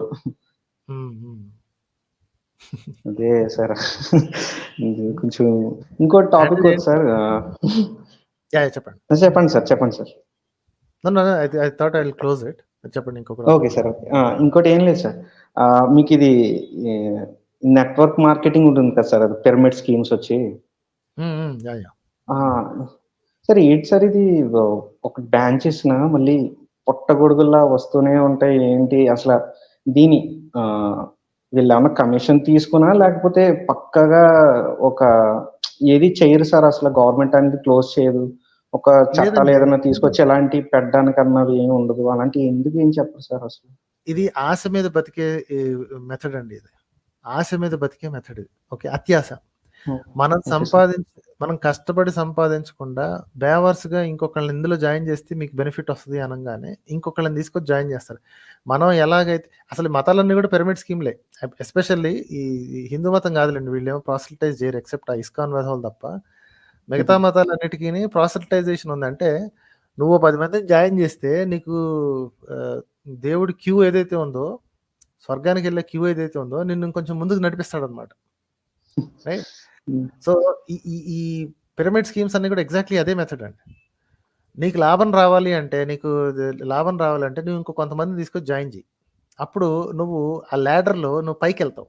పైకి వెళ్ళినప్పుడు నీ కింద కొంతమంది ఉంటారు కదా, వాళ్ళు ఇచ్చే డబ్బులతోటి వాళ్ళు మెంబర్షిప్ ఫీజు నుంచి నీకు కొంత భాగం నీకు ఇస్తా. మరి వాళ్ళకెట్ట డబ్బులు రావాలంటే వాళ్ళు ఇంకొంతమంది తీసుకోవాలి. ఇట్స్ అ స్కామ్ అండి. It's a total scam. First వచ్చినవాడు ఫస్ట్ స్కామ్ లో ఎవడైతే పార్టిసిపేట్ చేస్తాడో వాడికి కొంచెం లాభం వచ్చినట్టు అనిపిస్తుంది అనమాట. వాడు ఎవరి నుంచి లాభం తీసుకుంటున్నాడు అంటే వాడు ఎవరైతే నమ్మకంలో వాడిని నమ్మి పెట్టిన వాళ్ళు ఉంటారు చూసారా, వాళ్ళ డబ్బుల నుంచి తీసుకుంటాడు అనమాట. So it's a disgusting system. ఆశతో, అత్యాశతోటి మీరు కష్టపడి సంపాదిస్తే మీకు ఆ డబ్బులు విలువ తెలుస్తుంది. ఇలా బేవర్స్గా మీ కింద వాళ్ళు ఎవరో వచ్చి తీసుకొచ్చి ఇచ్చిన డబ్బులకి ఆ డబ్బులకి మీకు విలువ తెలియదు. You want more and more. So ఎవడైతే నష్టపోతాడో ఆ నష్టం చాలా ఎక్కువ ఉంటుంది. ఐ నో పీపుల్ అనమాట. I know people who are very close to me who are victims of this. వాళ్ళు ఇప్పటికి కూడా నమ్మి చేస్తుంటారు. అదే సార్, అదే నా పాయింట్ అదే సార్. ఇంకా అంత పోగొట్టుకుని కూడా అదే కరెక్ట్. మీరు ఎన్నైనా చెప్పండి, దాంట్లోనే డబ్బులు వస్తున్నాయి అంటారు. ఎందుకంటే కొంతమంది సెలబ్రిటీస్ దీనికి ఇవిస్తుంటారు. Okay, I don't want to name those celebrities. ఎందుకంటే if they are not doing that right now, వాళ్ళు అనవసరంగా దీన్ని కేసు చేయడం ఏదో చేస్తుంటారు. Okay, there are some celebrities who have sold their soul. వాళ్ళ ఆత్మను అమ్ముకున్న నీచులు కొంతమంది ఉంటారు. వాళ్ళు డబ్బులు తీసుకుంటారు. డెఫినెట్లీ వాళ్ళు డబ్బులు తీసుకుని ఇలాంటి మీటింగ్లకు వస్తుంటారు. మీటింగ్లకు వచ్చేసి నేను ఇందులో ఉన్నాను, నాకు ఇందులో చాలా లాభం కనిపించింది, దిస్ ఈజ్ మ్యాథమెటికల్లీ ప్రూవెన్, ఇలాంటి పదాలు వాడతారండి. ఓకే, ప్రపంచంలో అందరూ కోటీశ్వర్లు అవ్వచ్చు. ఎట్లవుతాడండి అందరూ కోటీశ్వర్లు? మిమ్మల్ని నమ్మి కొంతమంది బకరాలు వచ్చి జాయిన్ అయితేనే మీకు డబ్బులు వస్తాయి. వాళ్ళని నమ్మి ఇంకొంతమంది వస్తే వస్తాయి. So at some point in time there are some people who are always at the bottom. అందరు డబ్బులు ఉన్న వాళ్ళు ఎట్లవుతారండి? ఇదంతా టోటల్ ఒక స్కామ్ అండి. Don't go in to this thing. కష్టపడి సంపాదించుకునే మార్గాలు లక్షలు ఉండగా, లక్షలు ఉండగా, ఇలాంటి చీప్గా తొందరగా డబ్బులు సంపాదించాలనుకునే అమాయకుల దగ్గర నుంచి డబ్బులు దోచుకుని కొంతమంది జేబులు నింపుకునే దారుణమైన సిస్టమ్ ఈ పిరమిడ్ సిస్టమ్. నేను చాలా వరకు మోటివేట్ చేస్తాను సార్, ఇలాంటి వాటిలోకి ఎవరిని దిగనివ్వకుండా. ఎవరన్నా ఫ్రెండ్స్ ఏదైనా చేస్తారంటే దాని వెనకాల ఏం జరుగుతుంది, ఎలా స్కామ్ చేస్తారా అని వివరంగా చెప్తా ఉంటా. కాకపోతే వాళ్ళు పెట్టే ఆర్గ్యుమెంట్ ఏంటంటే రిటైర్డ్ ఐఏఎస్ కూడా ఇందులో ఉన్నారు, వీళ్ళు కూడా చేస్తున్నారు. అరే వాళ్ళు సెలెక్టెడ్ గా ఒక ఆడియన్స్ ఉంటారు, వాళ్ళు ఈ న్యూట్రల్ గా ఏదైతే అనుకుంటారో ఈ ఐఏఎస్లు, రిటైర్డ్ ఐఏఎస్లు చెప్తే ఈజీగా నమ్మేస్తారు. వాళ్ళ గురించి వీళ్ళని పట్టుకుంటారు వాళ్ళు స్కాము అని ఎంత చెప్పినా గానీ అబ్బే లేదు, ఇదే కరెక్ట్, ఇదే మనం ఉంటారు సార్. రిటైర్డ్ ఐఏఎస్ అయితే మాత్రం వాడు తెలివైనడు మనకి ఏం గ్యారంటీ అండి? వాడికి ఐఏఎస్ చదవచ్చు, ఐఏఎస్ పని చేయడం వచ్చు, వాడికి బ్రెయిన్ ఉందని ఏంటి గ్యారంటీ? ఇప్పుడు మనకి చాలా ఇంటెలిజెన్స్ వేరు కదా సార్. ఇంటెలిజెన్స్ వేరు. ఇప్పుడు there are some very well respected people of other religions. So మన మతాన్ని నమ్మని వాడు తెలివైనడు ఎట్టయ్యాడు అనే మాటకి అర్థం ఎలా లేదో, అలాగే రిటైర్డ్ ఐఏఎస్ ఇది ఇందులో ఉన్నాడు అంటే, రిటైర్డ్ ఐఏఎస్ అయితే ఏంటి, ప్రెసిడెంట్ ఆఫ్ ఇండియా అయితేనేంటి, ప్రైమ్ మినిస్టర్ ఆఫ్ ఇండియా అయితే బేవకూఫ్ గా ఉండటానికి ఇది దానికి దీనికి సంబంధం లేదు కదా. ఎనీబడి కెన్ బి అ బేవకూఫ్. మనకి ఇది ఒకటే ఉంది కదా సార్, చదువుకున్నవాడు, బాగా చదివేవాడు ఇంకేం చెప్పినా గానీ వాడికి ఇంటెలిజెన్స్ ఉన్నదన్న ఒక అపోహ ఉండిపోయింది. దాన్నే వీళ్ళు ముందు పెడతా ఉంటారు. ఈ మొత్తం ఏ మతం అయినా కానీ అదిగో వాడు చదివాడు, అంత చదువుకున్నవాడు దేవుణ్ణి నమ్ముతాడు, నీకేంట్రా నొప్పి నమ్మడానికి, నీకేం వచ్చింది నొప్పి. ఇది బెదిరింపు. అదే అదే రైట్ సార్. అయితే థ్యాంక్స్ అలాట్ అండి. Thank you sir, thank you sir, thank you sir. Yeah by.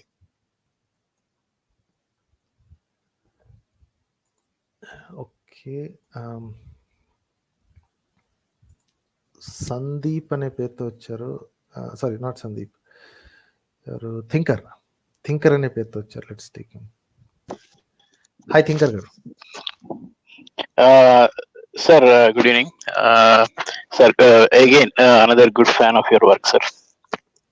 And sir, నేను చెప్పేది like I want to talk about the majority, sir. Like, ఇప్పుడు for example, I'll break it down into 3 questions, sir. First question is, sir, ఎప్పుడన్నా మీరు ఇప్పుడు నాస్తికుడు అనండి, లేకపోతే any you name it anyhow, do you fear for being an atheist? It's a direct question, sir. Yes or no? Atheist అంటే fear అంటే because I'm vocal అండి. There is always No, sir. I'll reframe it.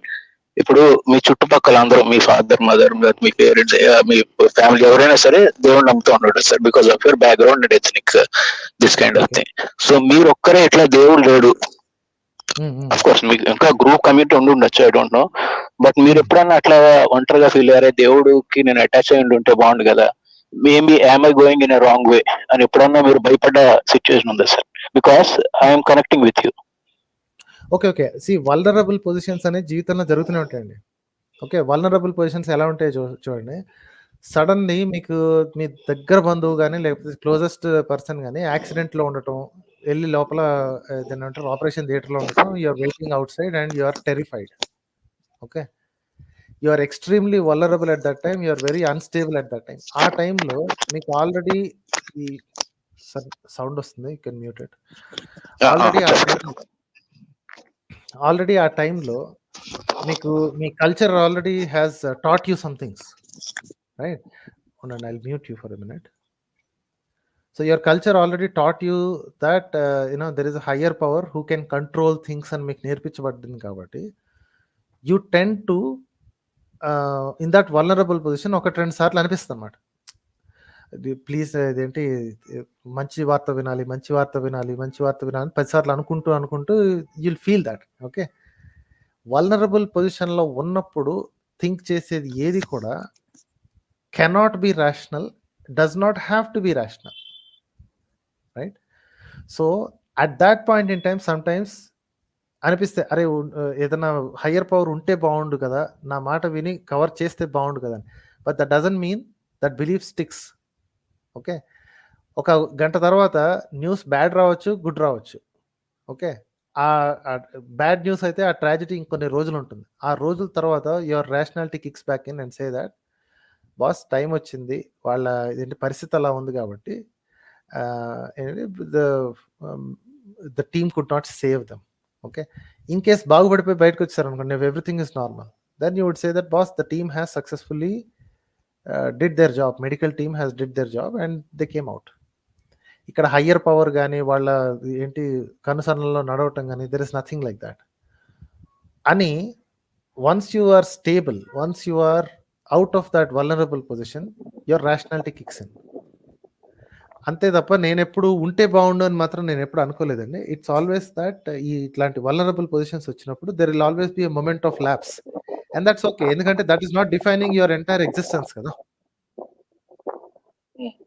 Sir, yeah, ఇది చాలా noise అయితే వస్తుందండి, heavy electronic noise. Okay, no నేను terrace మీద ఉన్నాను sir. am I audible now, sir? Yeah, గాలి తగలకుండా చూసుకోండి సార్. సార్ అదేంటే, but actually I mean your answer is very correct sir. అది మత మార్పిడులు చేసే వాళ్ళకంటే, లైక్ ఏమన్నా హాస్పిటల్లో ఇబ్బందులు పడి క్యాన్సర్ పేషెంట్ల దగ్గర మత మార్పిడులు చేసే దగ్గర మీరు అన్న ఆన్సర్ రెలవెంట్ అవుతుంది. బట్ నేను అడిగిన క్వశ్చన్ అది కాదు సార్. నేను అడిగిన క్వశ్చన్ ఏంటంటే సార్, మీ చుట్టుపక్కల అందరూ కూడా దేవుణ్ణి నమ్ముతూ ఉంటారు, పూజలు చేస్తారు, వ్రతాలు చేస్తారు, కొంతమంది పూజలు చేసి డబ్బునోళ్ళు అవుతారు. అండ్ డబ్బున పక్కన పెట్టండి సార్, బట్ మనం చూస్తూ ఉంటాం, మన కమ్యూనిటీ చూస్తున్నాం కదా sir, everywhere religion is there, be it scientists, be it achievers, be it flyover కింద పడుకునే poor people, everybody believes in God except you. Okay, maybe for example, I'll make it more straightforward sir. మీరు అన్ని question చేస్తారు కదా, so మీరు question చేసినప్పుడు మీకు నచ్చిన ఆన్సర్ రావాలని లేదు కదా. మీకు అపోజిట్ ఆన్సర్ కూడా కరెక్ట్ అయ్యే ఛాన్స్ ఉంది కదా. Tomorrow if God himself comes to you, why are you not believing అని చెప్పి అడిగితే, are you in a mental state of mind that you could accept it, or లేదు లేదు నేను ఎంతకాలం అప్పుడు నాస్తిక మైండ్ కి రిలీజియస్ మైండ్ కి తేడా లేదు, లేదు లేదు నేను నాస్తికుడు ఉన్నాను కదా నేను ఇట్లానే ఉంటాను అనే మైండ్ సెట్ లో ఉన్నారా మీరు? మనందరూ అట్లా ఉండాలి. No, I'll tell you what it is. Okay. Sir నన్ను మ్యూట్ చేయండి సార్, ఎవరికి డిస్టర్బెన్స్ రాకూడదు. Okay, I'll mute you just a second. Okay, the answer is very simple అండి. See, evidence speaks. సో మీరు అడిగిన దాన్ని I'll break it down into two pieces. ఒకటి, atheism is a position based on is a conclusion based on evidence. Okay, రేపొద్దున దేవుడు అనే character ఉన్నాడు అని చెప్పి గట్టి ప్రూఫ్ వస్తే మూసుకుని అందరిని నమ్మి తీరాలి. Evidence matters. ఓకేనా, ఆల్వేస్ ఎవిడెన్స్ మ్యాటర్స్ అండి. ఇక్కడ లేనిది ఎవిడెన్స్ కాబట్టి okay, my default position is live my life as if there is no God. దేవుడు లేనట్టుగానే ఉంటాను, దేవుడు అనే అవసరం లేనట్టుగానే, దేవుడికి కావాల్సిన పనులు అవసరం లేనట్టుగానే నా జీవితం నడిపిస్తాను. Okay, I live my life as if there is no God. ఎందుకంటే nobody has proven, nobody has provided evidence. రేపొద్దున ఎవరైనా నిజంగా తీసుకొచ్చారు అనుకోండి, సాలిడ్ ఎవిడెన్స్ తీసుకొచ్చి, ఎవరైనా ఏంటి మీరు ఇందాక అన్నారు కదా దేవుడే వచ్చి చెప్తే అని, ఫైన్, ఎవిడెన్స్ తీసుకొచ్చారు కదా, now I have some questions to that God himself. Okay, answer చేయండి. ఎవరో I could be hallucinating also, right? చాలా మంది చెప్పుకుంటూ ఉంటారు కదా నేను దేవుడిని చూశాను. మేబీ మేము మందులో ఉన్నానేమో, లేదా మేబీ ఐ హ్యావ్ దాన్ని ఏమంటారు, I could have hit my head and I'm hallucinating maybe. So I have couple of questions. ఆ క్వశ్చన్స్కి ఆన్సర్ ఇచ్చిన తర్వాత then if it is convincing, then probably I believe in God, right? First God definition అతనే ఇచ్చుకోవాలి, whoever that God is. What can he do, what can he not do, there are so many questions. అది కాకుండా there are other ఇంకొక piece of question అడిగారు, అది కూడా answer చేస్తాను. Is your belief so rigid అని? Okay, this is not a belief అండి. Atheism is not a belief. Okay, it's lack of evidence. And that too, if the question is about God, then the word you use is atheist. If the question is not about God, then you use the word rationalist, right? ప్రతిదానికి ఒక కారణం ఉంది, హేతువాది అంటారు చూసారా, ప్రతిదానికి ఒక కారణం ఉంది. కారణం నాకు తెలియనంత మాత్రాన అది ఇంకోటి ఏదో అతీతమైన శక్తి చేస్తుందని కాదు, తెలుసుకోవడానికి ప్రయత్నిస్తాను. నా జీవితానికి కావాల్సిన ఇంపార్టెంట్ విషయం అయితే I try to learn more and more. ఆధారం కనిపించిన తర్వాత కూడా నమ్మకుండా అడ్డంగా వాదించే వాళ్ళు ఆస్తికులు అవుతారండి. Okay, if a rationalist, whoever calls himself rationalist, straight ఫార్వర్డ్గా ఎటువంటి అన్అంబిగ్యువస్ ఎవిడెన్స్ కనిపించిన తర్వాత కూడా ఏదైనా ఒక విషయాన్ని నమ్మకుండా కూర్చుంటే, లేదా నమ్మకుండా ఉండటం అంటే నమ్మకానికి విలువ లేదనుకోండి, ఒప్పుకోకుండా ఉంటే, then that person is not rationalist in that instance. ఓకేనండి? ఓకే సార్, ఇప్పుడు I come to the point sir. ఇప్పుడు మీరు you believe in science, you like science, right? Yeah, I trust science because the methods have proven themselves. Evidence based. Got it. Yes. Evidence based. మీరు ఫార్మాకి వస్తే double brain అంటారు, లేకపోతే like కాస్మాలజీలోకి వెళ్తే you see the telescope or microscope, you believe all this evidence based this kind of thing. But ఇప్పుడు నా straight question sir, do you think that people who are believing religion are not scientist or not aspiring to scientist or normal man, and ఒక scientist కు ఉండే rational kind of thinking మామూలు ఒక పశువుల కాపరికో లేకపోతే సమ్ నార్మల్ బిలోయిడ్ under level education ఉన్న లాజికల్ ఎక్కడో పల్లెటూరులో ఎక్కడో వ్యవసాయం చేసుకున్న ఒక నార్మల్ పర్సన్ కూడా same kind of range of thinking ఉంటుంది? Do you agree with me or not sir? Yeah, see, it doesn't have nothing related to education. It comes out of the genetical mindset, లేకపోతే you name it, not whatever. genetics and anyone can think, yeah, parental genes anandi, లేకపోతే it comes from inside. కొంతమంది who are in higher positions కూడా చెప్పండి. I'll correct you a little bit. Okay, then mute. Okay, education does not mean anything. Education only means that you can write exams and get a degree. Okay, education is only that you know certain things because you read in a book. అంతే ఎడ్యుకేషన్కి meaning అంతవరకేనండి. డిగ్రీలు తెచ్చుకోగలవు, నువ్వు పుస్తకంలో చదివావు. Okay, ఇంగితం అంటారు చూసారా, the ఇంగ్లీష్లో ఐ ఫర్గాట్ దట్ వర్డ్. ఇంగితం అని ఏదైతే ఉందో, it has nothing to do with education అండి. There are well educated people who are total బేవకూఫ్స్ and there are people who are completely illiterate. వాళ్ళకి తా అంటే తూరాదు, అసలు అక్షరం తెలియదు, ఏం తెలియదు. అలాంటి వాళ్ళు చాలా తెలివిగా ఆలోచించిన సందర్భాలు కనిపిస్తాయి. ఇట్ డిపెండ్స్ ఆన్ ద సందర్భం, రైట్? ఆ సందర్భం మీద ఆధారపడి ఉంటుంది. అతను తెలివిగా ఆలోచించాడా లేదా ఇంటెలిజెంట్గా ఆలోచించాడా, ప్రశ్నలు కరెక్ట్గా అడిగాడా అనేది it depends on the this thing. నాకు ఇప్పుడు నా చేతిలో 1,00,000 రూపాయలు పెడితే గంటలో దాన్ని నేను 10 లక్షలు చేస్తా మంత్రం వేసి అని ఎవడన్నా అన్నాడు అనుకోండి, ఓకే, చేతిలో 1,00,000 పెట్టగలిగినోడు నమ్మేశాడు, ఇచ్చేసాడు అనుకోండి, వాడు బేవకూఫ్ కూడా అవుతాడు. చేతిలో 10 రూపాయలు ఉండి ఇది వాడి చేతిలో పెడితే నాకు తిరిగి ఇద్దరు డబ్బులు ఇస్తాడు అనగానే ఆడు ఎట్లా పెడతాడబ్బా, ఈ డబ్బులు అంత ఈజీగా మార్చుకునే 1,00,000 10 లక్షలు చేసేవాడైతే నా దగ్గరకు వచ్చింది అడుక్కుంటాడు, దమాకున్నాడు కాదు, ఇది ఎవడో మోసగాడు అని ఎవడైతే తెలుసుకుంటాడో, even if that person is a coolie or any person who is below the poverty rank, అతను more intelligent than these fellow కదా. సో ఇంగితం అనేది వాడాలండి. అదే క్వశ్చన్ అతను అడిగి ఉంటే, అరే 1,00,000 తీసుకుని 10 లక్షలు ఇస్తాడంటే ఆయన నమ్మేశాడు, చేతులు 1,00,000 పెట్టినోడు, ఒరే అదే పని వీడు బ్యాంకులోకి పోయి 1,00,000 రూపాయలు అప్పు తీసుకొని 10 లక్షలు చేసుకుని 1,00,000 కప్పించే చేతులు 9 ఉంటాయి కదా, నా దగ్గరకు వచ్చి చేతులు అడుగుతున్నాడు అన్న ఇంగితం వాడికి రాలేదు, రైట్? సో ఇంగితం మ్యాటర్స్ అండి, డస్ నాట్ మ్యాటర్. మీరు ఏ స్పెక్ట్రంలో ఎక్కడ ఉన్నారు అనేది కాదు, వయసుతో సంబంధం లేదు, డబ్బుతో సంబంధం లేదు, స్థాయితో సంబంధం లేదు. అదే సార్. యా సార్, ఇప్పుడు I just put my final question, 1 minute close చేద్దాం సార్. ఇప్పుడు నా ఫైనల్ క్వశ్చన్ ఏంటంటే sir, so anybody can think, not just Manohar garu, not just anybody, but so everybody can think, and వాళ్ళు నమ్మేదాన్ని వాళ్ళు నమ్ముతారు సార్. అండ్ వాళ్ళని నమ్ముకునే దానికి వాళ్ళు they will create their own evidence. But మీరనే ఎవిడెన్స్ ఏంటంటే it should be a method. దానికి ఎనీబన్ క్రిటిక్స్ కానీ అన్నిటిని నించుని కూడా ఈ కారణాల వల్ల ఇది నిజం అని చెప్పి నమ్ముతాను, కాబట్టి దాన్ని మాత్రమే నేను తీసుకుంటాను అంటున్నాను సార్. సో ఇక్కడ క్వశ్చన్ ఏంటంటే సార్, అది ఖురాన్ కానీ భారతం కానీ ఏదైనా కానీ, సమ్ ఫోక్ టైల్స్ కానీ ఏదైనా కానీ, వై పీపుల్ ఆర్ కనెక్టింగ్ ఏంటంటే సార్, ఎంతో కొంత వాటిలో సమ్ కైండ్ ఆఫ్ లాజిక్ ఉంది సార్. ఫర్ ఎగ్జాంపుల్ ఇప్పుడు హిందూజం తీసుకుంటే మల్టీవర్స్ అంటారు, లేకపోతే క్రిస్టియన్స్ తీసుకుంటే లైక్ క్రియేషన్ అని కానీ, I don't no, like Quran తీసుకుంటే లైక్ వాళ్ళు కూడా కొన్ని చెప్తారు సార్, అబార్షన్ కానీ, ఇవన్నీ కూడా టెక్నికల్ ప్రొసెసెస్ అన్ని కూడా ఖురాన్ లో ఆల్రెడీ ఉన్నాయి. సో వీటికి ఏం చెప్తాం సార్, ఎంతో కొంత సైన్స్ సపోర్ట్ చేసేది ఇప్పుడు ప్రూవ్ అయినాయి, అప్పట్లోనే రాశారు కదా, ఎట్లా రాశారు అని నేను ఇంకా ఫోక్ టైల్స్ అవి వదిలేద్దాం sir. I don't want to go, but there is some fact. Let's go to Quran first. Okay, మీరు లాస్ట్ గా అడిగారు కాబట్టి let's go to Quran first. Okay, అందులో అబార్షన్ గురించి ఎక్కడ రాసిందో నాకైతే కనపడలేదండి. There is nothing called abortion sir. నేను జాకిర్ నాయక్ దాంట్లో చూసాను sir. Okay, Zakir Naik is a fraud అండి, ఆడ ఒక బేవకూఫ్ కూడా. But I tell you what he said and I tell you how to break it down. Okay, ఆడ ఏమంటాడంటే, కడుపులో బిడ్డ ఎలా పెరుగుతుంది అనేది, ఎలా ఫామ్ అవుతుంది అనేది మా ఖురాన్లో రాసి ఉంది అని చెప్పుకుంటాడు. Okay, and there are couple of verses like that. Okay, ఆ వర్సెస్ని ఆడు ఎలా ఇంటర్ప్రిట్ చేశాడో చూడండి.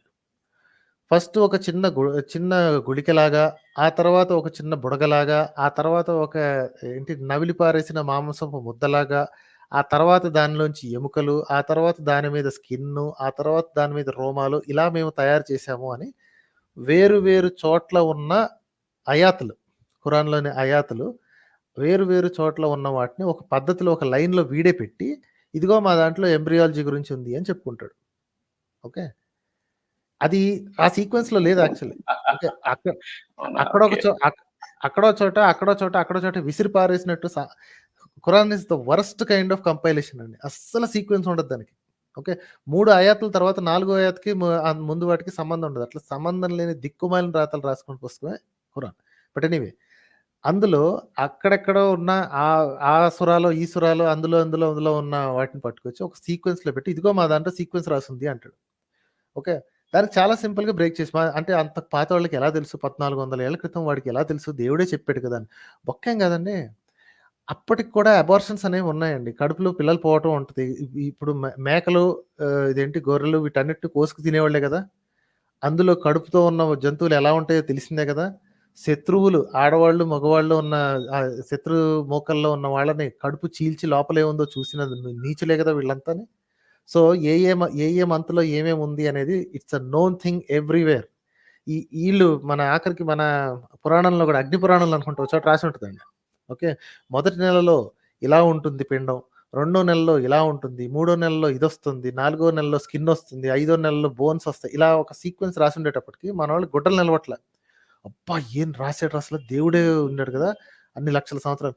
గడిది గుడ్ అండి. It is a common thing. Abortion is a very common thing. 3వ నెలలో అబార్షన్ అయింది. ఇప్పుడు నెల తప్పింది అనగానే, ఫస్ట్ నెల అయిపోయింది అనగానే 3వ నెలకో 4వ నెలకో ఇదేంటి గర్భస్రావం అయిపోయింది అనుకోండి. ఆ స్రావం అయిపోయినప్పుడు ఆ పిండం బయటకు వచ్చేస్తుంది కదా. You could see that with your own eyes. You don't need ultrasound. దీన్ని పట్టుకుని పనికిమాలిన వాళ్ళు అసలు అల్ట్రాసౌండ్ లేకుండా మా వాళ్ళు ఎప్పుడో రాశారు అని. ఇంగితం అటువంటి ఇదేనండి, రైట్?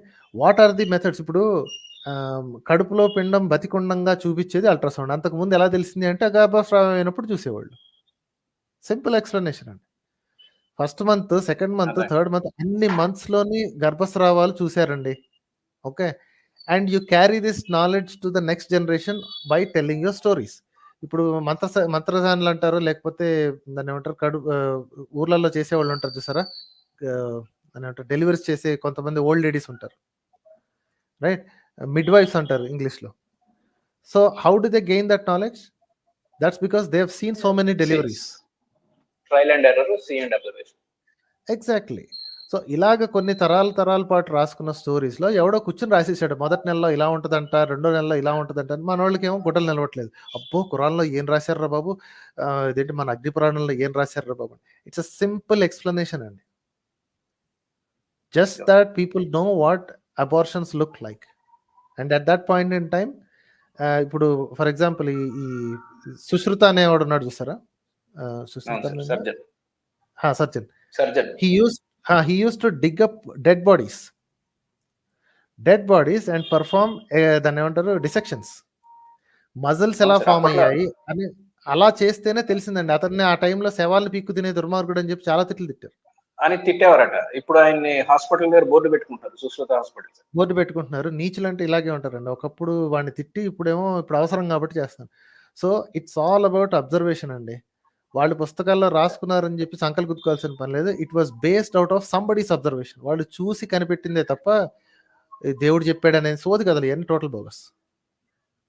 సార్ ఇంకొకటి కొంచెం డిసప్పాయింటింగ్ ఉంది సార్. లైక్ మీరు చెప్పిందంత తర్వాత సర్చ్ చేస్తే సార్, లైక్ ఈ Aryan migration and invasion or migration ఇదంతా చూస్తే sir, it is 100% right sir. నేను వెనక్కి 1500 లేకపోతే 1000 అట్లా చూసుకుంటూ వెళ్ళి ఆ లిటరేచర్స్ కానీ, గ్రీక్ లిటరేచర్స్ కానీ ఇవన్నీ కొద్దిగా స్టడీ చేసుకుంటూ కుక్కు ఎఫ్ఎం కానీ వింటూ మెల్లమెల్లగా గ్రాడ్యుయేట్ చూస్తే ఇట్ వాస్ 100% రైట్. డిసప్పాయింటింగ్ ఏంటంటే సార్, లైక్ వెనక్కి చూస్తే like who are we sir? Like do we have a religion at all, or do we, because the same Sanatans who told that ఈ religion మీద కాదని clear గా స్పష్టంగా రాసింది sir. ఒక చోట కాదు, 2-3 చోట్ల రాసింది. This religion is not suppose to you people who are living here అని చెప్పి చాలా క్లియర్ గా ఉంది. ఈవెన్ కృష్ణుడు కూడా చెప్తున్నాడు అదే మాట.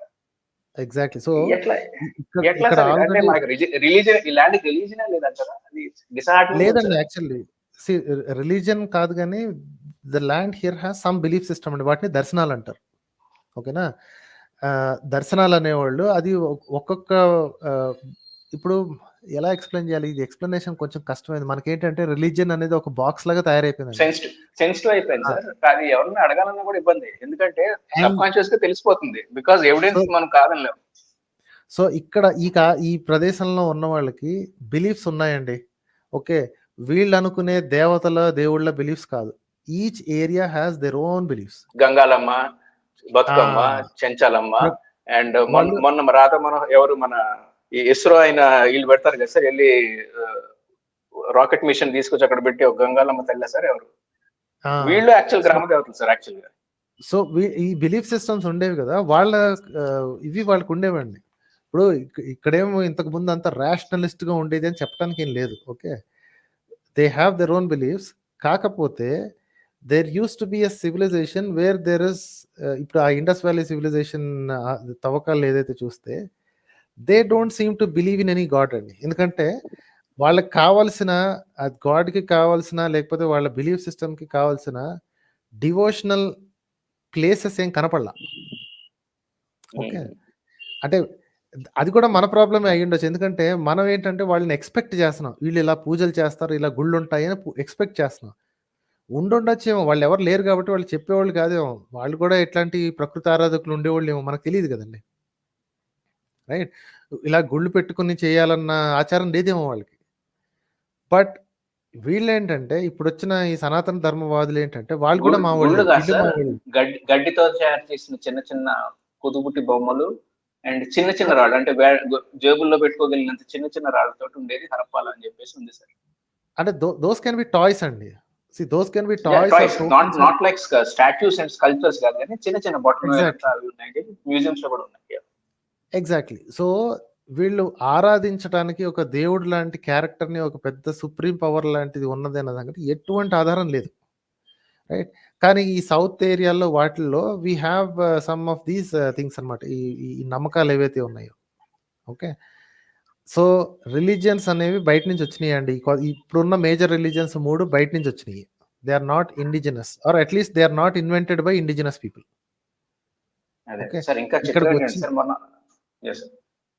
ఇక్కడికి వచ్చిన తర్వాత రాసుకున్నారా, అక్కడికెక్కడో రాసుకుని ఇక్కడ తీసుకొచ్చారు, ఇవన్నీ అప్రస్తుతం. ఓకే. ఎన్నో వందల వేల సంవత్సరాల క్రితం వాళ్ళు అనుకునే నంబర్లు బట్టి ఇష్టం వచ్చిన నంబర్ల క్రితం. But the people here they did not have these religions. ఇవన్నీ తర్వాత వచ్చిన కొత్త రిలీజియన్స్ మాత్రమే. ఈ కాలానికి ఏ ఒక్క రిలీజన్ అవసరం లేదండి. ఆ పాత రిలీజన్ అక్కర్లేదు, కొత్త రిలీజన్ అక్కర్లేదు, రేపు వచ్చి రావాల్సిన రిలీజన్ అక్కర్లేదు. Nobody needs religion right now. ఓకేనండి. సార్ అదే మా ఫ్రెండ్ ఒకడు అట్లా నార్త్ సైడ్ వెళ్ళాడండి సార్. కొంచెం నల్లగా ఉంటాడు సార్ చూడడానికి, మన సౌత్ ఇండియాలో ఉంటాడు. అక్కడ సమ్మర్ టీ స్టాల్ ఎవరో ఏదో చిన్న ఇది వస్తే ఇసుకో దేకాతో మాలూమ్ హో రहा है సౌత్ ఇండియా కా రాక్షసి అంటాడండి సార్. సౌత్ ఇండియన్స్ ఇప్పుడు రాక్షసులే కదండి వాళ్ళు ఇంకా ఇప్పటికీ కూడా నార్త్ ఇండియన్స్ చాలా మంది సౌత్ ఇండియన్స్ డిగ్రేడ్ గా చూస్తారు. మనం రాక్షసులు అన్నట్టుగా, వీళ్ళు ఏదో పైనుంచి వచ్చారన్నట్టుగా. నాకు అప్పుడు అర్థమైంది సార్, ఆరియన్స్ విలేజ్ ఇట్లా నార్త్ ఇండియాకి వచ్చి అక్కడి నుంచి గోల్వర్కర్ రాసిన పుస్తకం ద్వారా సౌత్ ఇండియన్స్ అందరినీ ఇన్సిమినేషన్ చేసి ఇదంతా it is connecting the dots. పెద్ద స్కామ్ లా ఉంది sir. Ramayanam is a very clear indication అండి. వింధ్య పర్వతం కింద కోతులు రాక్షసులు తప్ప మనుషులు ఉండేవాళ్ళు.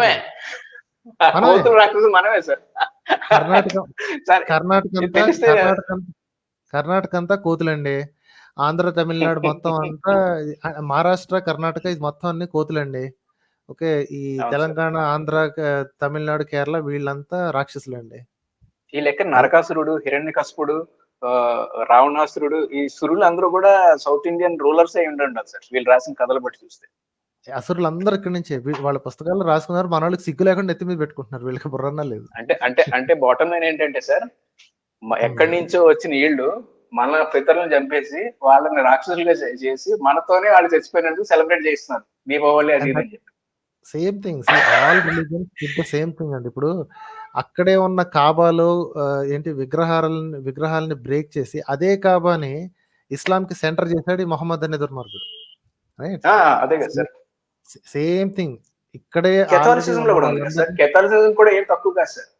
చిన్నపిల్లల మీద సెక్స్ చేసే ఈ కెథాలిక్ పోప్ ఫాదర్లు కూడా ఏం తక్కువ ఏం కాదు సార్. మహామూర్ఖులు. ఒక్క మదర్ తెరిసా ఒక్కళ్ళనే బోర్డు చూపిస్తారు, ఆమె గ్రేట్ సర్వీస్ చేసింది. కానీ ఒరిజినల్ కెథాలిసిజం లో ఎంతమంది పసిపిల్లలు, స్పాట్ లైట్ ఏదో సినిమా కూడా తీశారు సార్, ఆస్కర్ వచ్చింది. చిన్న పిల్లల్ని, పిల్లల్ని హోమోసెక్స్ చేసిన ఇటాలియన్ చర్చ్ ఫాదర్స్. కాకపోతే ప్రాబ్లం ఏంటంటే సార్, వీళ్ళని వైట్స్ లో ఉన్న గుడ్ క్వాలిటీ ఏంటంటే వీళ్ళని ఎండగడతారు సార్. వాళ్ళ మీద సినిమా తీస్తారు, ఆ సినిమాకి ఆస్కర్ వచ్చింది. And nothing is hidden. వాళ్ళందరూ స్క్రూటినైజ్ చేశారు, శిక్షలు వేశారు, బట్టలు ఇప్పారు. కానీ ఇక్కడ మాత్రం అట్లా లేదు సార్. మనకి మాత్రం వాళ్ళని జగ్గి వాసుదేవ్ గా లేకపోతే స్ట్రింగ్స్ వినోద్ గాడ్ లాగా చూపిస్తున్నారు. అది దొరికిన తర్వాత వీళ్ళు ఈ తెలివైన వాళ్ళు చేయాల్సిన పని ఏంటంటే, మన ఇంట్లో పందికొక్కులు ఉంటే ఫస్ట్ అవి దొరకగానే ముందు ఆ పందికొక్కుల్ని క్లిప్పులు ఏలాడదీసి తాడికేసి తగిలించి అందరికి చూపించాలండి, ఇదిగో ఈ పందికొక్కును మేము పట్టాము అని. ఆ తెల్లవాళ్ళు ఆ పని చేస్తున్నారు. వాళ్ళ దగ్గర దుర్మార్గులు దొరికిన మరుక్షణం తీసుకెళ్లి పబ్లిక్ లో ఎండగడతారు, మన వాళ్ళు దాచిపెడతారు. అయ్యా సూపర్ హిట్ సినిమా సార్ అది, ఆస్కర్ కూడా వచ్చింది. ఎవరన్నా వ్యూవర్స్ ఒకరోజు దాన్ని గూగుల్ చేయాలి. కేథాలిసిజం తెల్లబట్టలు వేసుకుంటారు కానీ అదే అదే sir.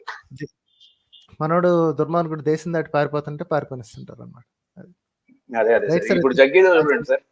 Right sir, right sir. Thank you sir. I'll visit again sir. Thank you.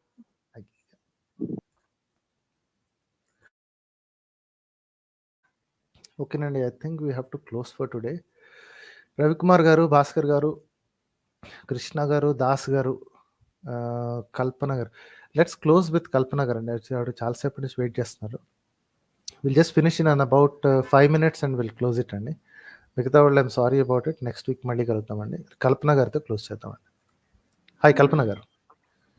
Hello sir. Sir 5 minutes ఏనా నాకు? అయ్యో అండి, చాలా మంది మాట్లాడేది. అంటే ఈరోజు చిన్న టాపిక్ మాట్లాడదామండి, నెక్స్ట్ మళ్ళీ తర్వాత మాట్లాడదాం. Okay sir. అయితే నేను చాలా విషయాలు నార్త్ ఇండియన్స్ గురించి చెప్పాలనుకున్నా. నేను అంటే మతం అంటే మతం అంతా ఒకేలా ఉంటదని అనుకుంటారు కదా. మతం ఏం నేర్పిస్తుంది మనకి,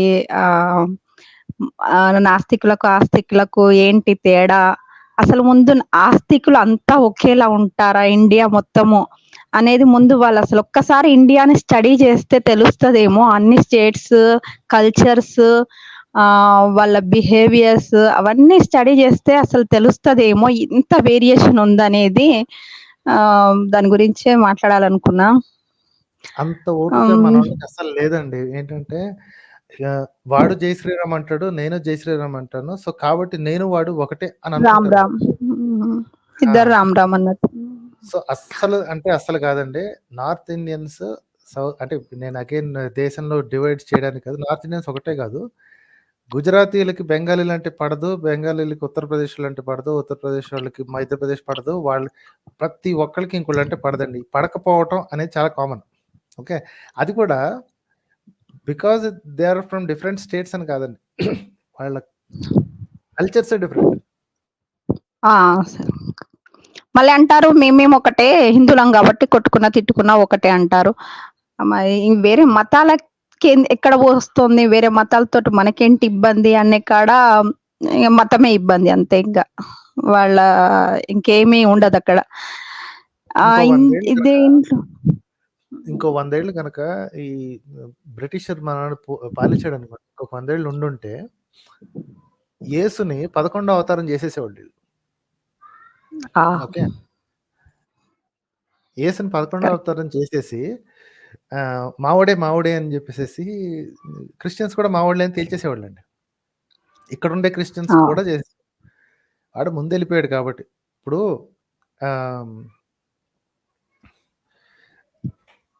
sorry, I lost my train of thought. మీరు కంటిన్యూ చేయండి మేడం.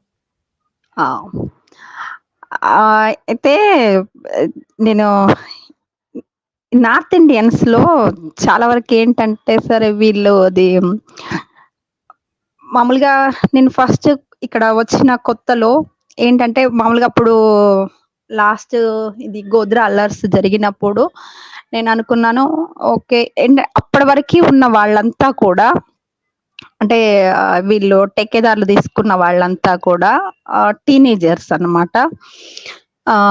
అయితే వాళ్ళంతా అప్పటి వరకు ఎలా ఉన్నారంటే పోకిరి హౌలాగల్ అనమాట. మొత్తము అమ్మాయిలను ఏడిపించే వాళ్ళు, గుట్కాలు తినుకుంటూ టపోరా బ్యాచ్.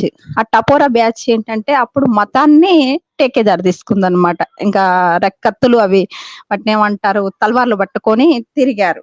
ఫస్ట్ టైము నేను గమనించా అనమాట. అంటే మతం పూర్తిగా ఏంటి, మత విద్వేషం వస్తే ఎలా ఉంటారు, ఎవరు మతాన్ని వెనకేసుకొచ్చుకొని కాపాడే ప్రయత్నం చేయాలని ఎవరు చూస్తారు అనేది అప్పుడే అర్థమైంది.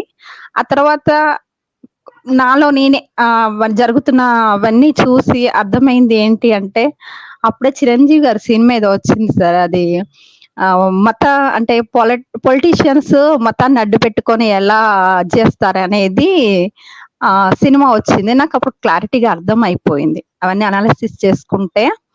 అప్పటి వరకు ఏంటంటే పక్కనే కొంచెం అదే ఏరియాలో ఉన్న ముస్లిం దుకాణాలు కూడా చాలా బాగానే అప్పటి వరకు అందరూ కలిసి ఉన్న వాళ్ళు కూడా వీళ్ళు ఏం చేశారు, మొత్తం అన్ని అడ్డు పెట్టుకొని అందులో షాపుల్లో సామాన్లు, ఎలక్ట్రానిక్ షాపుల్లో షట్టర్స్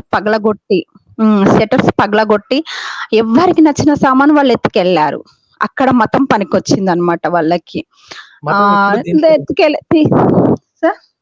మతం ఎట్ ఆల్ టైమ్స్ దొమ్మిలు దోపిడీలు చేయటాన్ని సహించడమే కాదు, కొన్నిసార్లు ప్రేరేపిస్తుంది. తీసుకెళ్లారు. ఎవరి ఇష్టం ఉన్నట్టుగా వాళ్ళు తీసుకెళ్లారు. తీసుకెళ్లలేనివి ధ్వంసం చేసేసారు.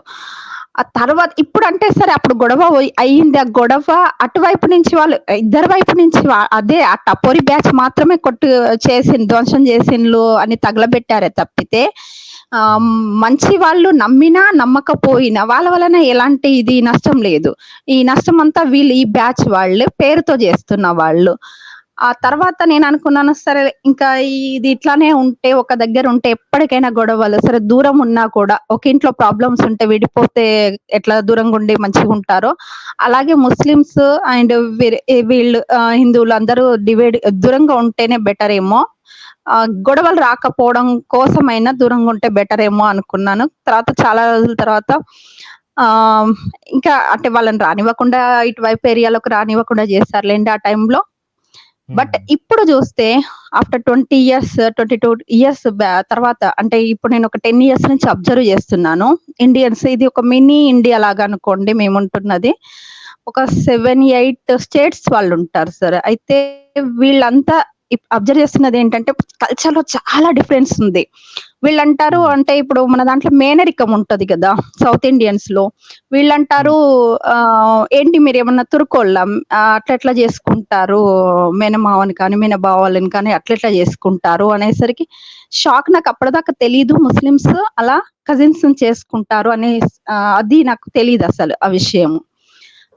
ఫస్ట్ ఒక ఇది ఒక వాళ్ళు వేరే టైప్ ఇది కానీ అందుకే this is the reason I say uniform అంటే వాళ్ళు సిస్టర్స్ తరపున వాళ్ళని చేసుకుంటారు అనేసి తెలిసింది.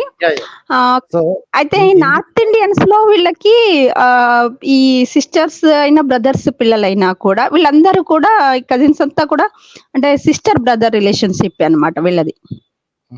వీళ్ళు ఒప్పుకోరు, అది తప్పంటారు అనమాట. ఇందుకే నేను చెప్పేది ఏంటంటే మన దేశంలో యూనిఫామ్ సివిల్ కోడ్ అనేది ఇంపాసిబుల్ అండి. It's not possible. ఒక రాష్ట్రంలోనే కష్టం, దేశం మొత్తం మీద అంటే ఇదేంటి పెద్ద పెద్ద గొడవలు అవుతాయి. So that's why keep saying this is not possibility. అలా నేనైతే నార్త్ వాళ్ళు ఇలాగా సౌత్ వాళ్ళు ఇలాగని డివైడ్ చేయడానికి అయితే లేను. Everybody has their own good and కాకపోతే ఎప్పుడైతే కంపారిజన్ వస్తుందో అక్కడ వాళ్ళు సుపీరియారిటీ ప్రదర్శిస్తే మాత్రం వాళ్ళని పగలు తీయడానికి నేను వెనకండి. Because I hate this kind of superiority that they make over the others.